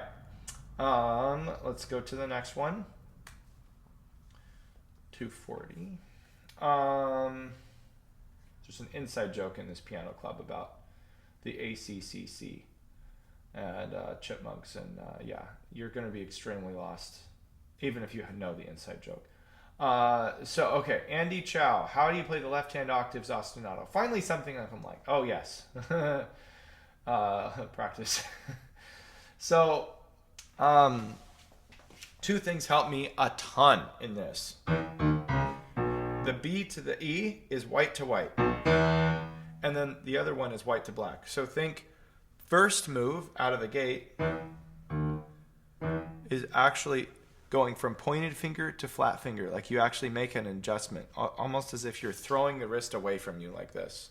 So it's not down, down, down, down. That is not how you play it fast, or at all, really. It's from the E, it's away from you. Just practice that motion, or kind of like you're starting a motorcycle. It should feel like the palm is actually going away from you. And I would recommend practicing an element of this, not all 4 notes, but just do the first 2 and skip the other 2. So.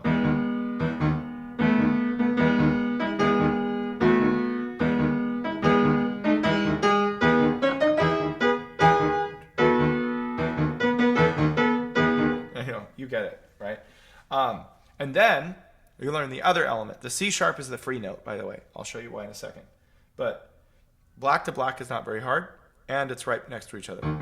The hard one is white to black because it's changing position, and then white to white with the jump because it's not changing position, but it's a jump away. So think like it's almost like you're pulling in and going. You're pulling towards yourself and going back away, and then that launches you to flip your wrist forward. So you got to feel this as a gentle counterclockwise circle like this. Think maybe 7 o'clock of the clock dial to 4 o'clock. Like not even a half circle. It's like a quarter circle. And then that goes from that 4 o'clock to the kind of 1 o'clock area. And then you just catch the C sharp on the way. So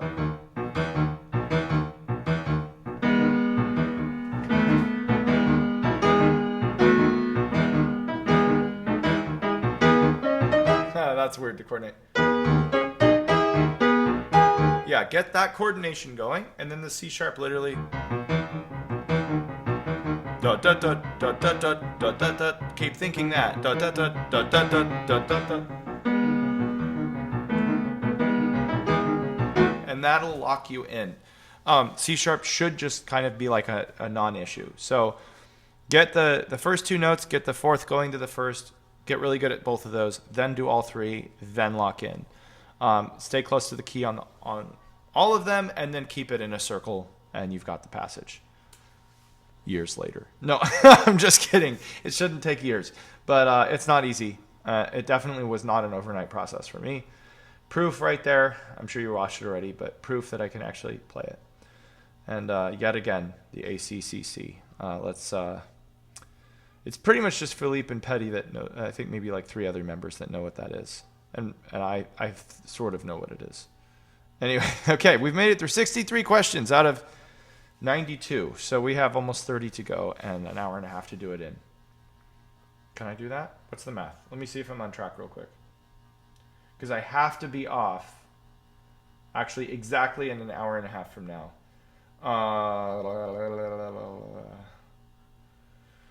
Which is 90 minutes divided by how many questions? 63 divided by 29 more questions.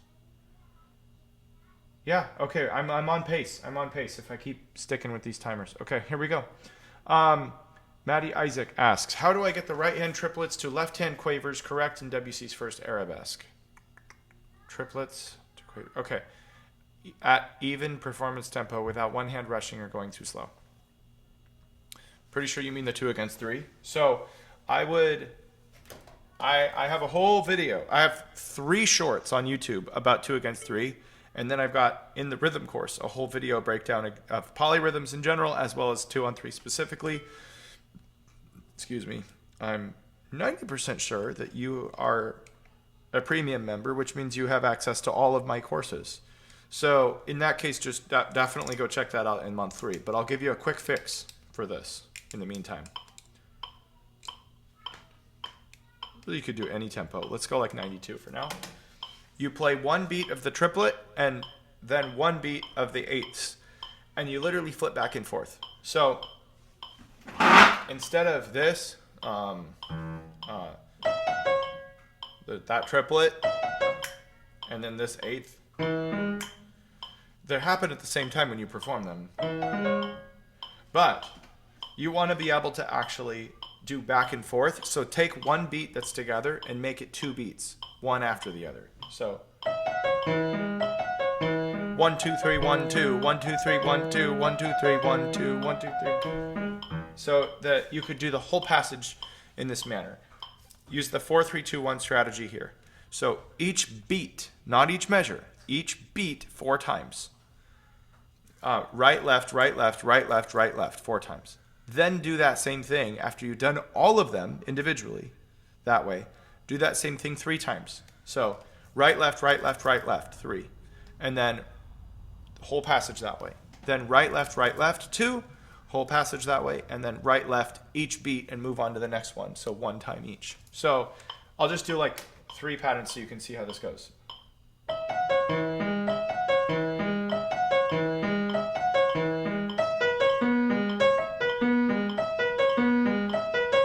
That's 4 of each. There's 2 patterns. And then 3.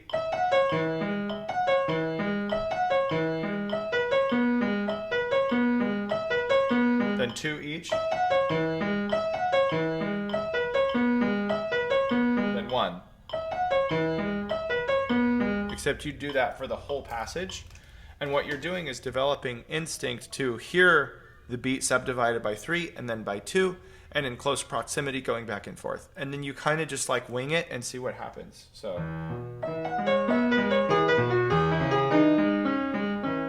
And the faster you go, the easier it is because you're a little bit guessing as it's fast tempo.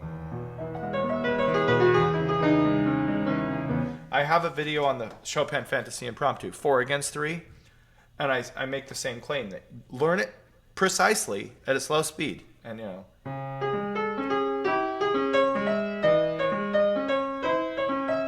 There is a way to practically understand and align that, but as it gets faster...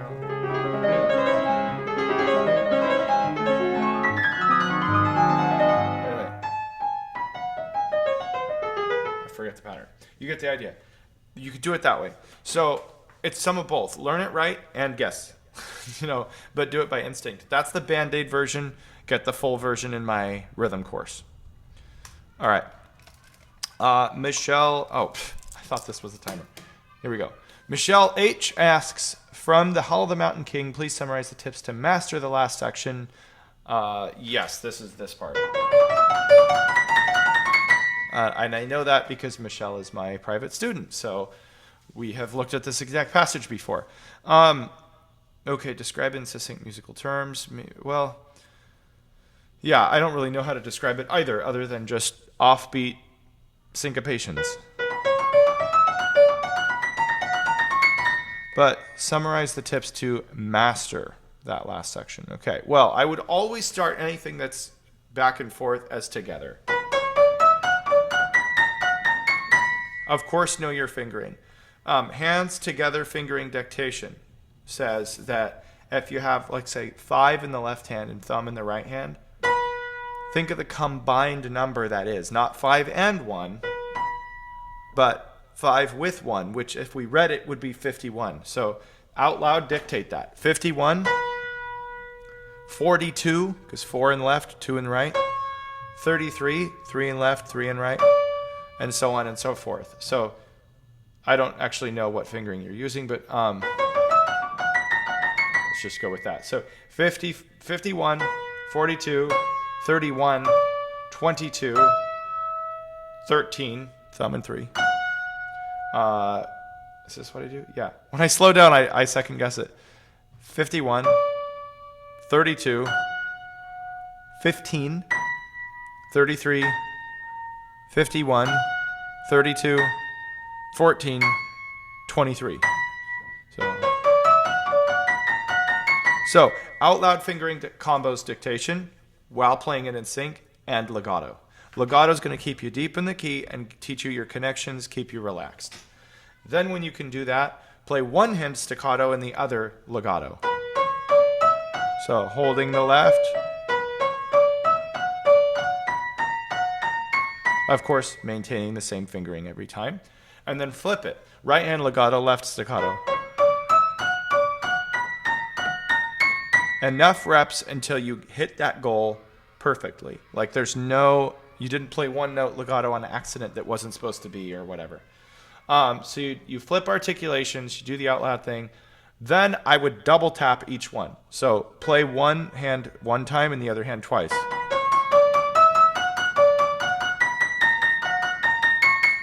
And then, of course, anything you do, you always reverse, as you know. So legato right hand and double tap left.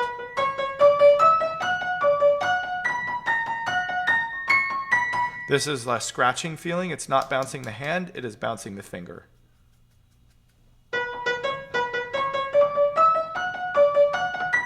That's going to give you brilliance of articulation and touch and complete hand independence. It's also giving you the rhythmic 2-to-1 ratio. So when you go left, right, left, right, left, right, left, right, left, right, you're basically already there. So do all that at a moderate tempo. Repeat the whole process at a faster tempo, and you should pretty much be there. Of course, at that point, it's probably both hands staccato. If you want to go with like voicing too, I would probably voice the left hand more. And think of the right hand as very quiet. So, just to get more power, maybe flutter pedal while you're doing that. But I'll be pedaling if it's a duet, because the secondo does the pedaling. So, anyway, there you go. There's the process. Practice ladder in 2 minutes. All right. Petit Lai asks, how to avoid being overwhelmed? It can come in different ways, like aspects to learn or practice in one piece, notes, rhythm, dynamic, touch, methods to practice for one aspect, types of techniques to improve, double notes, 4 or 5 fingers, pedals.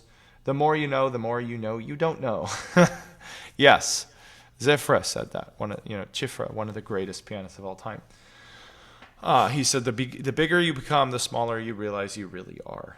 And that's very true in my own story and many others. So this is actually going to be one of the main topics of my upcoming book, is like not only like how do we find our own pathway in piano learning, but like with so many things that could work, how do you find the right one for you at the right time? And that's part of why the book is taking so long, is like I have a lot of ideas, but trying to find one codified system on like, does it really work for everybody? That's the hardest part. And I mean, because I've taught so many people one-to-one and I personalize certain aspects. It's the same principles, but like taught in a different way and applied in different situations. And I have an instinct for like when to give somebody one exercise versus when not to. And that's very hard to like just write in a book. But I had a recent epiphany while writing this in outline form. It's like, oh, here's how I could present it. It's kind of like 2 things. On one hand, it's choose your own adventure, okay? Which is like those video games. Probably you don't play video games, I'm guessing. I don't know. But it's video games that basically like they're designed in a way where you don't have to beat them on one linear path. Like you interact with the game how you want. And you can like choose certain dialogue and it will actually change the game and the further events in the game based on what you did. And so it's like up to the player experience. And, like, for example, Super Mario Brothers is not like this. It's like you can choose to jump on different blocks. I'm not talking about that. It's like you actually fundamentally change, like, everything based on which path you take. And there's consistent decisions like this throughout the game. And I really see piano learning or any skill learning as this. There's, in anything that's like a big field, you have so many things to theoretically learn that the order is going to be different for everyone. And then even the order, like let's say you learn when, somebody does scales first and arpeggios next versus another person does arpeggios then scales. That's one choice. But then the way you learn scales, like do you learn all of your scales? Like a little bit? Do you learn all the keys and then go back and polish them? Or do you learn one to perfection and speed it up and then go learn the other keys? See, and then there's like so many other variations of that in every aspect. Like, do you learn 10 pieces barely? Or do you learn one piece to perfection? Do you memorize it, or do you quit before you memorize it and move on? I don't think there is a perfect way, because if there's two choices, you have two types of people that are going to branch out there. So see it on one hand as choose your own adventure. On the other hand, here's what everyone can do, which it's so simple. I was like, how did I never think about this? But I say in my practice course, as you know, practice is problem solving. And I'm like, whoa, wait, at the end of the day, as long as what you do is problem solving, it's the right path. Because there's some theoretical other path you could have taken. What about this practice variation versus that practice variation? Yes, there's all of that. What about learning 5 pieces and like juggling it this way instead of learning 3 pieces and spending 20 minutes a day on each one? Yeah, there's that too. And at any point in the journey, you could pick a different way of doing it. Like you're learning some Grieg piano concerto right now. You could learn 5 lyric pieces or 10 in the same amount of time it would take to learn the piano concerto. But does that mean it's not worth doing? No, it's just your path. So the two ideas work together. You choose your own adventure, and then even though there's 20 different ways to get there, it actually, in a way, doesn't matter which way you pick, as long as you are optimizing your flow every time and you are problem solving. The only path that is the wrong one, and there are a lot of options to do this, is a path which doesn't engage your brain in a way that solves problems. So that's so utterly simple. And I will give more examples of that in the book. So wait 3 to 6 months for that. I've already started writing it, and I've already gotten the coaching and everything. And so we're on track. Publication will happen this year. But in the meantime, think about it that way. Just as long as you're taking a step and it's challenging you and you're adapting, you're on the right path. And then don't worry about what you're not doing. If you're on the right path, the rest is just noise. Tune it out. I'd rather you watch 1 out of 10 of my videos and apply it than watch all 10 and not know what to do with it. Right? So, take it and run. The reason I make so many videos is because I need to get new people all the time. I have at least 10 of the same type of video on YouTube for everything I've posted. And so it's not the first time you'd be hearing it. The whole point is no. I need a new audience who wouldn't have ever clicked on the last one, but because of this title, they'll click on this one. Or their algorithms will feed them this one. And so I reteach the same concepts in a lot of different ways. And it's not oh, wait, do I do this one or that one? It's kind of all saying the same thing anyway. So, all right. Philippe Arribet asks, when you look back, what are the 3 most important pieces of advice you would give yourself to avoid losing time in becoming an excellent pianist? That's funny. It's about the 3rd time somebody's asked this in a different way. This one, for some reason, is more clear than the way Monique worded it. And that's just because of the way I'm hearing this. But it's probably because this one came after I thought about it too.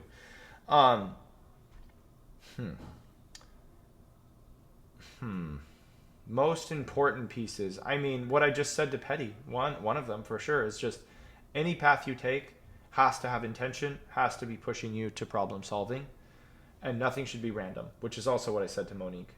And I think it was Preslava that was the other one that asked. So similar to all those. But if I had to make it 3, maybe that's why it felt more concrete. It's okay, it's just 3 pieces of advice. That would be one of them. Another one, to be honest, would be spend more time embracing composition. And, I already improvised almost an hour a day as a kid, but I didn't codify that. And I didn't learn to formally compose until many years in, 7 or 8 years into my study. And I wish I would have spent more time on that early on. That's one thing I forgot to mention earlier. And by the way, you know this, Philippe, but most people watching would not know this. I do have, it's not even me, it's my friend, because he's a better composer than me. We just had one today, a composition lab. Every Friday, you can come learn from literally one of the best composers in the world. It's $12.50 a class. You cannot be... This guy's literally a doctorate of music. He's got 3 degrees.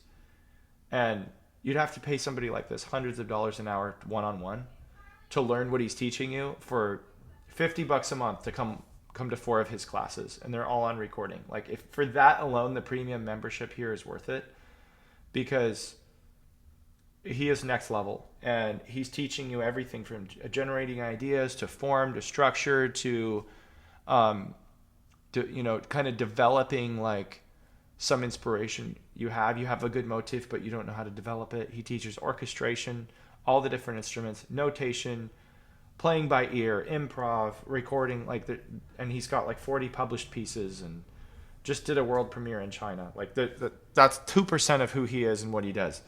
If you have any question with inspiration or writing music, he's the guy to go to, which is why I hired him onto the faculty here. And so I bring that up because like I didn't have that opportunity when I was studying.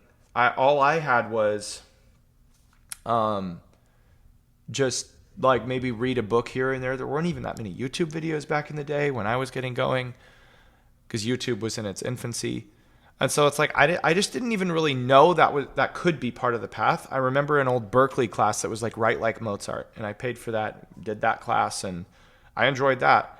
But it still didn't give me the tools to actually write. It just kind of showed me how to analyze classical music. It didn't show me how to write my own music that sounded unique to me. It was just like, here's how to copy, and that's what it was called, Write Like Mozart. So what should I expect? But like, I'm giving you guys access to that. Take it. It's an insanely good deal, and that's something I wish I would have had. So more composition work, without a doubt. And the third thing, I don't know, because I already said like multiple times I would just be more intentional about my path. So I hope that helps. But yeah, we should all learn to compose, even if like I don't have a single published composition, but I've had a few pieces performed, and I've had a lot of stuff that I've played and like finished but never like shared with anybody. It's not really just to get a work out there for other people. It's so that we learn that process. We can appreciate other people's music better when we know it. And so much of my practice philosophy has to do with thinking like a composer. The best pianists I've ever heard are ones that also compose. Let me just put it that way. All right. Piano M asks, what is your plan to teach your own children music? Will you create your own curriculum for them? Use other curriculum? If so, what are you thinking about? What instruments do you want your own kids to learn especially? How much time do you hope to teach them music each day?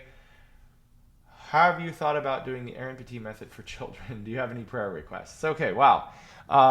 That's a lot of question marks. 3 minutes for each question. We'll be here for 30 minutes. I mean, I could go long into this. I don't really have time, so I'm just going to kind of spitfire this. What is my plan to teach my own children music? I don't have one.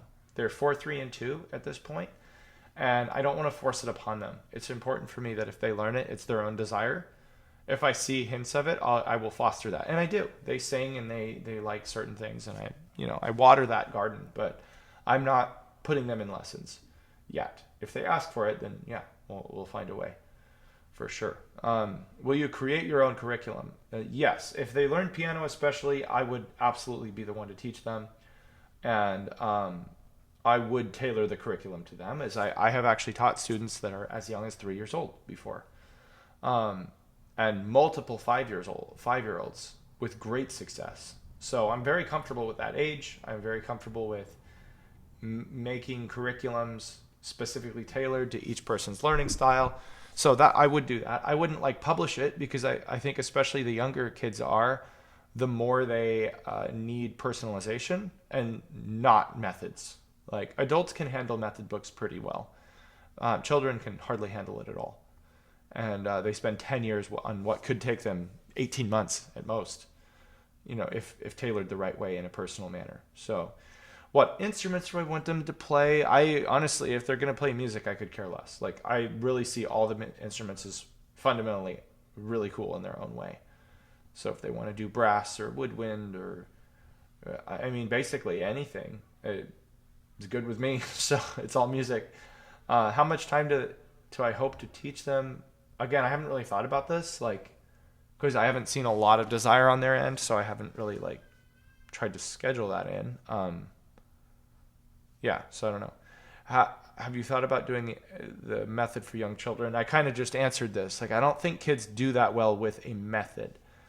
I think my philosophies of learning would work really well for kids, and they do, because I've taught enough kids to know that. But in terms of like printing a method book, probably not. Maybe that will change with time. It's certainly not the season I'm in right now in my career and my business and my headspace. I got to get my own book out first. Maybe a couple other books about piano teaching, and who knows what else later. Ask me in 10 years and maybe I'll think about doing a method book for children. Prayer requests, oh my gosh. What I do is extremely rewarding and extremely stressful. Making videos, YouTube. I literally finished a course last week and I'm already making the next one. I wish I could take a month break, but I have people who literally pay me for this stuff to come out like all the time, you know? And one of the promises I make is like my 12-month sprint thing I'm doing right now, which is like everything I know, all 12 categories, a course on every category. It takes me 50 to 100 hours per sprint. I just finished the third one. I'm actively reading, like as you can see right here. I have a book right now I'm going through about piano fingering. Not that I don't have my own thoughts, but you know, I research other stuff too. And that's why it's so good, is I take the best of the best that everyone has to offer and I give you the synthesis. So it's like there's this incredible pressure and responsibility I feel to give everybody the best possible education, and therefore I take my work very seriously, and it's not stressful like I'm gonna die or something. You know, I don't know how to put it. It's just a lot to process, and it feels like it never ends. I've done this for almost 3 years straight now online, and I'm a big thinker. I love doing things, and so the more I do, it's like I've accomplished so much. I've got 500 hours of tutorials online, both free and paid, and yet I kind of feel like I'm just starting. Like there's so much more to do, and you know, and to help, and all that, and it never ends. So I guess that would be my prayer request, is that I find some way to like make peace with that and find the rest in the chaos. All right, Susanna Hardman asks, let me get the timer. Okay. May I suggest an ultimate guide to piano touch and technique? I'm aware already you have some. Yeah. Not just some videos. I have a whole course on this. Speaking of, I was just talking about courses. Piano touch, not as much yet. That will be one of them. But on technique, that's the month 2, the physical movement sprint. It's all here. Everything I know about piano technique in 21 organized videos by concept, moving from foundations of technique, week 1, single notes, bullseye principle, landing on keys, playing accurately, close stuff, trills, scales, tremulos, wide, you know, all the stuff, and then double notes and jumps and really big stuff, like 3-note chords, double note chords, jumps. There is an appropriate length video for each topic. So jumps is a big topic, so it's a 20-minute video. One-handed polyphony is the biggest topic, so it's a 40-minute video. And I mean, to summarize that is like, I just can't. Like I've avoided trying to like push you to other videos, because the whole point was to give you a conclusive answer. But on a topic like this, like you're basically asking, an ultimate guide. Like there's no such thing as a 3-minute ultimate guide. And again, I already have the ultimate guide for piano technique. I honestly don't think, if anyone went through this, I don't think anybody would be still having questions on how the body works and how they could play faster and play under control. It covers everything. And there it is. So in terms of touch, that would be under the articulation course, which will be probably month 7. I'm in the middle of, as you can see, of making month 4, the fingering course. 5 is going to be about inflection. 6 is already started, but out of order. Where did I put that one? Here, it's going to be about musical form and structure. And then month 7 will be about articulation, which is going to include, you know, nuance, color, touch, tone production, all of that type of stuff. So by the time you finish my technique one, then the touch one will be ready. All right, so I'm going to recommend you do those two. If you don't want to do the whole course and you still want a lot of help, look up Aaron Petit technique. Tension, maybe? Not that one. Well, that one's good, but tension. Is this the one? Yeah, this is the one. How to remove tension and play piano effortlessly. This is the 22-minute summary version of the course I just showed you. The course is about 3 hours of material, far more in-depth, way more examples, and definitely more helpful for the longevity of your playing.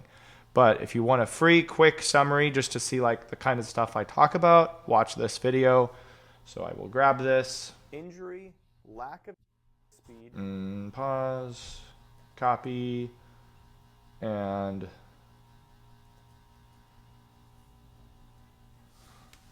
there's the video. Okay. Since we're short of 100, okay, so here's what happened. That we had like 70 or something, and then I opened up everybody to ask a second question. So we're going to get through as many of those as we can, but I did promise I would get this video out today, so I'm going to go as far as I can and then leave 10 minutes to go download everything and stitch it all together, or probably should allow 20 minutes for that. But here we go. Eric Marsh, second question. Looking through these, I don't see anyone else have asked. I had mentioned I'm trying to develop and improve sight reading. At first, I would look at the music, trying to figure out which notes on the sheet correspond to which keys. Yep, so note to finger. In time, I had to do less of that, but still had to look away from the music often to see where the correct keys are and place my fingers correctly. I have become more proficient at this, but often when I look back at the score, I had lost my place and lose time finding it again. Okay. I actually had a custom set of glasses ground to the correct focal length because of because part of my problem was causing by wearing progressives. So the question is, what is the best or at least good strategy that will keep my eyes on the score, which of course means not looking at the keys or my fingers? Good question. I like this one. So I've done a couple things in the past. If you read one hand at a time, you can manually hold the fall board right above your fingers. So like, I mean, you could, in some cases, if it's not too heavy, you could let it rest on your hand. It's just very hard to be flexible enough. It's enough resistance that like, it will kind of mess up your technique. So I recommend holding it just above like this, where it's like, if you did look down, I can't see the black keys at all this way. I can a little bit see the white keys, but not even that much.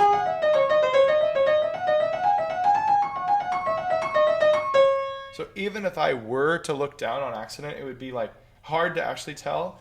And I would immediately be reminded, like, there's a reason this is here, look back up. So let's say I've played this, but I've happened to have Chopin Ballade No. 1 in front of me because I was teaching it earlier. So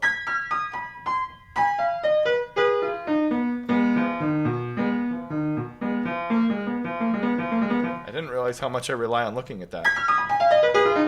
That's funny because I was like, well, I don't know this, and I totally do. Anyways, so you could do that and like play one at a time and then flip and go on the first note.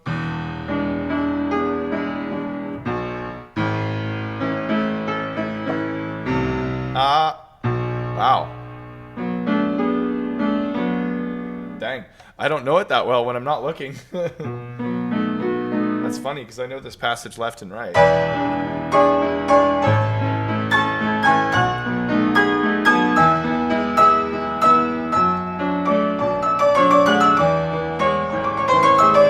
So anyway, you don't need to see me riff.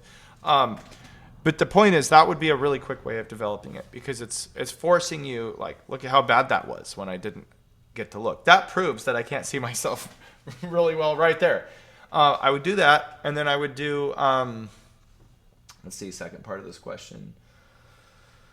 I have a jump training inside the Key Learners Club here. Just released the other day. So go to under community, go to value posts, go to how much can you learn in one lesson, brain workout, go to that PDF, and then go to step 6. Jump accuracy training, 5-step system. This, if you go through these 5 steps on any jumps, which I clearly didn't do in the Chopin Ballade, because that was 10 years ago I learned it. But if you do this, you can actually play anything without looking. That is the goal. whether it's jumps or whether it's just kind of, moving around a little bit, same thing. So check out that PDF. This is a really, really, really good, that whole PDF is good, but especially that jump strategy. I've used that in many students in the last year or so, and I see it work consistently every time. All right. Now, John Fisher's second question. I think these are almost all going to be second questions at this point, because a lot of people snoozed and losed. You snooze, you lose, right? So I opened it up for 100 questions and we didn't fill it out. We got like 70 something. So anyway, some people got double as lucky. So John Fisher asks, if you were starting out today as a newbie, oh dear, here we go again. Fourth or fifth time I've answered this. Based on your experience, where would you start and what techniques, pieces, approaches would you take? Okay, John, not to disappoint you, and there's nothing wrong with you asking. I don't expect other people to have read all 80 questions, but this is now the fourth time somebody has asked me this. So I'm going to refer you to, if you look at the timestamps in the pinned comment here on YouTube, because this will be on YouTube. Oh, now I can't remember who asked it. Monique was one of them. Was it just Philippe? It was just a few questions ago. Yeah, right here. Philippe's question that I answered, and I'm doing all of these in order. And before him would have been, it was pretty early on. I want to say it was maybe 15 or 20 questions into this whole thing. It was Preslava's question, I think. Just look at the pin things, and there's already, and each time I answered it like not differently, but I gave more context for each one. So I'm going to recommend you go to that one, and we're going to move on. Thank you for the question, though. It is a good question. I just don't want to answer it for the fourth time. All right. Juanita Taylor asks, is there a technique I can use to learn how to read ahead at least by one note? Oh, yes. Oh, yes. Actually, this is deja vu. I just helped somebody with this. Like, I don't know if it was, I do so much online. I don't know if it was a DM, a private video, one of my one-on-one coaching clients, YouTube, a live stream. But I swear, like just this week, I helped somebody to do this. And so it's weird. I'm like, wait, didn't I help you with that already? But I'm confusing it with someone else. Anyway, here's how I do it. This is going to sound too easy.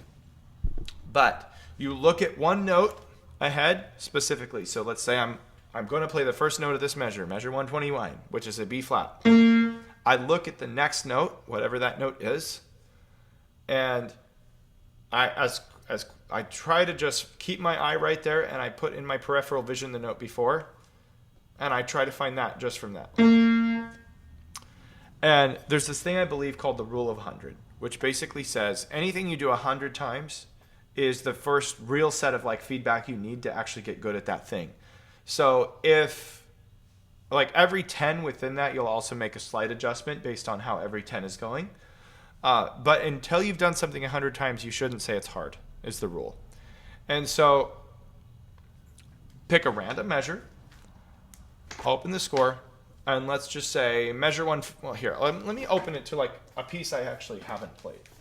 There's got to be a Polonaise I haven't looked at before. I definitely have not played this. Okay, so I don't even know what this is. Opus 71, number 2 by Chopin. So I'm on measure 20. I look at the second note, and then from there I just try to find the first without looking at it directly. Okay, did that. Now, the thing is, don't go in order, because you're trying to find like quick activation without context. That's what will build awareness and really quick speed. So now I jump to some other random measure. Let's say measure 14 and do the same thing. I look at the second note and I find that. And then I jump to some other spot. Let's measure 25 and I'm looking at the second note. See, that's 3 reps right there. And if I were to do, let's say like 5 spots here and 5 spots here, guess what? 10 reps, right? And if you did that and repeated it 10 times, you got 100 reps. You could do that in one practice session. Easy. Like, especially if you're not taking the time to explain it, you could probably do that. I'm going to say you could do 10 reps every 2 minutes. So 20 minutes probably for 100 reps. And if you did that as a pretty crazy sight reading warm-up routine for a week straight, or let's say 2 weeks, you got over 1,000 reps in that.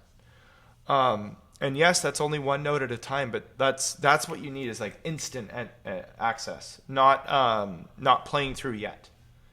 And so you're practicing the habit of your eyes being ahead. And then when that gets easier, every 100 reps you do this, I want you to then look farther ahead from where you're actually playing. So look 2 notes ahead for the next 100. Then look 3 notes ahead for the next 100. Then start maybe practicing like half a measure for 3 to 400, and then a whole measure ahead for 4 to 500. 2 measures ahead for 5 to 600. Like exponentially increase it as you're getting more and more comfortable. So by the time you've done 1,000 reps of this, every 100 you're making it harder. You're probably looking like a whole line ahead. And I can look at the end of the line, or like my peripheral vision isn't actually strong enough for that. So easily, like I'm looking here, I'm looking at the 3rd measure of this line, and I can see that this is E flat. I'm looking here, but I can see this left hand is an E flat. And sure enough, I went and found it. So like maybe you'll have a limit to where your vision will allow you to do it, but just look as far as you can. And so by 1,000 reps in 2 weeks from now, you should be able to do that. And then if you can do that consistently, that only then would I go and try and stay in a flow and keep your eyes ahead of where you're playing. Very good skill to develop. You'll get so much leverage and payoff from that long run. So yes, there is a technique, and there it is. All right, Joyce Silva asks, I've been thinking about the balance between repertoire volume and memorization. So how many pieces versus how deep I know them. As an amateur player, is it more beneficial to spend time memorizing a few pieces deeply, or should I use that same time to learn more pieces? Very, very, very good question. This book, I'm not recommending you go read it. It's very long, and for the general piano population, this is probably a waste of time. But by Joseph Hoffman, one of the great pianists of all time, it's just very, very sluggish translation, and it's a lot to read. I read it as a kid, and I'm sure I don't remember half of them. Funny enough, he ends the book with just answering people's questions. So very much like I'm doing here, there's about 100 or so Q&As at the end of this book, all in one go. In any case, I bring this up because he talks about the idea of having 5 categories of learning. And one of them is like the sight read it and put it back on the shelf. The next one is like, I'm summarizing here, but like learn it for a few days, get to know a few things, maybe problem solve a few passages, and that's it. Third one is like you learn the whole piece, but it can be kind of sloppy, a little slow. It's not perfect, but you did like actually do the whole thing. Fourth one is like you've polished it to a much higher degree and probably memorized, maybe did a performance or two, but it's not like your best of your best repertoire. And then fifth one is the mountain peak. Like you know the repertoire so well, you've performed that exact piece 200 times. You probably couldn't forget it if you stopped practicing it for 10 years. And I've got 3 pieces like that maybe, in category 5. I've got about 200 pieces in category 4. Maybe 300. I don't know. Haven't counted exactly. Somewhere around, let's say, 10 hours of repertoire in category 4. I've got another 5 hours of repertoire in category 3. I've probably got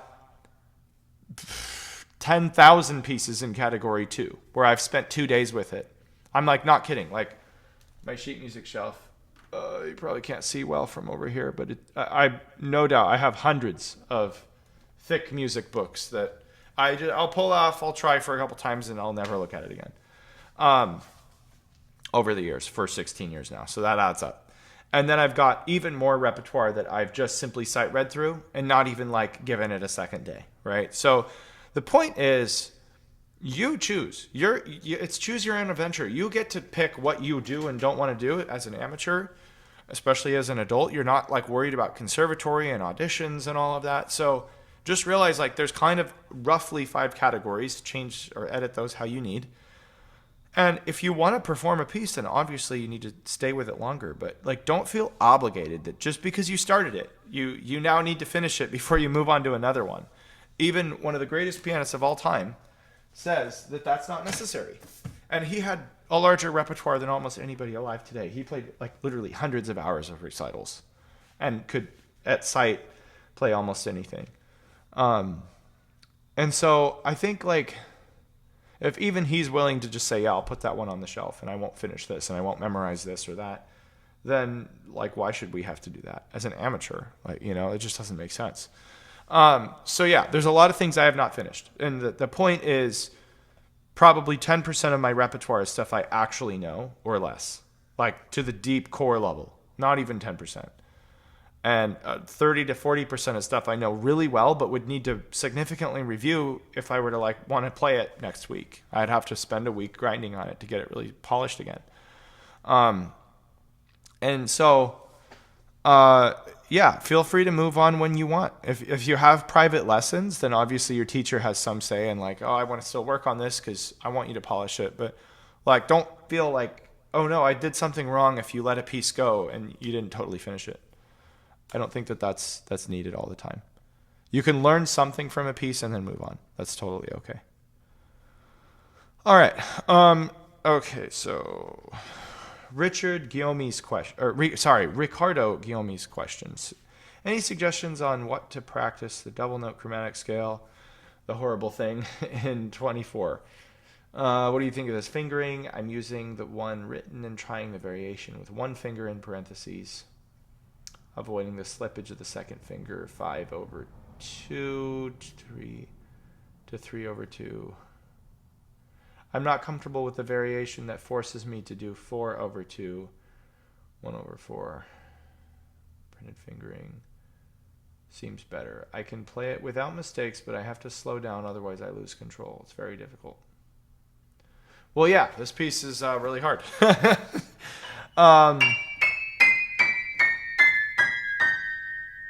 Oh, I see.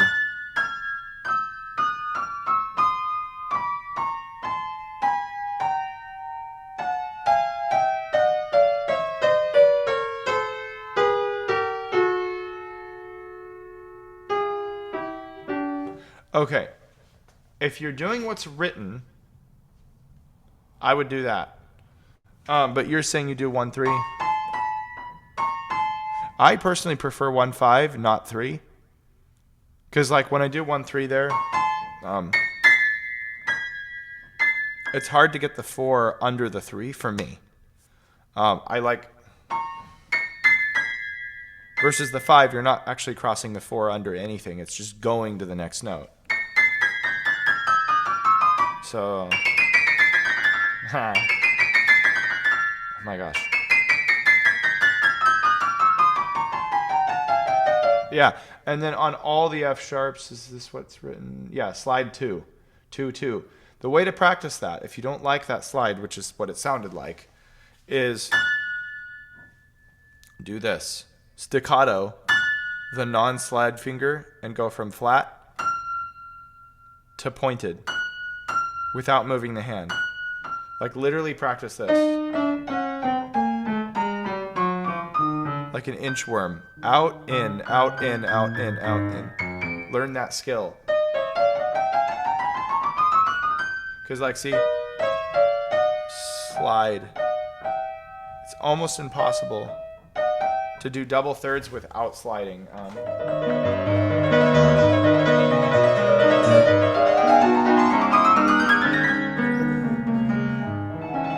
You know, the Chopin Opus 25 number 6. Same thing, it's just backwards. This one.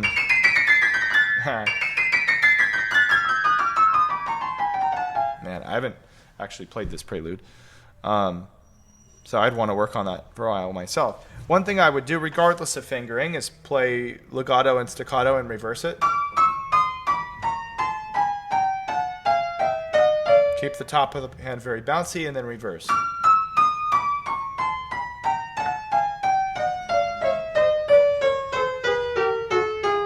You know, just to get finger independence. And then lots of like groups of 2 and groups of 3. Like really quickly. Clean articulation. And then 3. Oh, that's hard. Like faster than you would actually play it in real tempo, but made easier because it's just 2 or 3 at a time. And then I'd reverse it, like start the 2 on the second note. oh, that's weird. So instead of starting on the D, F, you'd start on the C sharp, E. So now your fast note is like the other note that you didn't do last time.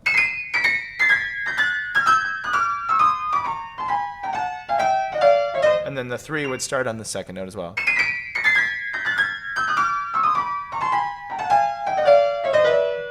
That'll take some work to work up to that. I've got just enough experience in thirds to be able to almost do it on the fly, but I would still practice that till it felt very comfortable. Yeah, those are a few things to start on, and we'll go from there. All right. There we go. There were 71 questions. Here's the second one from Taylor Child. Here's a question 2. Do you have any advice on learning, memorizing, and performing easier pieces? I found if pieces are around the level I can passably read through, like Chopin waltzes, I have a hard time memorizing it, and I tend to avoid playing a lot of really great music just because it's not hard enough to get it to stick in my brain. Very, very, very, very, very, very, very, very, very, very, very, very, very, very, very good question. Because that is so relatable to me. I'm at the level in my playing where it's like I've played like literally some of the hardest music ever written. The Rite of Spring for solo piano, Rachmaninoff's Third Piano Concerto. I've played the Tchaikovsky Piano Concerto, and in my opinion, that is actually harder than Rock 3. Everyone talks about Rock 3, but Tchaikovsky is the most uncomfortable swear word concerto you'll ever hear or try to play. And I played a lot of other just random etudes and stuff that's just bonkers difficulty, like Fall Follet and Schumann Toccata and whatever. So I say that to say that because I've done that, it doesn't mean I can automatically play anything like without practice, but I'm in that same boat where it's like, you know, this Chopin Polonaise I've never played. I just pulled it out to demonstrate something earlier on this class. I haven't even heard this one, Opus 71 number 2, and yeah, I could probably almost sight read it. Dun, dun.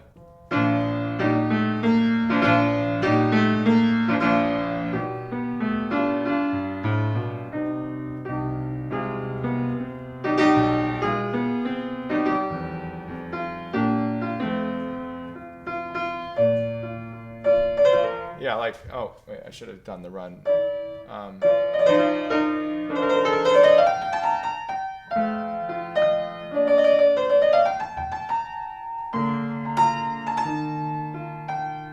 See, so, okay, a little sloppy once I did the run.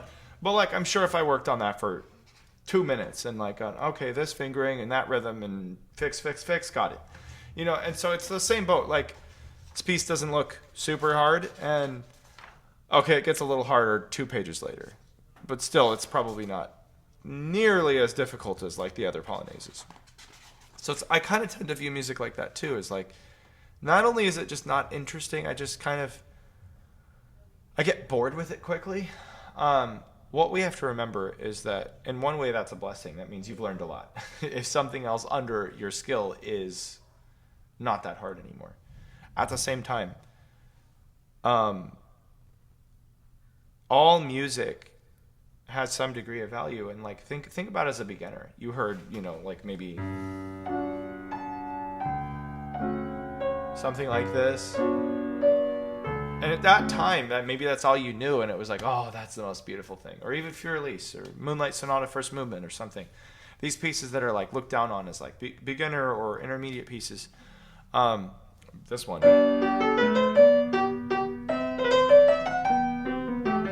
You know, we hear these, and now they're boring because we have much more skill. But at one point, it was like gorgeous. And so what we have to try to remember is like, don't see it as like skill. See it as like, what does it express? Take the issue off of like all the complication of it and more on like what it has to say. And it's still poetry even if it has less words than a different poem, you know? And so what I would look at is, if I was playing this, for example, is anything that could make it personal to me. So like, oh, that kind of, that half step is interesting. So I might like take a little time in that, and the second time rush through it, and then that augmented,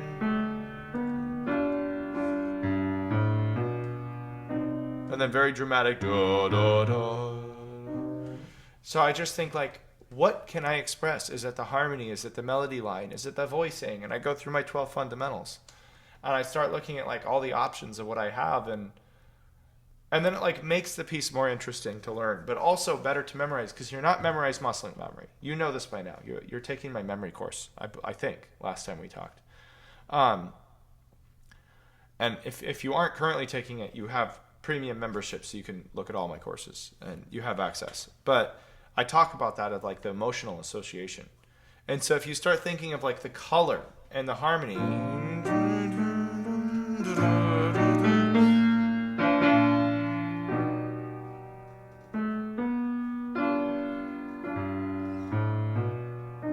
see, I already almost have it memorized. That was with my eyes closed, not even looking in the right direction, because I was just like, I was listening. Like, is what I'm doing matching how I just like felt it? And something felt off here. Yeah, see, I had that rhythm off, and I forgot this part, because I haven't probably associated it on a deep enough musical level yet. So that's my suggestion. Don't think of like skill and number of notes. Think of the depth of the interpretation, and that makes it more fun. All right. Joyce Silva asks, second question. When managing multiple pieces, what specific level of technical or musical proficiency should I reach before starting something new?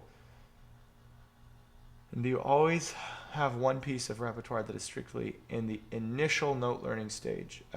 Are you the one that asked? Yeah, okay, so this is kind of part 2 to the same question. I don't know if there's a specific level. Yeah, it has to do with what I said about the 5 categories before. If you intend to get a piece to a certain category, then you can measure like what the level should be.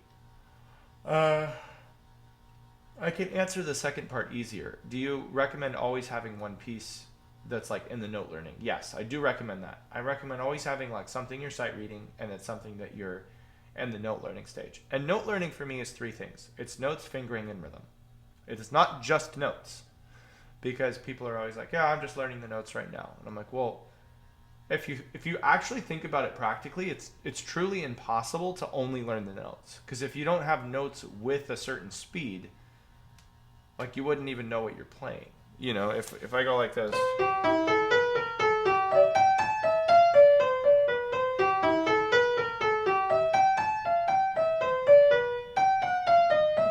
you might recognize it, but you would definitely know it. Oh, wait.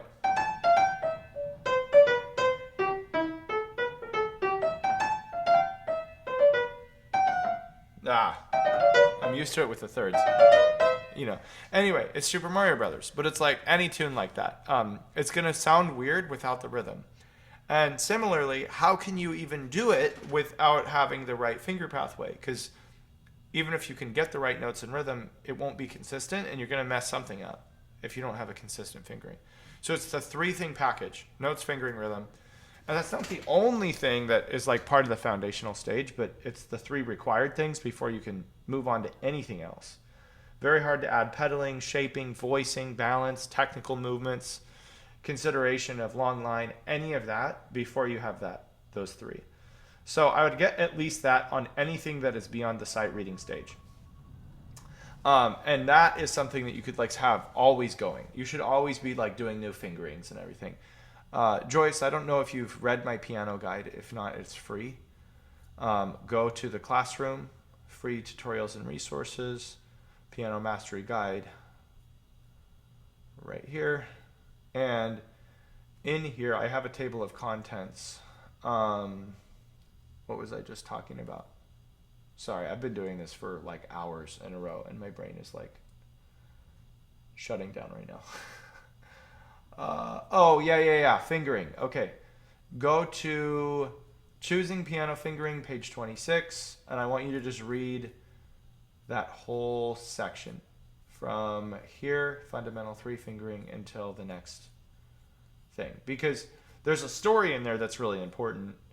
on this, but there's also 3 really, really universal principles that you will totally get benefit from. And that is something that you should be doing like every day, as I talk about in the guide. Okay. So, Kirsten Laufer. Let me get my timer again. There you go. Asks, how could I improve my technique on octaves like 25 number 10 and thirds in 25/6? How to practice. Okay, 25/6. I just answered a thirds question 6 questions ago. Where was it? Here. On the Chopin Prelude. So go back to that. It'll be this Chopin Prelude 24 double thirds question. In terms of the octaves, I would recommend... the weird thing about that piece is it's not truly an octave etude. And you'd be like, well, what do you mean? It's literally called octaves. Except how many octaves in the actual repertoire have thirds or sixes in them? It's super rare. Like, Tchaikovsky concerto. Those are just octaves. Brahms concerto. And so on and so forth. Most octave passages are actually just octaves, but to Chopin,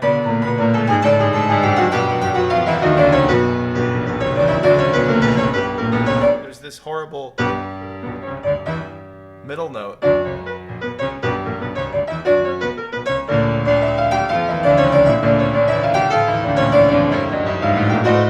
Full diminished seventh chord.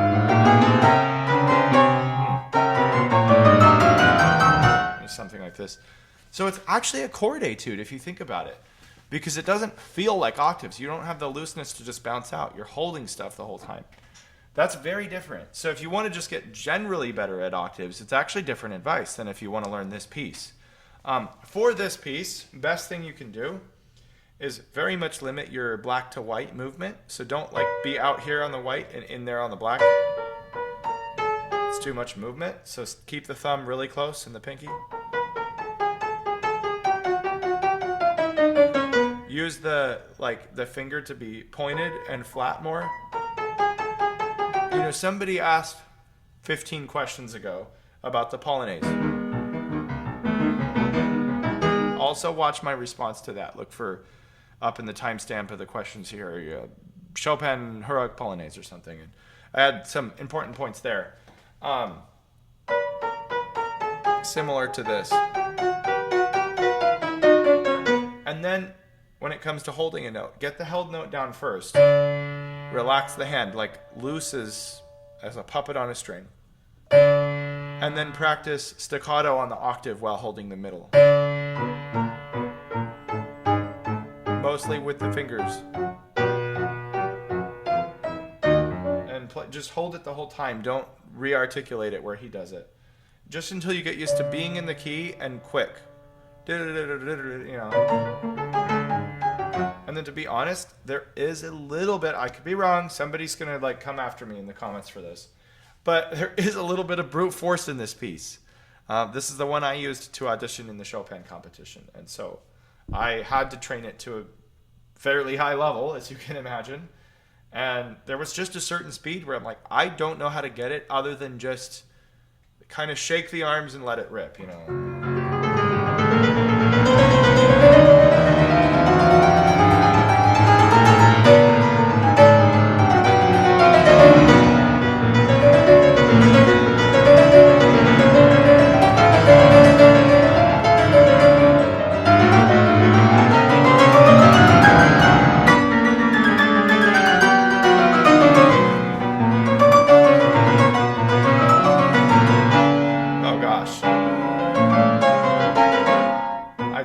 Now forgotten it.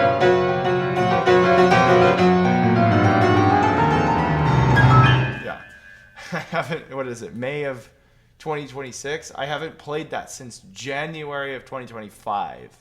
Almost a year and a half. So I'm actually shocked it's that much still in my hands. But you can imagine, it's there's almost this thing where it's I did all the practice, I learned the movements, I memorized it, and then, I don't know, you have to almost embody this thing that tunes out everything, and you just go, I'm just gonna just do it and just vibrate the arm the whole time. I don't even know what I'm doing necessarily when I do that. It's almost like I like go out of body for a minute. Like not physically. I don't know how to describe it, but I hope that helps. It didn't happen overnight.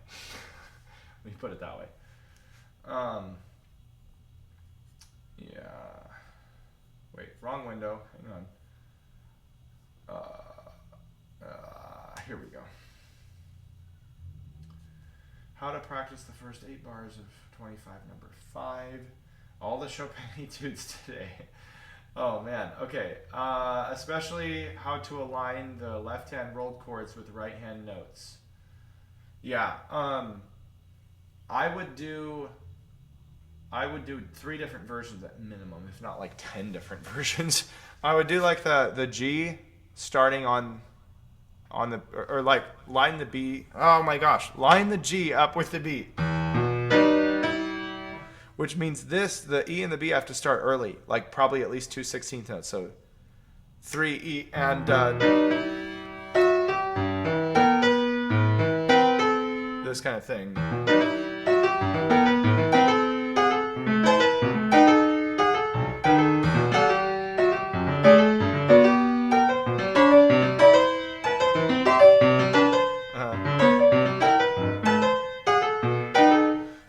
Yeah, it's been a hot minute, more like hot decade since I've played this one. But that's like how I would do that. And then I would do the B on the beat. So start it before and end it after. So then maybe put the second, the top note with the second one of the right hand. Yeah, so 16th note pickup. This is the beat. And the G is the second one.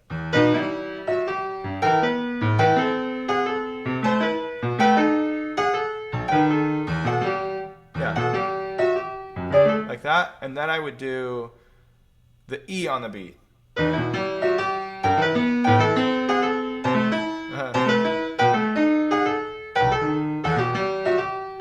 one's hard. I do all 3 at those at minimum, just for practice variety's sake. You get mastery of different aspects of it each time, and then when you actually play it, it's out of time. It's not like totally.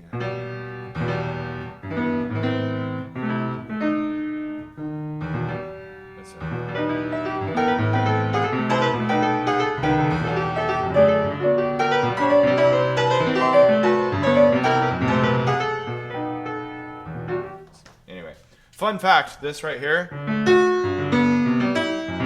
There's almost an identical spot in the Winter Wind middle section in the development where the thumbs do the same harmonic progression and rolled and all that. So check that out. It's kind of a fun connection. Anyway, I'd roll it like that. And then I'd also practice blocks. This, I can't remember who this comes from, like a Liszt student or something. But take your rolled chords and do the bottom 2 as a block. So it's like 2-note roll. And then do single note to double note. So, or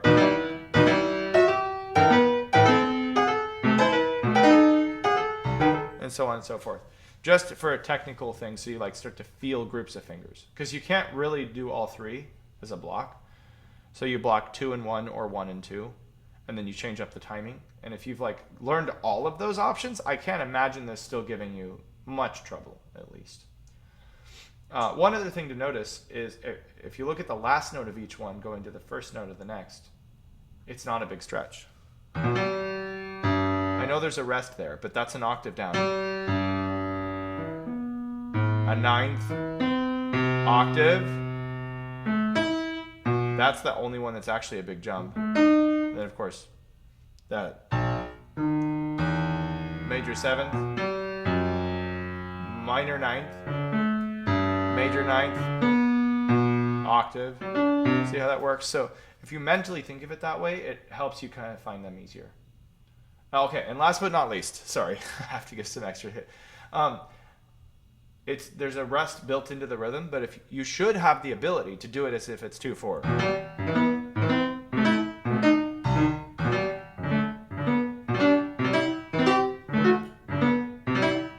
That one's weird because it goes from 2/4 to 3/4 and then back to 2/4. But in other words, learn it without the rest. And there's like so many reasons as to why, which I don't have time to get into. But basically, it's just so you learn the flow without building in hesitation. Okay. Good luck on that. Thanks for the question. Richard Amontite asks, here's a question I've been struggling with for decades. How can I make a living doing what I love to do? I do not feel I'm supposed to be a teacher, so that leaves me more time for composition. Composition doesn't pay. Okay. Amadeus quote, which is my passion. Well, Amadeus, if we're talking, not the movie, but like actual Amadeus, was a poor spender. And I could actually easily make a 5-hour class on business, online marketing, making money, saving money, investing, finance, all that. Because I've been doing that for years. I more than 10x'd my income over the last 5 years through all of that kind of stuff. All the time. I study, I'll just throw out a couple names that you could check out if you don't know. Alex Hormozy, Russell Brunson, Craig Ballantyne, Bedros Keuilian. There's all sorts of sales trainers I've done. I mean, like, you name it, I've probably heard of it. I've probably studied something from them. I've got an entire book of business and self-help books.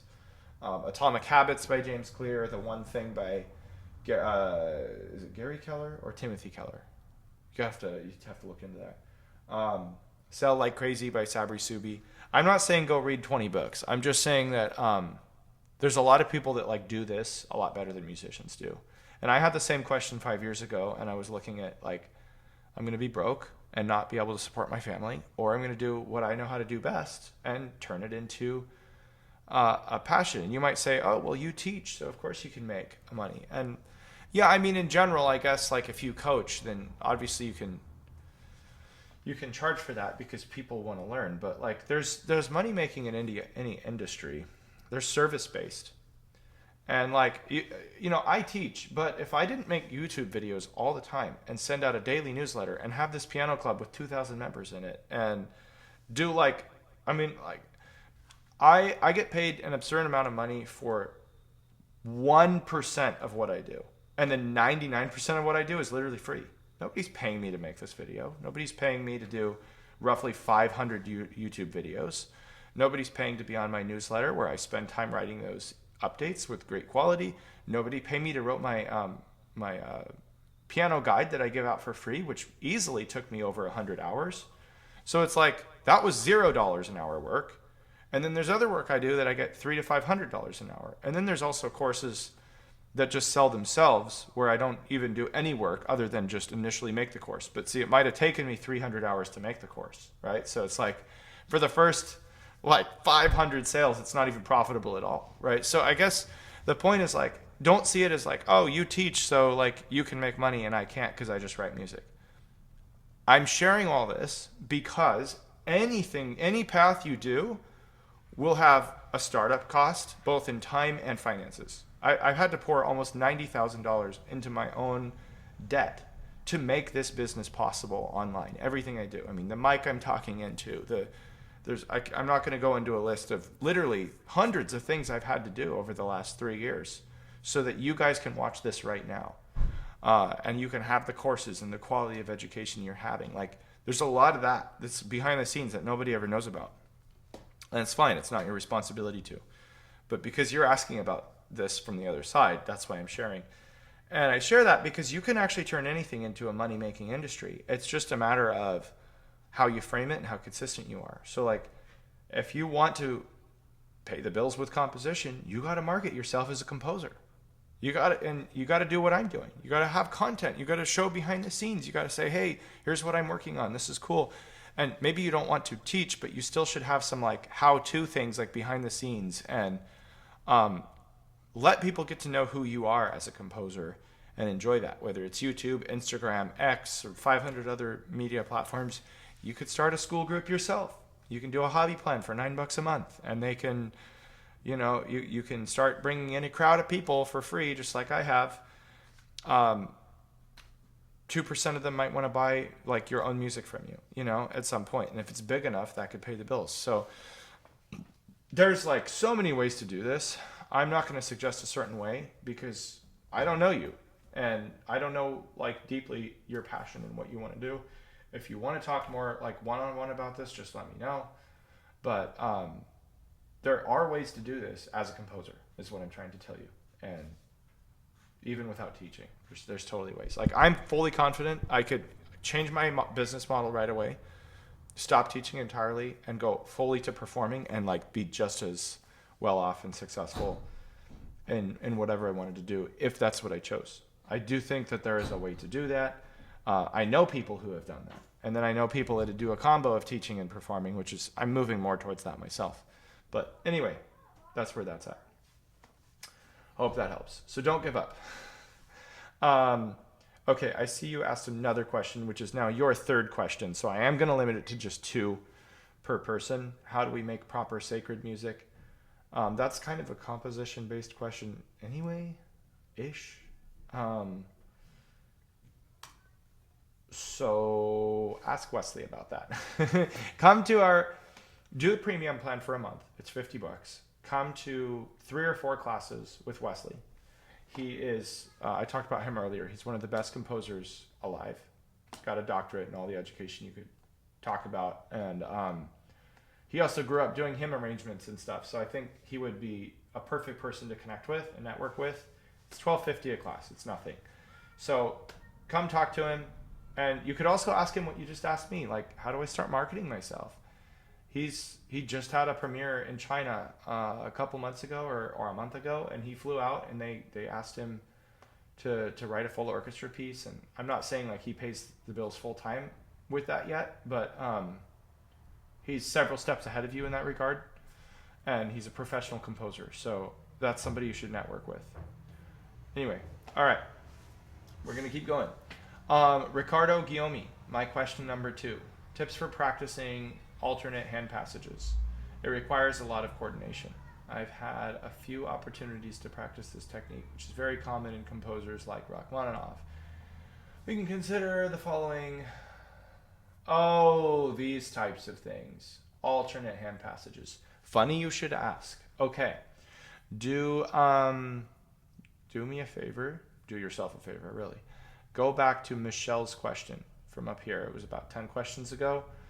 In the Hall of the Mountain King.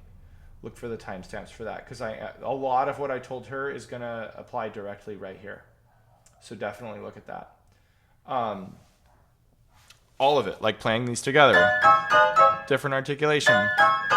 2 and 1. Like literally everything I said would apply.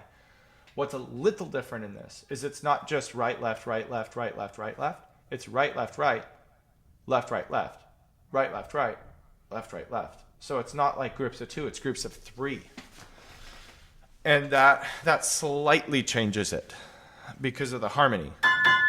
2 of these, then 1 of those. 2 of these, then 1 of those. 2 of these, 1 of those. And then the other hand is the opposite. 1 of these, 2 of these. 1 of these, 2 of these, 1 of these, 2 of these. So because of that, you have to understand all the aspects of the pattern. There is a 3 aspect, which I would practice it like that to hear the breaks. There's also a 2 aspect because it's right, left, right, left, right, left. So physically you feel it in groups of 2, but dynamically and harmonically you feel it in groups of 3. So you got to feel it in 2s also. And so the right hand goes to a different third each time. It goes here, same chord, different chord, then match. Matching chord, changing chord, same chord. So practice it like that.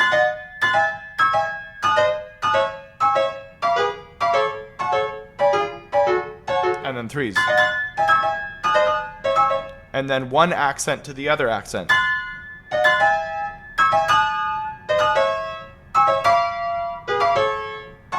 And then also all 6s at a time. So the right hand accent to the next right hand accent. Because if you do every accent, it's right hand accent, left hand accent, right hand accent, left hand accent. But if you do every 6, you have 1 here, and then 1, 2, 3, 4, 5 leading into the next one.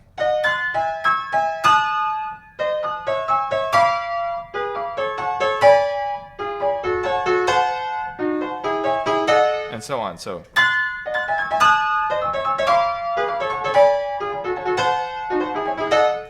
yeah. And then I would also simplify it as like, this is all just one quarter note block, and that's all one quarter note block.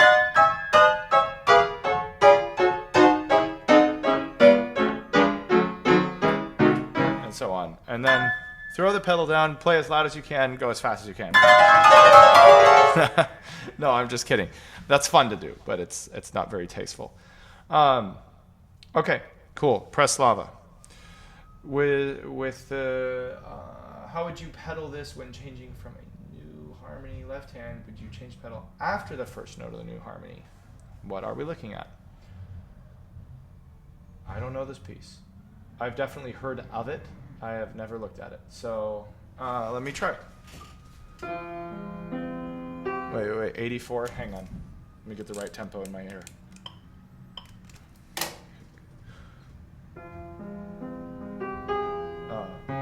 Oh my gosh, totally the wrong key. I assumed F minor. Okay.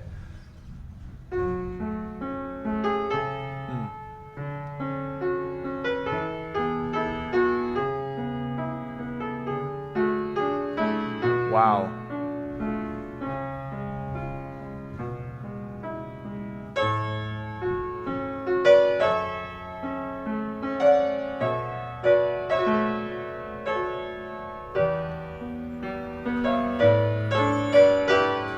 My gosh.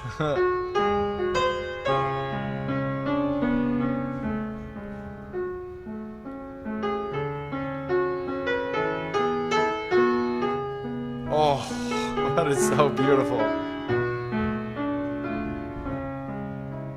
Now I can mess that up. Yeah. Okay, so yeah, I get the point. I mean, just instinctively, I'm basically changing every 4 notes because of the bass note.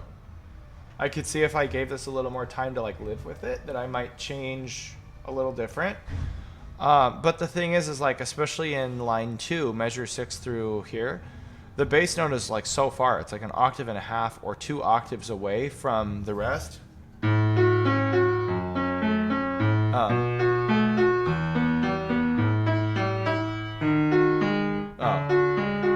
Right? And so if you don't keep that low note in the pedal, it's going to sound really weird to all of a sudden like choke that off. So you pretty much have to pedal every 4.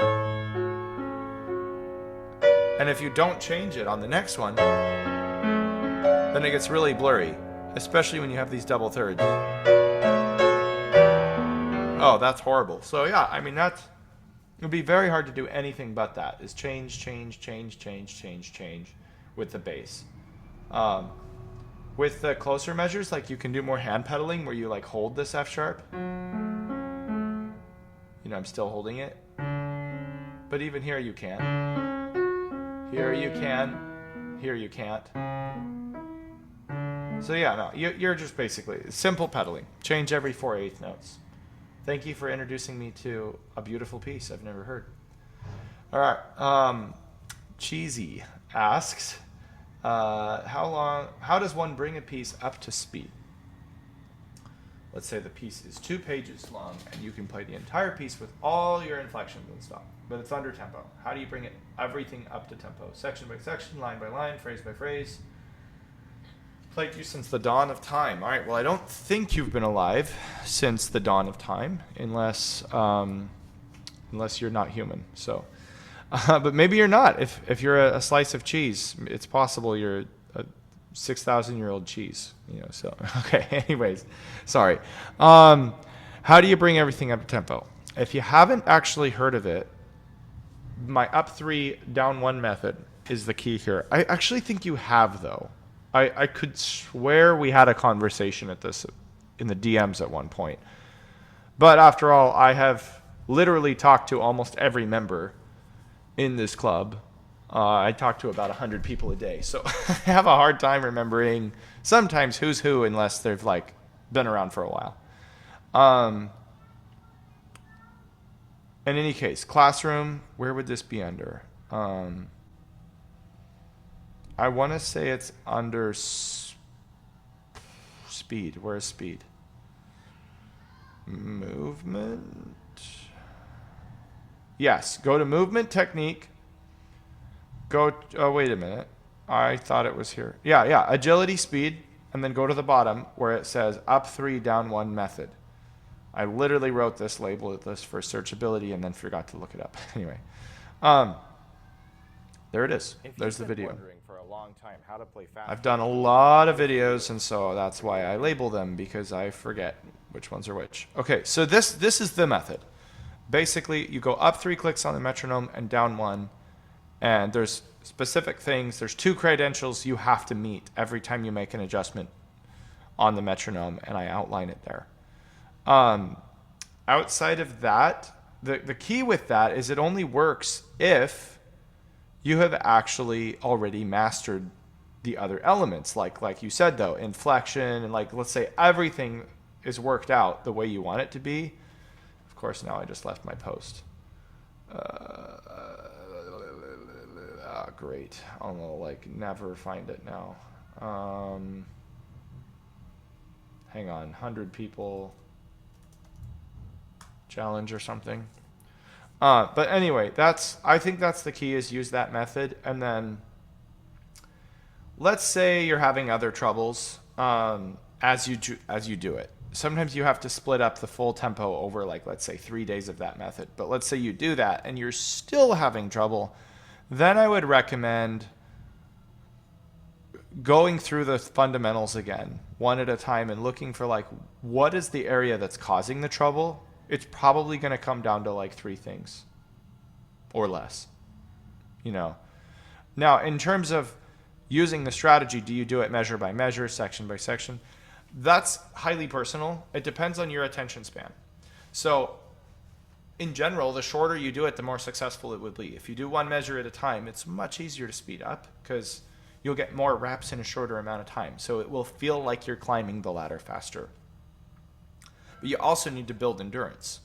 So if you only play the whole piece, that's you get the endurance all right, but it's going to take forever to log even 10 reps. If the piece is 3 minutes, that's 30 minutes. It's that's not practical. So I would probably recommend, in most cases, 1 phrase, which is going to vary between 2 and 8 measures in most standard repertoire. And this is assuming you already know it quite well. Okay, so if you're still learning the notes or fingerings or whatever, then don't do this, obviously. But a whole phrase, and then use the up 3, down 1 to move that phrase to, let's say, 5 sets of up 3. So let's say you start at, 60, and then up 3, down 1, up 3, down 1, up 3, down 1, up 3, down 1, up 3, down 1, up 3, down 1. That leaves you at 100 BPM. So that day you went through the up 3, down 1 5 times. You got from 60 to 100 BPM. And then the next day you drop maybe 3 clicks, so 92, and restart the whole process, or 88, and restart the whole process over again, and then do that all over one.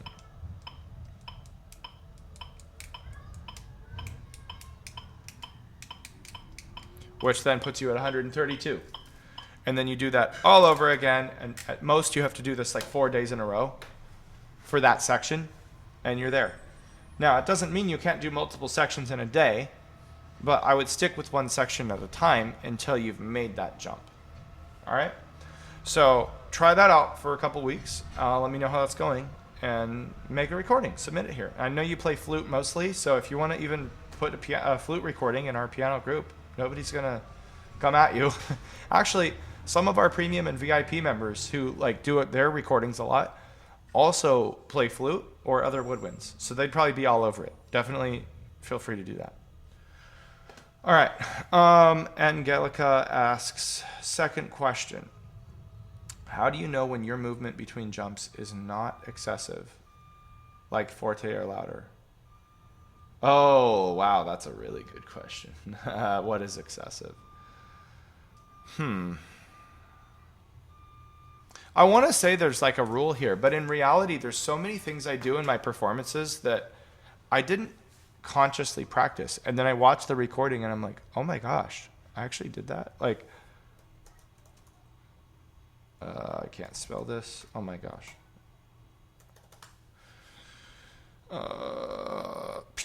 Come on. Why is the interview coming up before the performance? That's funny. There's 153 views. Here's an example.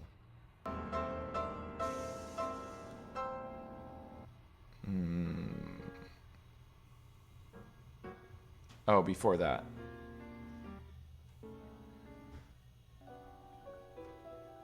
After that. Sorry, hang on.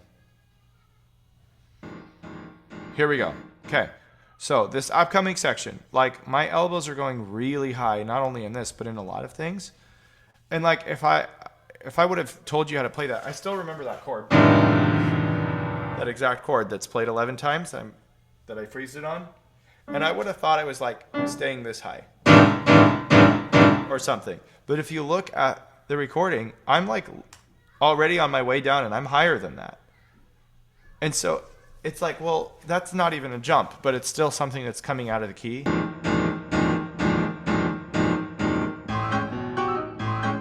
And then some jumps are like really high and others are like right by the surface of the key. If you watch this at like 50% speed. Close. Quite big.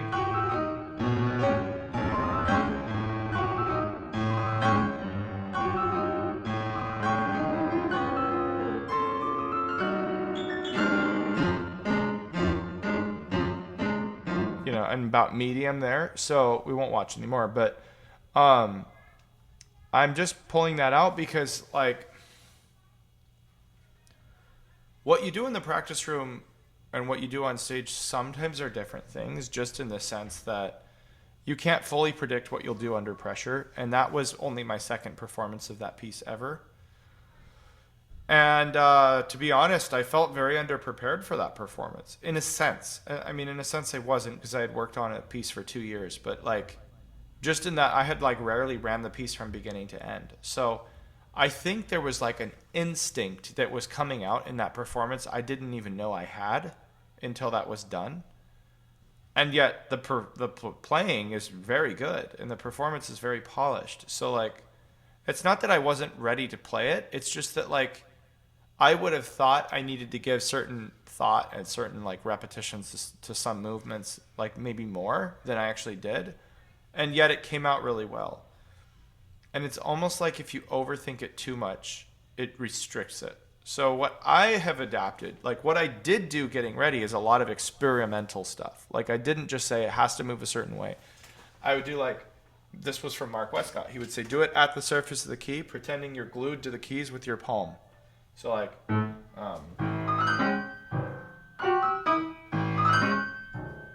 purely left and right. Like literally I can feel the keys touching my palm. It doesn't press anything, but you can hear the friction there. So like, and the same thing. Yeah, and it feels very mushy and quiet and muted. And I did some of that, and he had me do it with just wrists going up and then wrists going down like this. Like you're flipping off the key and then like you're above throwing a dart down into it.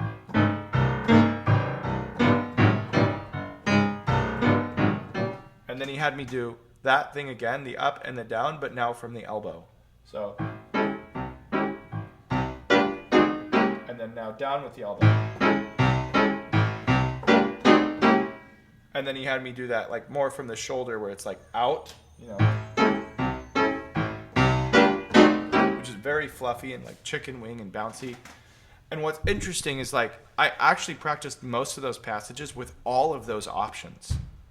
And so I didn't like necessarily, I think that's what I meant by underprepared. Is I wasn't really sure which one I was actually going to use because I had done so much variety.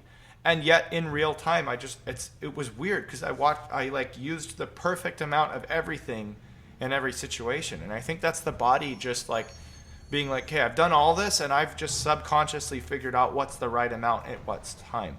So like do the same thing.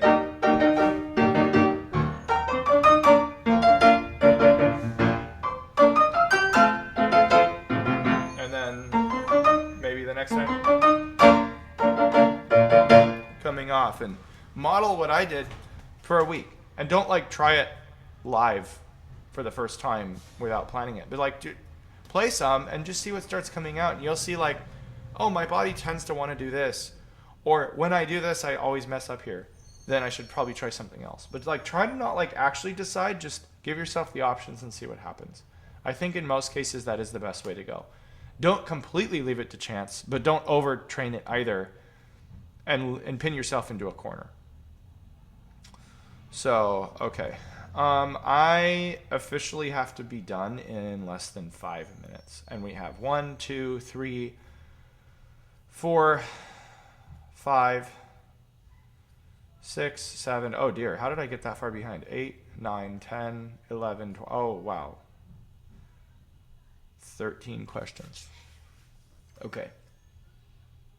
I mean, if I'm moving, that's still over half an hour. So what we're going to do is I will answer one more really quick, and then I will do the other 12 tonight. And I am just going to pull a late night to get this out. I promised everybody. Look, I already did this in advance 4 hours ago. I said it's releasing tonight. I'm like, I haven't recorded this yet, but I'll do it. I already extended it once, having said I would be out by Wednesday, and now it's Friday. So it will not be any later. I'm going to stay up tonight and get this thing done. I'm just going to have to do it later. So, all right.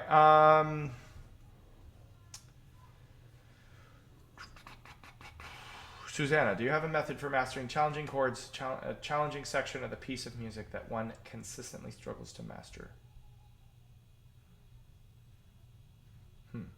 Funny enough, this actually somewhat, a little bit has to do with the question I just answered. So back up like 5 minutes, and we'll get that one.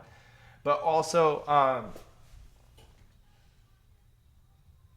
mean, if you mean specifically chords, I do. But when you say challenging section that one consistently struggles, I would point you again to my technique course. I think it was you, Susanna, funny enough, it's just a coincidence, but I think on your other question, or maybe I'm confusing it with someone else. Someone else asked something similar, like, do you have a method to have technique? I think it was you, actually. And I'm saying, like, yeah, I have a whole course on this. But in terms of, like,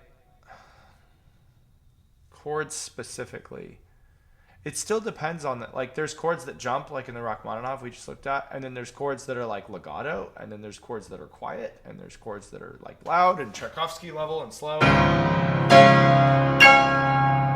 So it's like I have very different ways of practicing all of those, and because it's not just about chords, it's about context, it's about movement, tone production, speed, harmony, voicing, all like pedaling. All of those things are like gonna weigh in on how I practice something.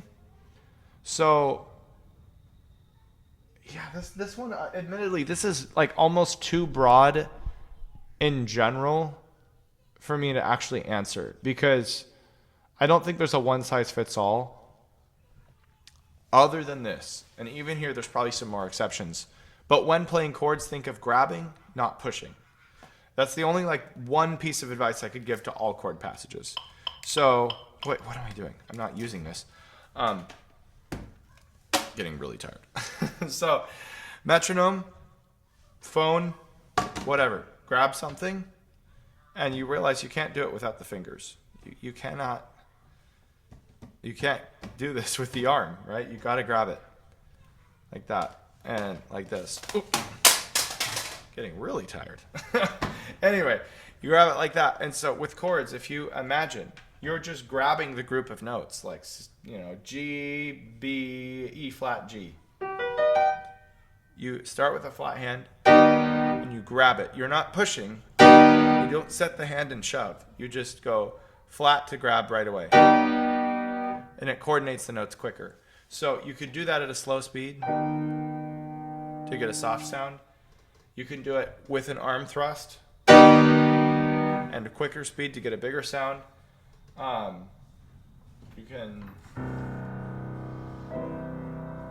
You can do it with a little tip to get voicing.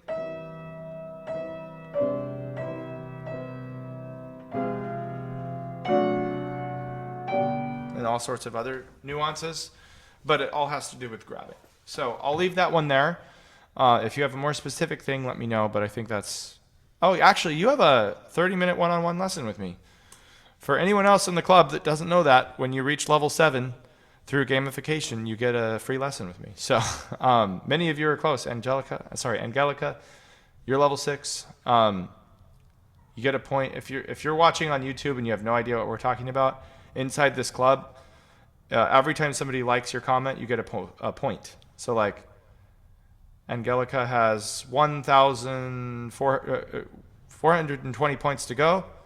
And if I like her comment, then she has 1,419. And so every like is a point, and if you interact in the group long enough, you just keep getting more and more points. And anyway, you get free stuff, courses and lessons and all that kind of stuff. Okay, so I'm going to leave it there. Joanne will be where I pick it up tonight, and I will do the last 12 in a future session. This is now going to be the 5th time I've had to stitch this recording together, but that's how it goes when you try to make a 6-hour or something, So anyway, I'll see you all later, and yes, bye. All right, Joanne Manning asks, "Hi, Aaron. Second question. As a teenager, I practiced Chopin Fantasy Impromptu inaccurately. My teacher simply told me to feel the underlying crotchet beat and to do my best to fit the 4s and 6s together. Kind of worked, but having revisited the piece recently, I wanted to play it correctly. My fingers revert to their old ingrained muscle memory, no matter how I try. The theory is no problem. Autopilot definitely is. Okay. Yes, I can help. First of all, it's just think of this as cut in half. So it's actually 2 against 3. Wait a minute. Sorry.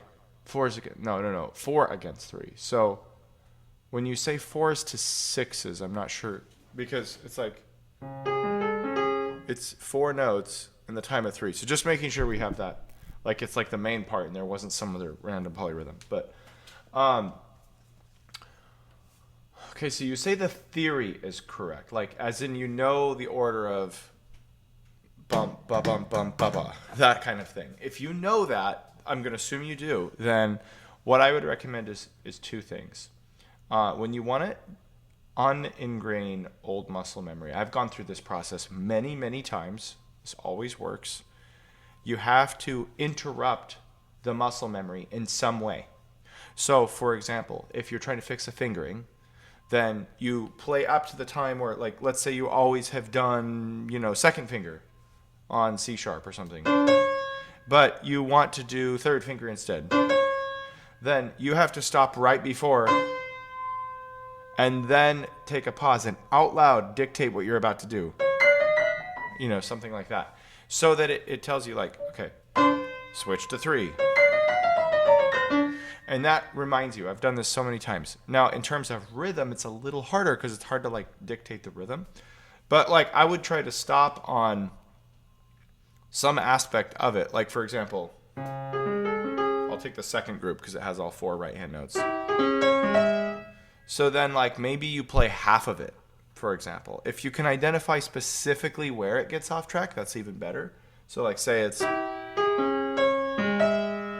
in the middle after the G sharp. And then the next one, like, you do the order wrong or the timing wrong. Then, like, pause. And then say right hand, left hand as you're doing it. Say if you tend to play the left hand first on accident or something. So to find your tendencies, record it. Any app or something like Telegram, WhatsApp, or like even a lot of iPhones, you could list it on YouTube unlisted, and you could play back at half speed, and you can hear what you're doing more clearly. Wherever the problem is, stop on the note before it, and try to just become aware of, like, making those micro adjustments. Play that note a little faster, or this one before that one, or whatever. And then over-exaggerate your tendency on the note before it. So that's what I would do. Maybe choreography out loud, like both right, left, right. That could help at a slower tempo. I think what you need to do is balance, like, the perfect version of it at a slow tempo with the messy version of it at a fast tempo. Your teacher wasn't entirely wrong. It's just you can't use only that strategy. But the faster you go, you actually can't really count it. Like,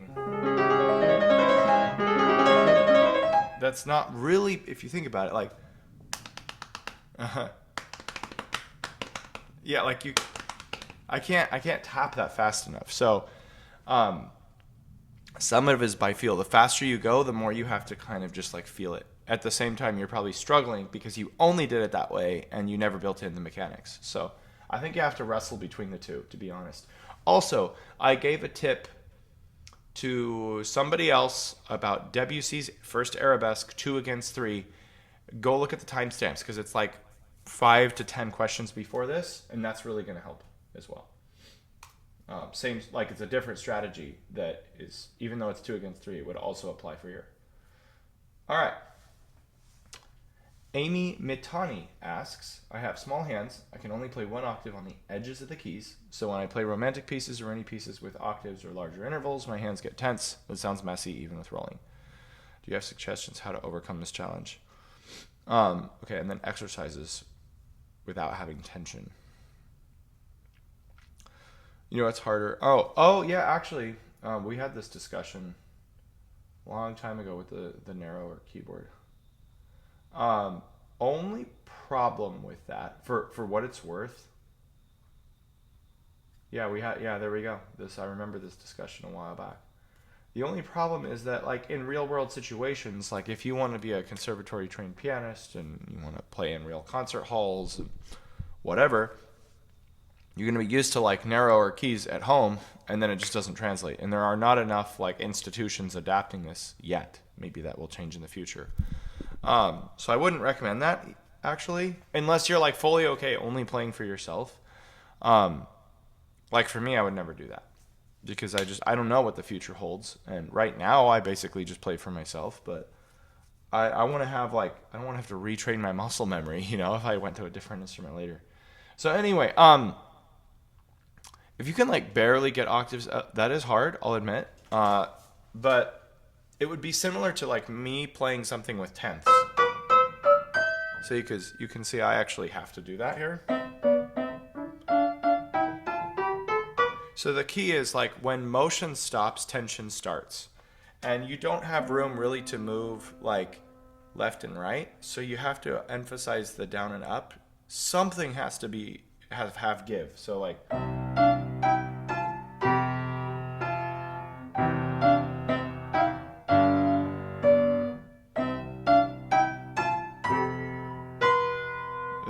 this kind of thing. See how I'm doing a little bit of give there? Take a ton of breaks, like so many breaks. You know, practice a small gesture. Bring the hand back into a light fist. Don't squeeze, just light fist, and then do it again. Do it again, you know. So just relieve the hand of having to stay out. Because like if I stayed in a tenth for 20 minutes straight, like I'd be in pain too. So it's not like, you might not even be overextending. It's just like we have to learn to give ourselves relief. Because when we actually play a piece, you're never going to have to do it more than like, let's say a minute in a row. Or like probably way less than that even. But when we practice for 20 or 30 or 40 minutes, the same passage, that's where the tension actually comes in. Other exercises, after you hold something, see how I just lifted halfway? This is the half key principle. Right there. It teaches you to not squeeze the bottom of the key. I'm still holding everything down, but I just relieved the tension.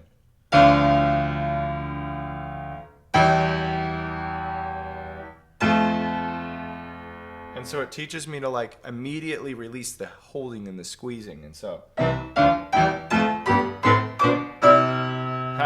I've never really done tenths in like passages like that before. I should make a little etude out of tenths, I guess,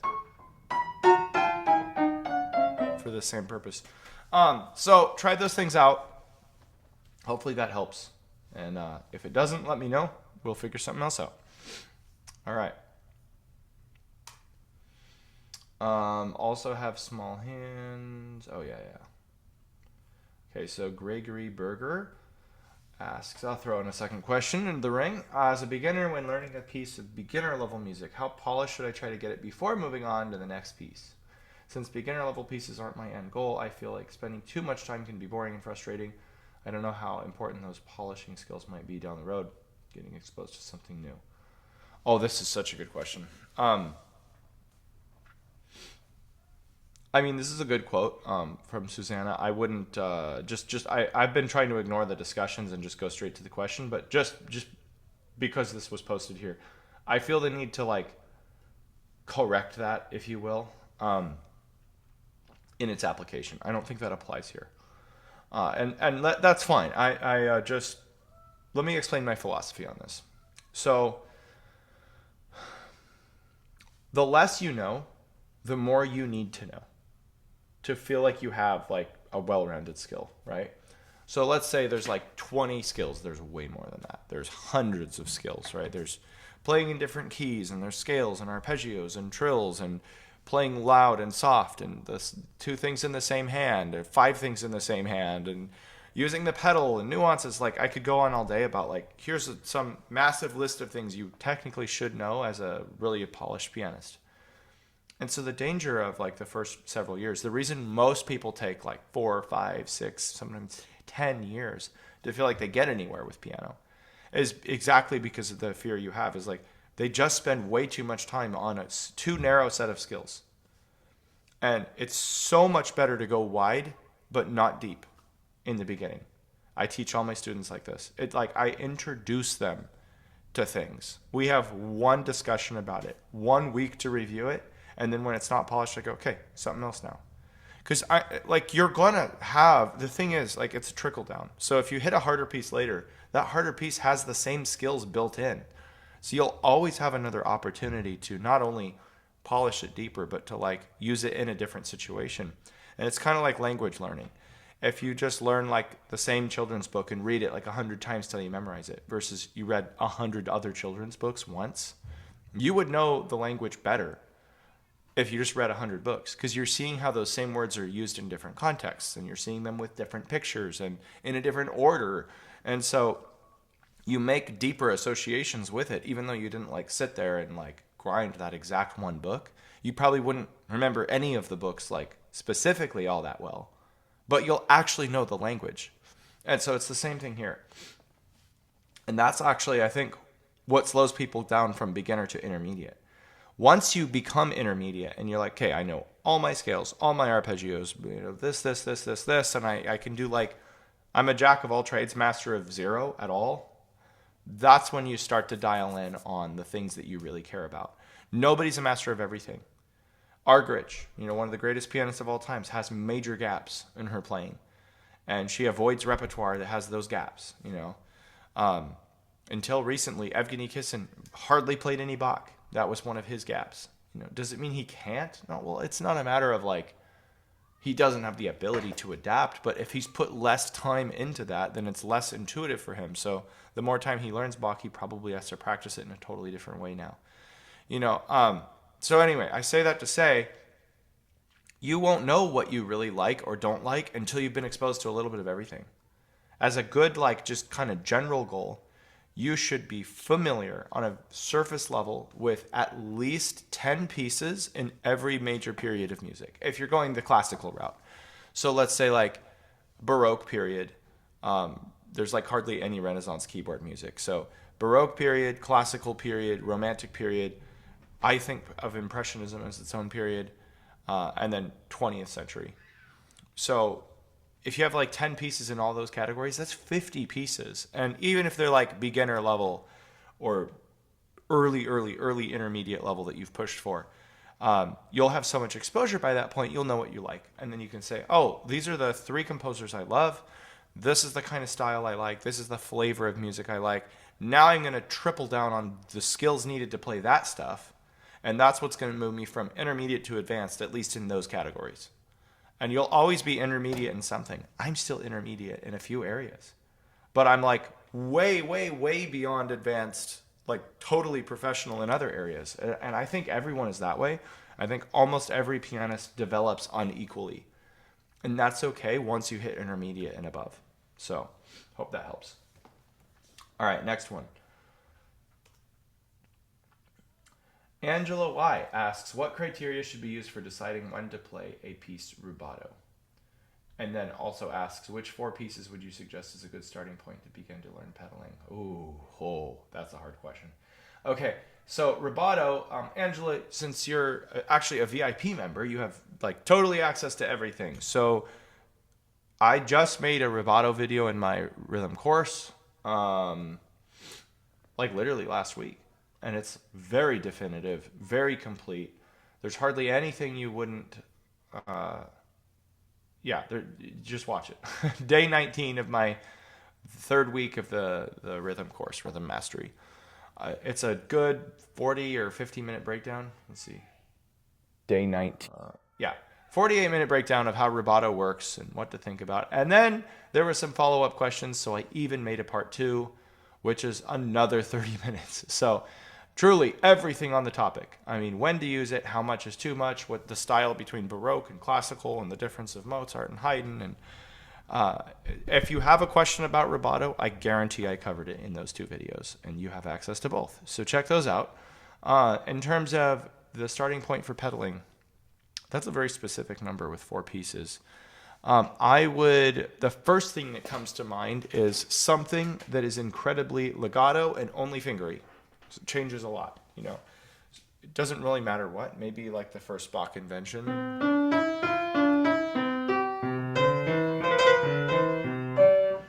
Because it gives you an opportunity. It has to not be super fast. It has to be like moderate or slower. It gives you an opportunity to practice pedaling on every note. Forgive me. For these last 12 questions, I am in my PJs and have no socks because it's like the 5th take of finishing this video. So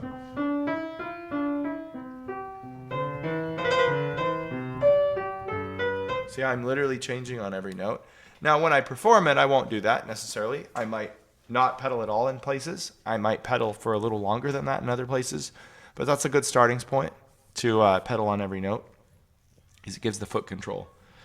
What would be another piece? Maybe like beginner level. Something with chords. Not Earl Wild. Edward McDowell, To a Wild Rose would be a good one.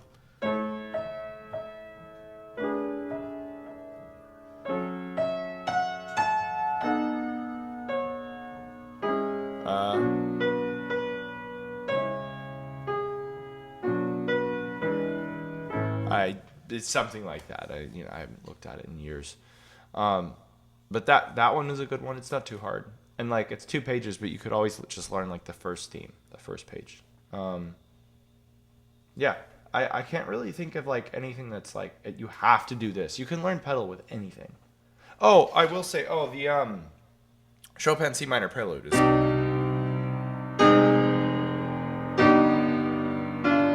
because it's slow. It's quarter notes and it gives you an opportunity to. That's probably the first one I would do. That would be easiest. And it's not too many notes. It's 3 lines to learn, which is really 2 because the 3rd line is a repeat. So you have 2 lines to learn of 4 chords per measure. Like hardly anything, and a pretty simple key signature. So it's not totally beginner, but it's definitely, it's like not quite intermediate either. All right. So, what I thought a week ago, what I thought would be a second part is now part 5 to get this done.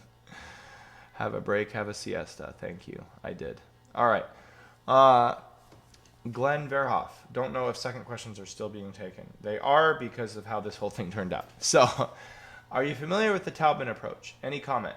Do you have a video about how to correct the thumb when going under in a scale passage? Wow. So, I don't have a public YouTube one that I remember. I mean, I probably do. I literally have 500 videos on YouTube, and to be honest, like almost 300 of them, or at least 250, were all recorded in a 4-month period. Most of them are shorts. I was recording anywhere from 2 to 14 videos per day, and my brain was so scrambled in that time, I literally don't know my own content. Like I literally cannot tell you which videos I did and didn't make, what they're called, it's like, yeah, I don't know if that's good or bad. But what I can tell you is as I did it, I labeled every single one in here and I put it by topic. So if it's going to be here, it would be under probably technique. And then I have like, scale and single note videos. Check here. This is the free stuff.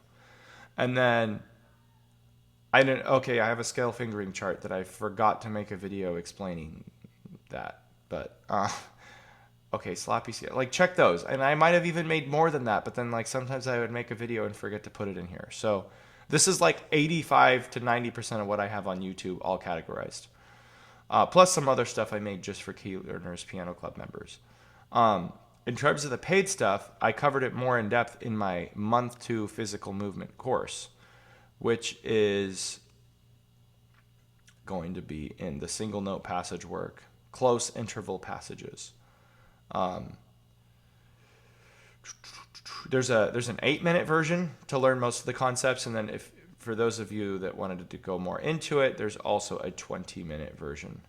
But I cover exactly what you're talking about: thumb crossings, finger height, seesaw legato, limited wrist twisting. So if you want to do that course, it's $100, or you can do it free if you provide a review. So I make it free or paid depending on where you're at, so that everyone can benefit.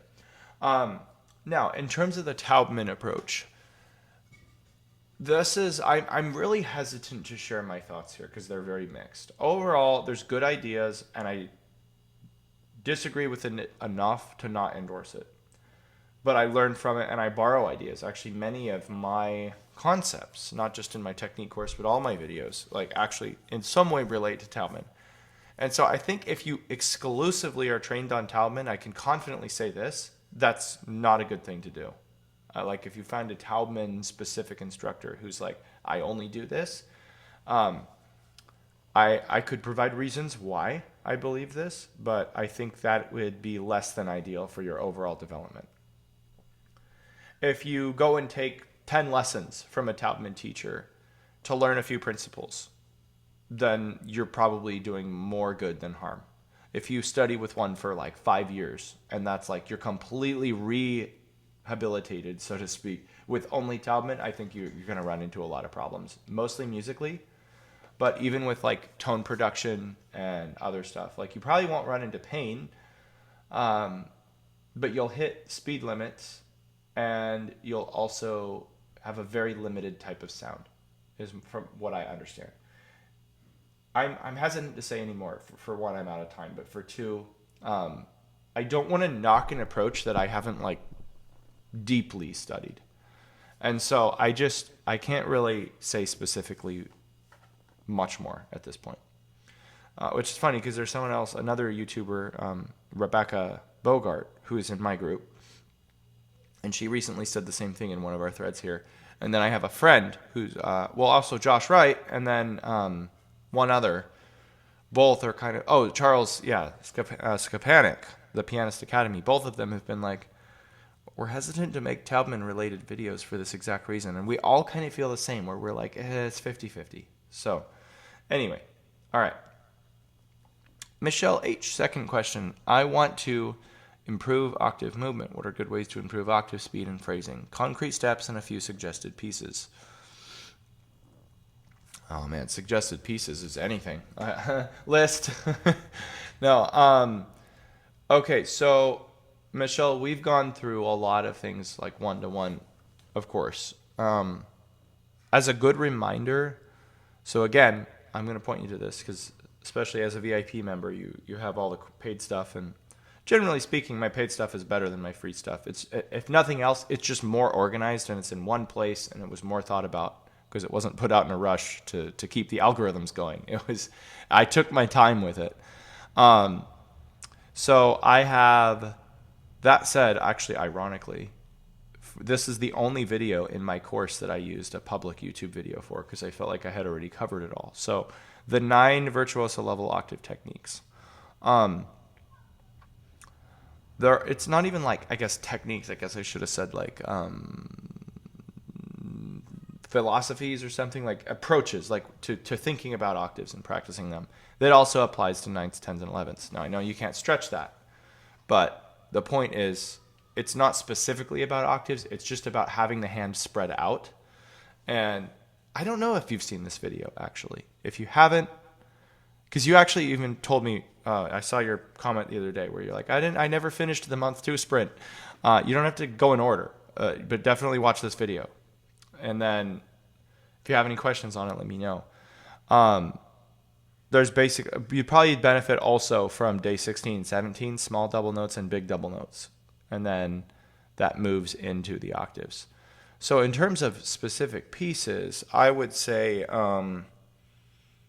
there's very few pieces that are like just octaves. A lot of them have like a big, hairy octave passage.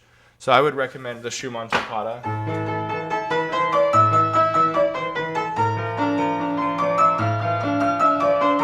That one. The Tchaikovsky First Piano Concerto Cadenza for more of the scalar ones.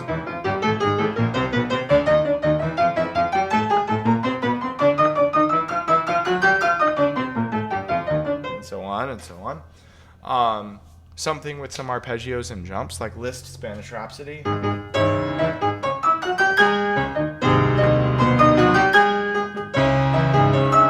That's about halfway through. That'd be a really good one.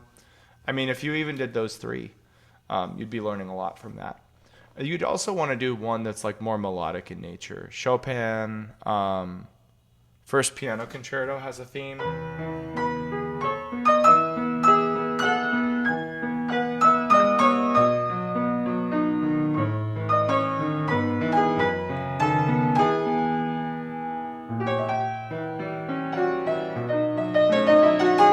Something like this. It's like 16 bars, so that's the way I would learn it. Just take a passage of this, passage of that. Obviously don't have to learn the whole piece to just get the benefit of the octaves. Or the middle section of the Chopin Octave Etude would also be good for the phrasing.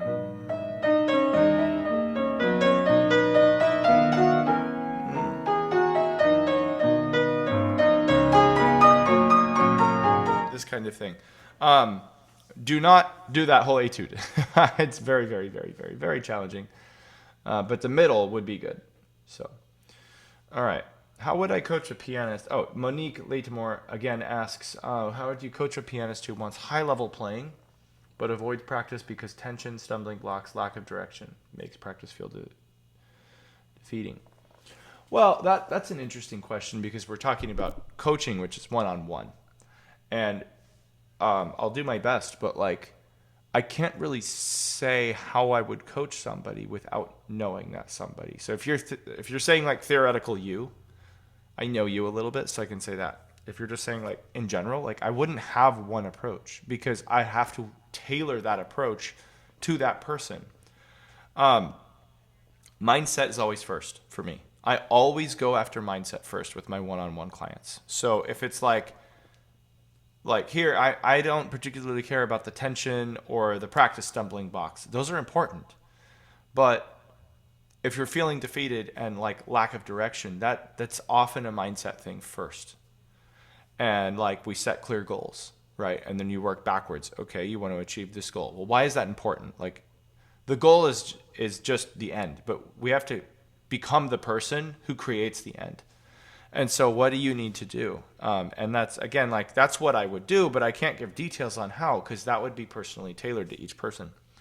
So there's that. And then once, the identity frame is clear, I would start diving into, okay, how much time do you have? What does your lifestyle look like? So, I know how we can do this. Is piano are you a morning person and you're putting piano at the end of the day after work? Well, no wonder you're having trouble, right? With focus. But is there a way we could get up 20 minutes earlier and get in a 15-minute scale routine or octave routine or whatever before you go to work? And then do the other 45 minutes later of the stuff that's not as hard. And so we would make probably schedule tweaks in terms of how to make the practice itself most successful. And then we'd start looking at the specifics of the technical movements and what's causing tension, which that stuff we fix really fast. Somebody just signed on with me this week, and we're on literally 2 days into the daily coaching program with me, and literally she's already getting breakthrough. She's like, how's this happening this fast? And I hear that all the time. Almost everybody that joins with me is within the first week, they're already this is years of habits that you're fixing right away. And it's because I've done it for a long time, but also having consistent feedback is the way to go. And when you when you fix everything else first, the identity, the schedule, and all that stuff, and like that's clear, changes can happen faster too, because we can only like improve as much as our habits and our mindset actually allows for it. So I hope that makes sense. All right. Lois van Waardenburg asks, second question is about learning music, new music, and the speed at which it's reasonable to expect to do within a good, deliberate practice habits. I'd love to be able to add an extra piece per week or even month, for example, but I have to admit I get overwhelmed by the amount of work there is into my conscious and subconscious. Do you have any rules of thumb how fast it might be possible to add pieces to one's personal repertoire? Realizing that, of course, the amount of practice time factors into this hugely. Oh, man, this is a great question. Unfortunately, again, yes, not only the amount of practice time, I think that's actually probably like the last consideration. It's important. But like for you, like we've talked a couple times, like ever. I've never heard you play as far as I remember. And if I did, I'm sorry, I forgot. I listen to like hundreds of people every month, whether it's clips or whatever. And if I did, it was like probably one time. So I just don't like deeply know your playing. I don't know your habits. I don't know the things that hold you back, and that sort of thing. So it's very hard to say because like who I am, I have a lot of principles in my head, but the ideas and the teaching concepts are really only as good as they are applied directly to the right situation. So for example, I've got who knows how many hundreds of hours of teaching on YouTube. And if knowledge alone were the key to success, then everybody should just go like block out 5 weekends in a row and watch all my videos on YouTube, and then they're better players. But that's not how it works, because not everybody needs everything. And so part of the reason I have so many videos is just to be like, hey, maybe this will stick with this group of people, and this will stick with this other group of people. And, maybe half of the people here, even in this club, have only seen like 1 or 2 videos of me, because like that's what spoke to them, and that's what helped. And so I say that because it's even more that way on a one-to-one. People come to me as like one-on-one coaching clients, and sometimes they have the mindset of like, oh man, I'm going to get even more teaching from Aaron when I work with him directly. And I mean, I'm hands-on, don't get me wrong, but it's actually the other way. It's like, no, we're going to calm all the noise. Forget the 97 methods out there that I have on my channel. We're going to find you the one that you need right now, today, this week. And it's about like doing less. And so that's not just for the practice. That's for like what you're working on technically, how many pieces you have. Doesn't mean you have to do less pieces, but it just means like making the agenda simpler for a higher success rate. And so I'm saying this because it's just really hard for me to like give anything generic, because I've worked with about 150 people by now at one-on-one, and everyone is so different. Like what worked for my student Allison or Tanya or David or like anyone that I've had in the last few years, like they don't even understand how different they are to their studio mates, because it's like I would give them one solution, then I'd have to maybe another student would come in with the same problem, but we'd have to solve it a different way. And so it's just really hard to like make actual codified things. Like I wish all the time I could just give people my brain, because I can like see things instantaneously and go, yeah, do this. It's a gifting. But like making a method out of that is actually really hard. So stay tuned. This will be one of the subjects in my upcoming book. I think you've heard about my book by now that she'll be releasing in a few months. But yeah, in a short, concise way, I don't know that I can really give you anything here.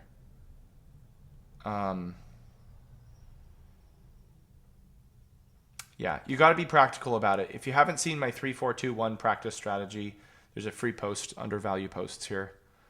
Community value posts. I will leave you with that. Just whether you have one piece or you have 20 pieces, this applies. And you just find the stuff that's like second hardest, most hard, second to easiest, and then easiest. And you spend your time that way, depending on how much time you have. And the post here explains the chart completely. So, all right. Yeah, I hope you find that helpful. All right. Fanny Naude asks, I need a method and strategy to play fast arpeggios even across the keyboard. I've got several videos on this, even free ones, for once. I feel bad. Like, the goal was to get everyone free, and then there's for some of the questions, like, there was just nothing I had except for some of the paid courses, so I had to point in that direction. But in this case, luckily, I actually do have this. So go to free tutorials and resources. Go to, I think it's under technique. Oh, hang on. I didn't try to move that, but whatever. Go to, what was there?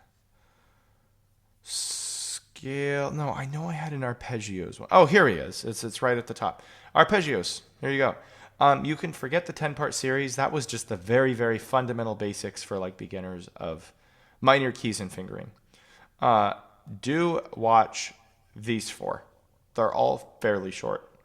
And they all talk about different aspects of how to develop thumb speed, cross-unders, wrist turning, all that. So check out those 4. You're going to love it. All right. Claudia Goodall asks, my left hand short trills are always more sloppy than my right hand, which sound great. I am right-handed. I am practicing Max Reger's, Reger is awesome. Nordischer Tanz, Opus 17, number 8. Let's take a look.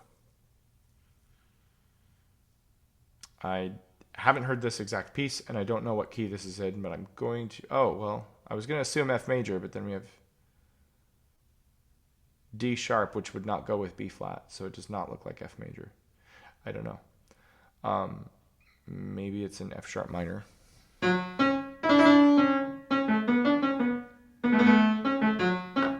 I don't know. Whatever key it is. I actually gave a similar response earlier today on the mordents and ornaments in Chopin. I don't even remember who asked this now. It was about 15 or 20 questions ago. Somebody said they wanted to give up because it was so hard. And I'm confusing who's who.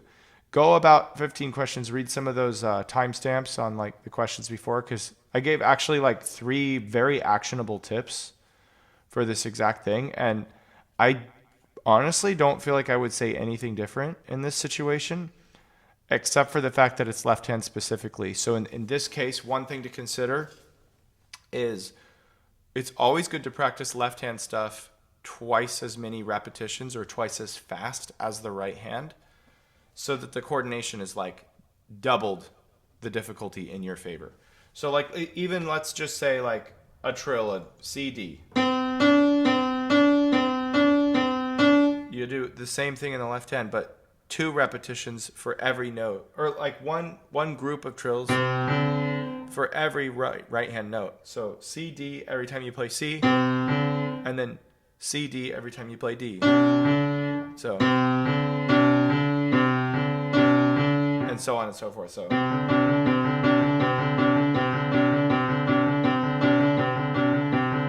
and so on and so forth. That's what helps the double-handed trills. Like, they get more in sync because the left hand, even though it's still all slow, the left hand is used to working twice as much as the other hand. And so when you go back to regular, they start to get more coordinated. So watch the previous response and then combine it with that, and you got your answer. Okay. Let's go to... Oh, we're at the last one. Crazy. Okay. Tracy Doe asks, I hope I'm not too late. You are not. Are there methods for blind students? Oh, wow. To practice piano when they can't sight read. Would you say playing by ear is better or playing from scores is better for blind students? Many of them play by ear, and scores that we can access are very limited. But I don't think playing by ear is a reliable method. I'm sorry if this is like a dumb question, but I'm like, is there even a way that there's any scores if they're blind, like they can't see it, right? So, like, is there a Braille score sheet music if there is, that is insane. Like, I can't imagine the notation on that. All I know is like, so I don't know how to say his name. There was that Van Cliburn winner, like Nobu. I can't even syllabatize it. Tobi Chitsu or something. Totally wrong. But you could probably find him. Just look at like blind Cliburn pianist. And he played La Campanella, Rachmaninoff's Second Piano Concerto, Liszt, Fountains of the Villa d'Este. This piece. And there was like a little mini documentary on him. I think he was in the 2001 or 2005. I don't know. It was a while ago, like more than 20 years. And basically they were talking about like showing his teacher some video clips of like his teacher literally spoon feeding him every note, like a couple notes at a time. And I mean, he went to the Van Cliburn competition. So clearly, like, not only does he play well, but he's got a lot of repertoire. And the problem with that is, like, it's not that he's not a good pianist, but it's almost like he's just his teacher. Like, his teacher was vicariously living through him, if you think about it. Because he told him, like, well, the note values are this, and play this one louder. And, like, he's completely at the mercy of his teacher. Like, think about it. Just close your eyes and be like, you can't relate. So your only way of understanding is by listening, which is both listening to the music, but also listening to what your teacher is saying. And so even if you have the best teacher in the world, the best you can become is a copycat of that teacher. I guess that's not totally true, because like the way I teach is very much like, don't copy me. It's, here are your 10 options, and here's how you could do that. But I imagine that would be very hard to do when you're teaching them like, do this, because like the way I can teach that way is I give them the score and say, hey, you see this? Here are 5 options on how you interpret that. I want you to come up with your own thing. And I want you to submit me like several takes, and I'll give you feedback on what's working and which one you sound most natural in. I guess it's not that you couldn't do that if you're blind, but it seems to me it would be a lot harder because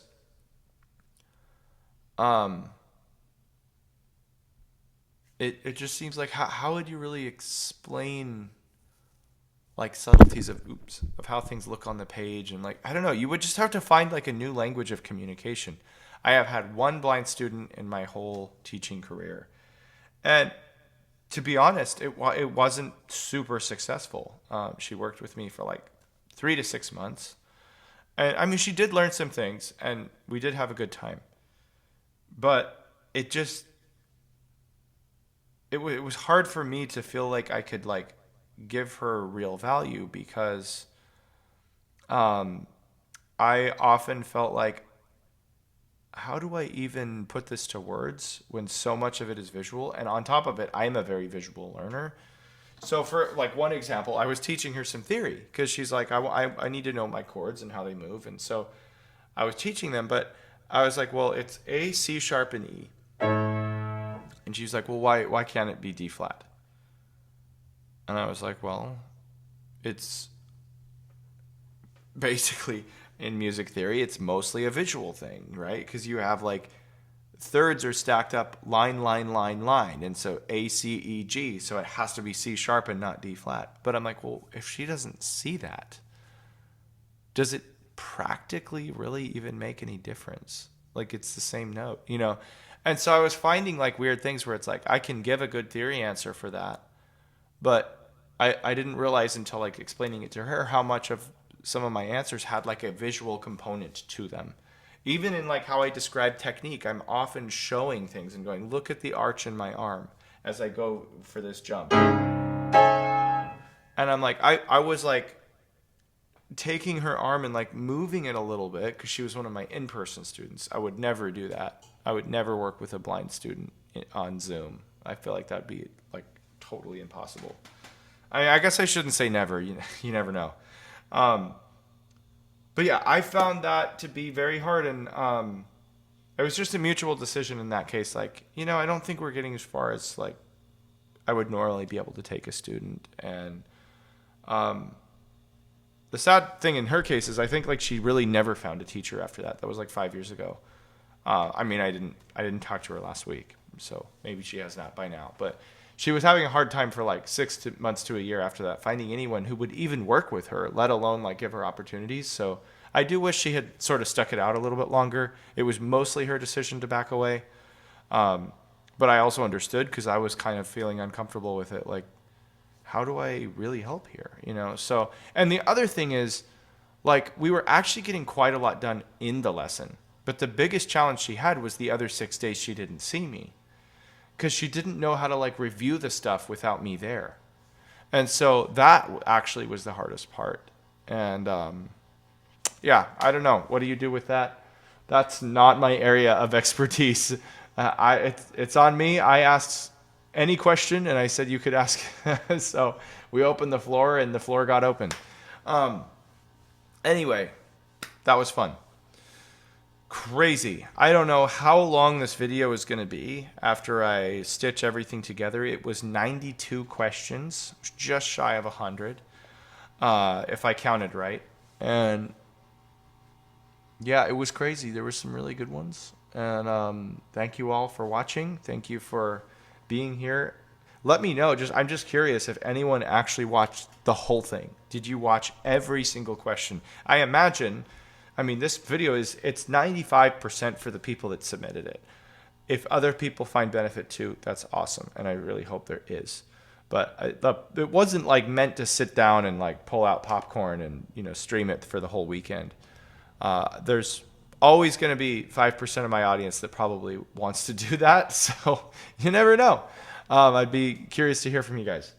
How do you even park something like this? I don't know. It was fun. I'm glad we covered a lot of stuff. If anything, you know, obviously I was under a time crunch and I was setting timers for every answer. So I felt like, to a degree, I wish if I had a million hours, I wish I could have spent like 20 or 30 minutes on every single question. The whole reason I did this video was so I would get practice answering quickly and get better at that. Because every week I do live classes, actually, for those that don't know. On Mondays, you can already see the next one's planned. And it's usually between 3 and 5 questions. So everyone gets 12 to 20 minutes of personalized responses from me in these classes. And that's a whole different story than being like, oh my gosh, I've got like barely 3 minutes to answer this. And so I was actually trying to be like, how concise can I be? What I learned from this experience, first time I've ever done it, is that I think some answers just need more time, So if you didn't feel like you got what you needed, let me know. If you have further questions, I did kind of make that invite to a lot of people. So I probably can't like quickly answer, 80 people coming back to me, but I'll do my best. I'll try. So if you're watching this and you're not part of Key Learners Piano Club, it's free. There's not even one reason you could come up with to not try it. Worst case, join for a day, leave. We've had like at least 700 people join and leave within a month, and that's fine. It wasn't for them.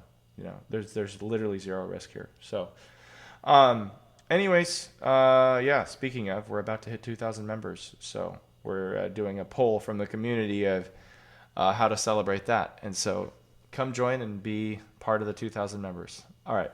I'll talk to you all later. Thank you all for those who submitted. And thank you for those who actually watched me and listened to me jabber along for 5 hours, 6 hours, 8 hours. I don't know how long it was. No, it wasn't all jabber. It was fun.